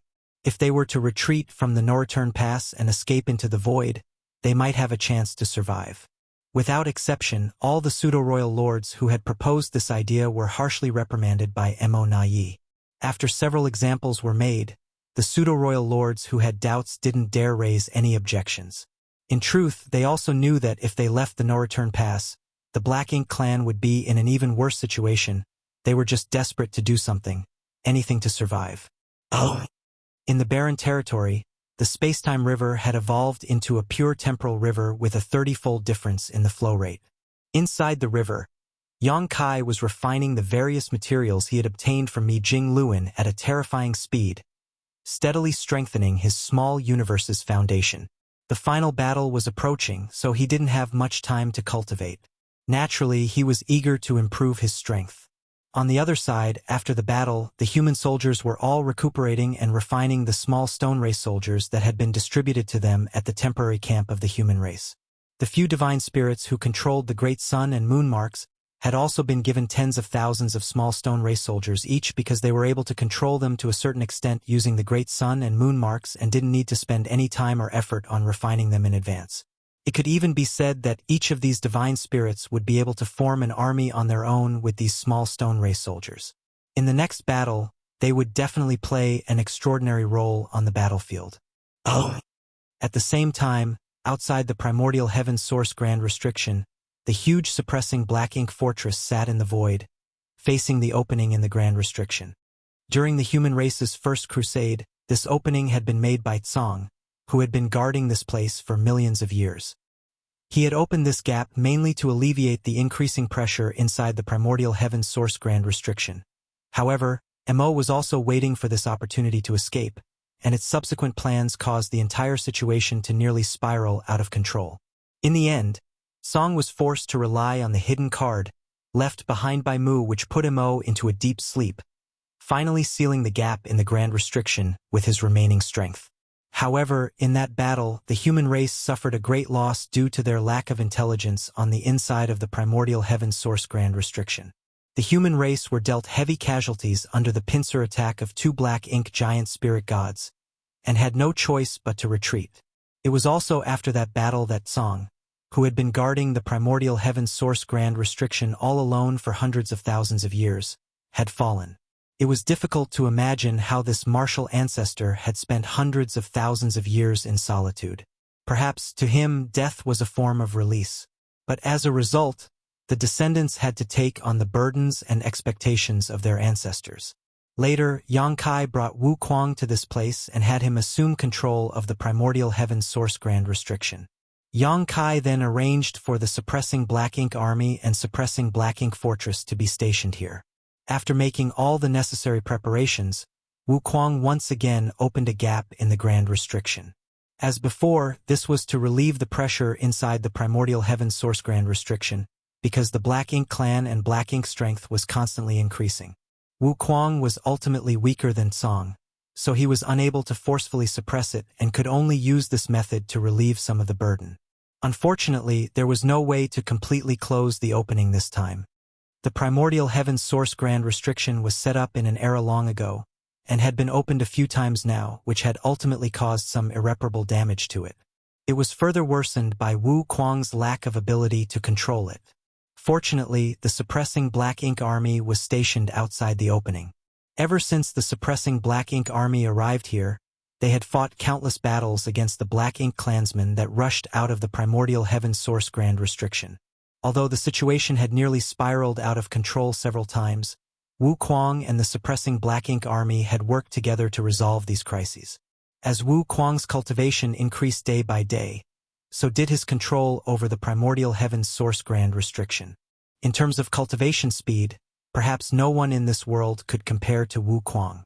When Yang Kai sent him to this place, he had only been a 7th-order master, but now, his cultivation may be higher than Yang Kai's. Thanks to the heaven-devouring battle law complemented by the flawless purifying golden lotus, and the inexhaustible Black Ink strength, Wu Kuang's cultivation had improved by leaps and bounds ever since he had arrived here. His cultivation had quickly risen from the 7th order to the 9th order, and was still continuously rising. Of course, the biggest benefit of the increase of his control over the primordial heaven's source grand restriction was that the suppressing Black Ink army had to face fewer battles. Marshall Peak, Chapter 5894. That day has arrived. The opening in the primordial heaven's source grand restriction could no longer be closed, but Wu Kuang was still able to shrink it somewhat. This way, the Black Ink clan would face even greater restrictions if they tried to rush through the opening. Previously, there might have been some royal lords who could force their way out, but now that Wu Kuang's strength had increased, and his control over the primordial heaven's source grand restriction had also become better, the royal lords could not force their way through anymore. Without the support of royal lords, the rest of the Black Ink clansmen rushing out of the opening were just easy targets before the mighty suppressing Black Ink army, no matter how many there were. The suppressing Black Ink army did not have that many soldiers, only a few thousand, but their overall strength was pretty amazing. It could be said that they were the elite of the elites of the human race. Back when Yang Kai and Mi Jingluan had chosen the soldiers for the suppressing Black Ink army, the minimum requirement was the Sixth Order. In other words, if one had not reached the Sixth Order, they would be unqualified to join the suppressing Black Ink army. Furthermore, the Sixth Order wasn't the limit of the suppressing Black Ink army soldiers, they still had room to grow. After so many years, most of the original Sixth Order masters of the suppressing Black Ink army had advanced to the Seventh Order. In the entire suppressing Black Ink army, there were only a few whose cultivation remained at the Sixth Order. Besides, some of these Sixth Order soldiers had reached the peak of the Sixth Order and could break through at any moment. In other words, the current suppressing Black Ink army, with the exception of a few Sixth Order masters, were basically all high-rank Open Heaven Realm masters. When the suppressing Black Ink army was first founded, there were only 400 Eighth Order masters, but now, there were nearly 1,000 of them. The extra ones were all those who had broken through their limits over the years. The suppressing Black Ink army had no shortage of battles, so it was not that difficult for these proud sons and daughters of heaven to break through their shackles and advance to the next order amidst the bloody battles. In addition, the suppressing Black Ink army also had over 100 powerful divine spirits. To top it all off, Divine Dragon Fu Guang and Yang Shui, who had also broken through to the Ninth Order Open Heaven realm in the Universe Furnace world, were assuming command. Zhao Yi Bai, Zhao Ye, and Su Yi were also expected to break through their limits and advance to the Ninth Order soon. The three of them were Yang Kai's legacy disciples. Each of them had respectively inherited one of Yang Kai's primary grand daos, so everyone had high hopes for them. In terms of age and seniority, they weren't much different from Shi Dezhuang, who had already broken through to the Ninth Order. Perhaps the third disciple, Su Yi's period of cultivation was shorter as he had started cultivating a little late. Be that as it may, a little bit of delay in the long years of cultivation was not a big deal. Shi Dezhuang had already advanced to the Ninth Order, and Tang Tao amongst the rising stars had also achieved the same, so naturally Zhao Yi Bai and the two others would soon be reaching the Ninth Order as well. After thousands of years of accumulation, the human race would definitely be able to give birth to more Ninth Order masters in the near future. With such a lineup, the suppressing Black Ink army could be said to be the most elite group among the human race's forces. They might not have that many members, but they had ample capital to guard the primordial heaven's source grand restriction. However, since the battle 700 years ago, when the universe furnace appeared, there had been no movements from the other side of the primordial heaven's source grand restriction. For the past 700 years, the suppressing Black Ink army soldiers had been doing nothing but cultivating in turns. Fortunately, when the suppressing Black Ink army first arrived here, they had brought a lot of supplies with them. Although most of their supplies had depleted over the years, they still had a bit left to use. On the suppressing Black Ink fortress, the silver-haired Fu Guang looked towards the opening in the darkness and sent a message via his divine sense. Wu Kuang, how is the situation? It wasn't that he had discovered anything unusual, it was just a routine inquiry done once a month. Judging by this, it was obvious that Fu Guang was an extremely cautious person. As usual, Wu Kuang's lazy voice echoed in Fu Guang's mind. Some small fish are spying on the opening, but they probably don't dare to rush out. He had already closed the opening to its utmost limit, so if a royal lord tried to force his way through, there was a high chance he would die along the way. Even if he didn't die, he would definitely be severely injured. In light of this, no royal lord was stupid enough to attempt to force their way out of the primordial heaven's source grand restriction. And without a royal lord to keep Fu Guang in check, how could the Black Ink clansmen inside the primordial heaven's source grand restriction dare to challenge the suppressing Black Ink army? Although they had been sealed inside the primordial heaven's source grand restriction, they were not completely ignorant of the outside world. After having fought with the suppressing Black Ink army for so many years, they were well aware of their enemy's strength. "Stay alert," Fu Guang exhorted as usual. Wu Kuang replied, "I know, you all just, huh?" Halfway through his words, he suddenly let out a startled cry. Fu Guang's expression became serious as he shouted, "What's wrong?" However, he didn't receive any response from Wu Kuang, even after waiting for a while. This had never happened before.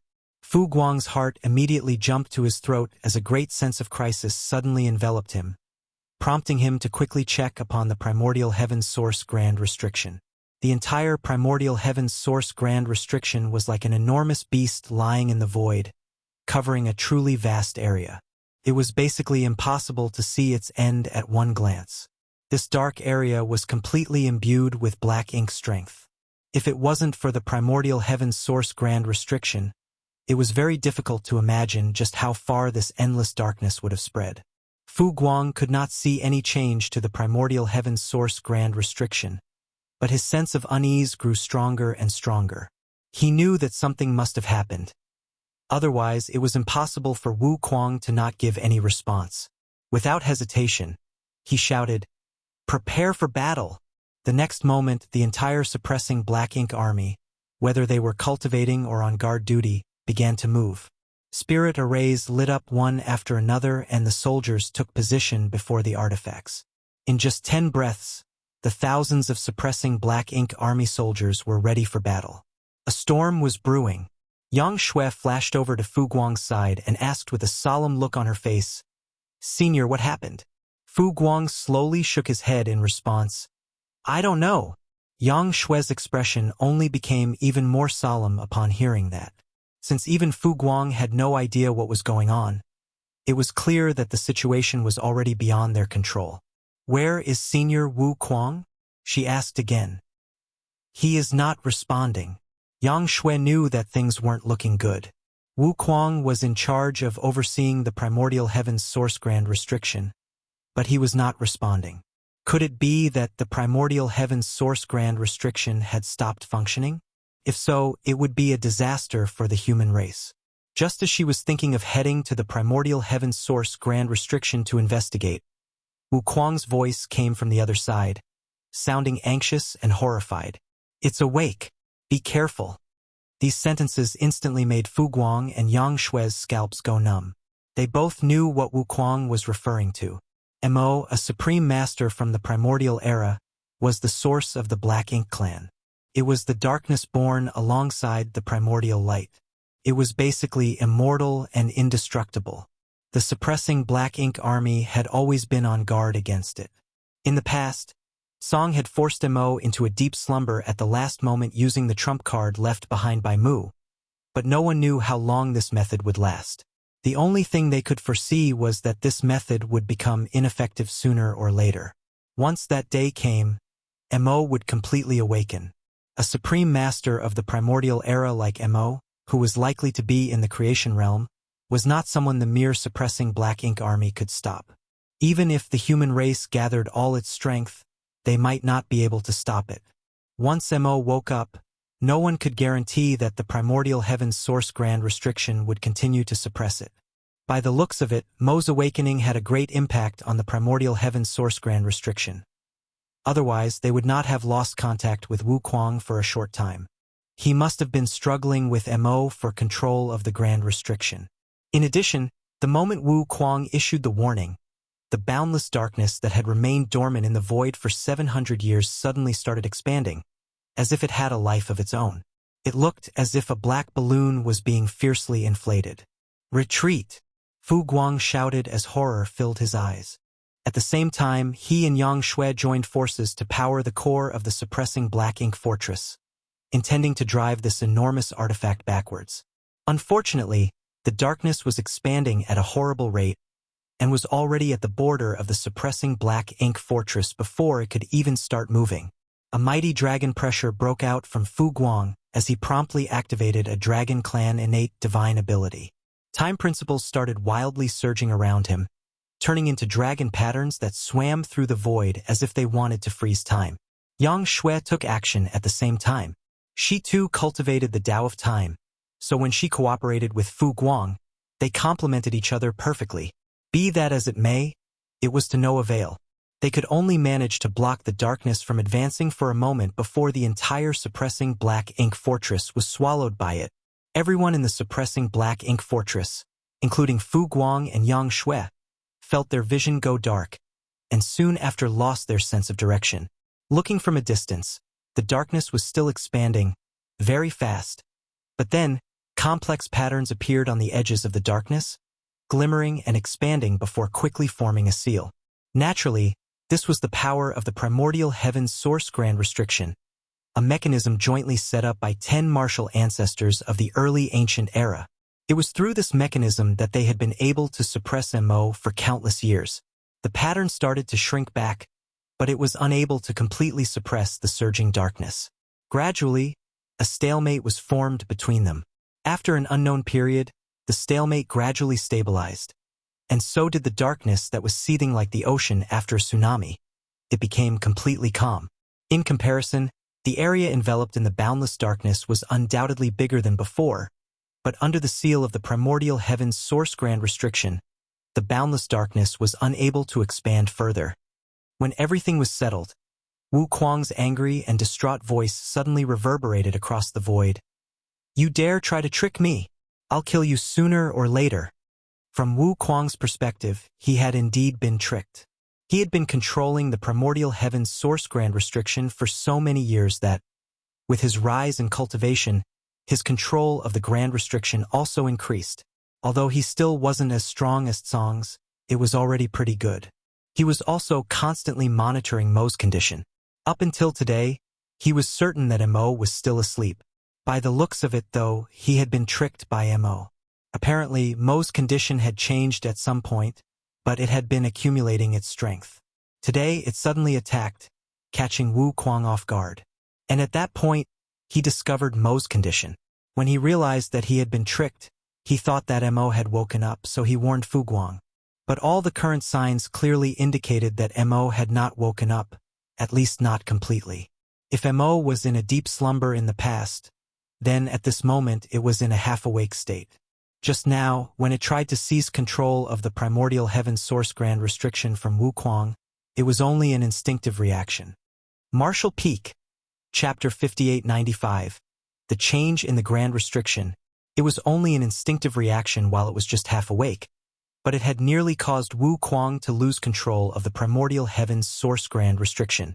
From this, it could be seen that if Mo really woke up, the primordial heaven's source grand restriction would no longer be able to contain it. Once the primordial heaven's source grand restriction was broken, the boundless darkness would start spreading without restraint. At that time, the vast black ink battlefield would be flooded by the boundless darkness. Perhaps even the 3,000 worlds would be engulfed as well. Although the boundless darkness was no longer showing any signs of abnormality after being sealed by the primordial heaven's source grand restriction. After today's incident, no one knew when something similar would happen again. This incident undoubtedly indicated that Mo was not far from completely awakening.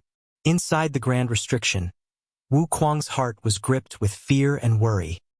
He had to inform Yang Kai as soon as possible about this so that the human race could take precautions. Otherwise, it would be too late by the time Mo was awake. However, he was powerless to do so. The primordial heaven's source grand restriction was extremely far away from the 3,000 worlds, so there were no effective means to communicate with each other. In the past, Yang Kai used to come here using some kind of mysterious method, but after the previous incident where a flaw had appeared in the grand restriction, there had been no news from him. It had already been nearly 1,000 years since then. From what Yang Shui had told him, Wu Kuang knew that Yang Kai had broken through his shackles in the universe furnace and successfully reached the ninth order open heaven realm. Be that as it may, that was of no help to the current situation. Before Wu Kuang could come up with a solution, figures were already charging out the opening in the primordial heaven source grand restriction. The auras radiating from these figures were extremely powerful. Surprisingly, all of them were innate territory lords. Seeing this, Wu Kuang's heart sank. In the past, Wu Kuang had worked in concert with the suppressing Black Ink army to block the Black Ink clan from escaping the grand restriction. Even royal lords found it hard to force their way out of the opening. For the past 700 years, the Black Ink clan had not dared to not make any rash movements, with only a few small fries constantly monitoring the opening. But now that the suppressing Black Ink army had been swallowed by the boundless darkness, the threat on the outside of the opening had disappeared. Even if Wu Kuang could still maintain his control over the primordial heaven's source grand restriction, he couldn't stop the Black Ink clan from rushing out. Not to mention, because of the suppressing Black Ink army, he was unable to put his entire focus on controlling the primordial heaven's source grand restriction. He had to divert some of his attention to look after the suppressing Black Ink army. Having been swallowed into the primordial heaven's source grand restriction by the darkness, it was tantamount to falling into the Black Ink clan's lair. Even if the suppressing Black Ink army had countless elites, without Wu Kuang's protection, only death was waiting for them. With his protection, they could at least survive for a little while. The only silver lining was that Wu Kuang's strength had greatly increased over the past few millennia, and he was close to the peak of the Ninth Order Open Heaven realm. Thanks to this, his control over the opening was stronger than ever. He was still able to prevent royal lords from making it through the opening, so the strongest Black Ink clansmen who could make it out were just the innate territory lords.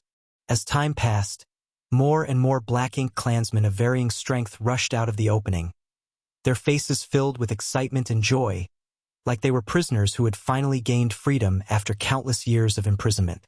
A portion of the Black Ink clansmen remained near the opening, while the rest quickly flew deeper into the void under the leadership of the innate territory lords. When Wu Kuang witnessed this, his gloomy mood suddenly lifted. He had been having a headache over how to send a warning to the human race, but he had been unable to come up with a viable plan. But apparently he didn't need to deliver any news. The Black Ink clansmen who had left this place must have gone to support their allies who were fighting the humans. Such a huge amount of reinforcements joining the battlefield would definitely draw the human race's attention, especially the appearance of so many innate territory lords. And as long as the human race's reaction wasn't too slow, they should be able to quickly identify the root of the problem. At that time, the human race would definitely know that something had happened to the primordial heaven's source grand restriction. This was the case when the innate territory lords snuck out from the primordial heaven's source grand restriction last time. At that time, Wu Kuang's control over the primordial heaven's source grand restriction was not nearly as firm, and he did not even have an inkling about it before Yang Kai came to inform him about it. Thus, when he saw a group of Black Ink clansmen heading deeper into the void, Wu Kuang knew that in, at most 20 or 30 years, the human race would know that something had happened to the primordial heaven's source grand restriction. At that time, not to mention others, Yang Kai would definitely come here to investigate. Nonetheless, Wu Kuang couldn't help but feel worried. Whether the human race came to know about the mishappening of the primordial heaven's source grand restriction sooner or later, it was not going to help him in his current situation in the slightest. Right now, there were two important tasks ahead of him. Firstly, he had to do his best to ensure the safety of the suppressing Black Ink army, allowing them to hold on for as long as possible. Secondly, protecting himself. The Black Ink clansmen who stayed behind did not remain idle. These Black Ink clansmen took out unhatched Black Ink nests one after another, before innate territory lord took position in front of every Black Ink nest. Afterwards, these innate territory lords put their hands over the unhatched Black Ink nests and started infusing their strength into them, allowing them to rapidly grow bigger. Not counting the years he had spent guarding the primordial heaven's source grand restriction, Wu Kuang hadn't had many dealings with the Black Ink clan. The first time he had fought with the Black Ink clan was after the human race retreated to the barren territory. As a human, he had participated in the war against the Black Ink clan. It was during that battle that he had made a name for himself, relying on the treacherous and powerful heaven-devouring battle law, drawing the attention of many Ninth Order old ancestors. Later, when the Black Ink clan invaded the 3,000 worlds, the human race had completely shrunk their defensive line, defending just a dozen or so great territory battlefields.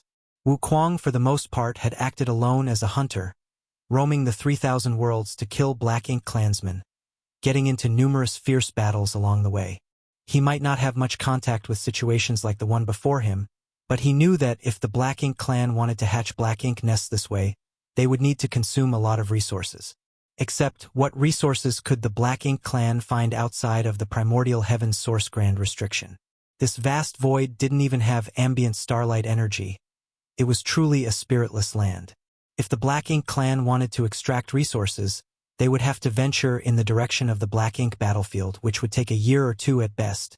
But apparently, the Black Ink clan's incubation of Black Ink nests did not require them to consume resources at all. It could also be done using the energy of the innate territory lords themselves. Innate territory lords were directly born from Mo and contained a trace of Mo's source strength. On the other hand, the Black Ink nests similarly manifested from Mo's source strength. It could even be said that both innate territory lords and Black Ink nests shared the same source.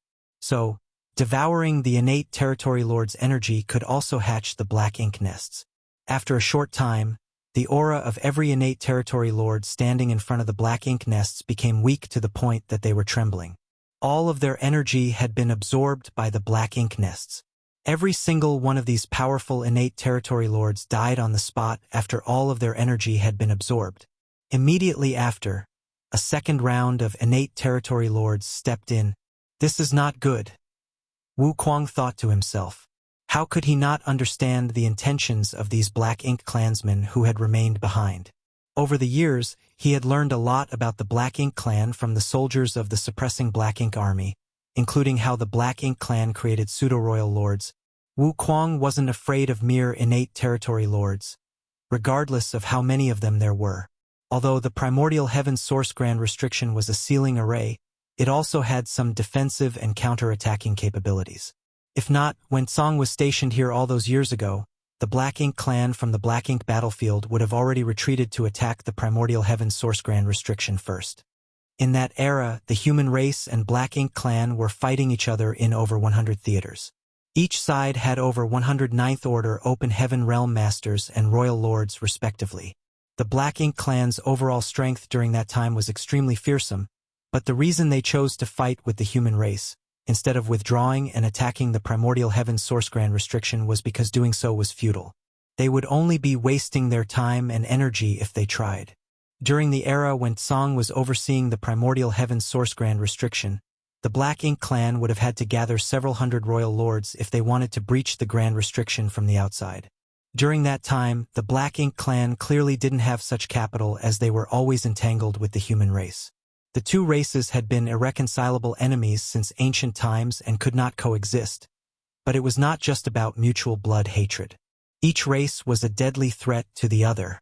Only by completely destroying the human race would the Black Ink clan have a stable space to develop and produce more royal lords, which in turn would provide them the capital to threaten the primordial heaven source grand restriction.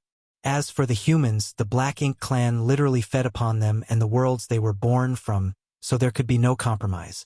When Wuquang took over the primordial heaven's source grand restriction after Tsong's demise, the overall strength of the Black Ink clan had drastically fallen. They simply did not have any capital to attack the primordial heaven's source grand restriction. Until now, no matter how many innate territory lords attacked the grand restrictions, Wuquang would not care. Although the primordial heaven's source grand restriction had been in disrepair for many years, this was the essence of the 10 martial ancestors' wisdom and strength. It was not so easy to breach. But if these innate territory lords became pseudo-royal lords, that would be another matter. The Black Ink clan did not need too many pseudo-royal lords either. Just 500 pseudo-royal lords working together would be able to pose a threat to the primordial heaven's source grand restriction. Once the primordial heaven's source grand restriction was breached from the outside, the situation would become extremely dire. So, when he witnessed the actions of these Black Ink clansmen, Wuquang knew that things had taken a turn for the worst. Nonetheless, he was in an absolutely passive position at the moment. Even if he could see through the intentions of the Black Ink clan, it was difficult for him to do anything about it. All he could do was wait and watch. As time passed, and one innate territory lord after another sacrificed themselves, the Black Ink nests grew bigger and bigger at an astonishing speed. Just as Wu Kuang had expected, these black ink nests were all high-rank black ink nests. In just a few days, almost 300 fully matured high-rank black ink nests stood tall outside of the primordial heaven source grand restriction. During this time, black ink clansmen kept pouring out from the opening in the primordial heaven source grand restriction in a steady stream. Although the number of black ink clansmen coming out each time wasn't great, adding them all up made for a terrifying number. These newly emerged black ink clansmen also split into groups like before. Most of them flew towards the depths of the void, heading towards the 3,000 worlds, while the rest stayed behind to prepare to attack the primordial heaven source grand restriction. Inside the primordial heaven source grand restriction, Wu Kuang let out a sigh of relief after confirming the number of high-rank black ink nests. This number was still within the limits of what he could bear, but he did not underestimate the situation. After all, he still had to divert a portion of his attention to watch over the suppressing black ink army, which would make it difficult for him to respond to the attacks from outside of the grand restriction. In the face of adversity, having good news like this was not too bad. As a large number of black ink clansmen had rushed out from the primordial heaven source grand restriction, things had become less dangerous for the suppressing black ink army. Now, as long as he was paying close attention to the movements of the royal lords, Wu Kuang could basically ensure the safety of the suppressing black ink army. Meanwhile, outside the primordial heaven source grand restriction, after the high-rank black ink nests had been erected, the innate territory lords who had rushed out of the primordial heaven source grand restriction began entering them one after another, willingly walking to their deaths with a smile.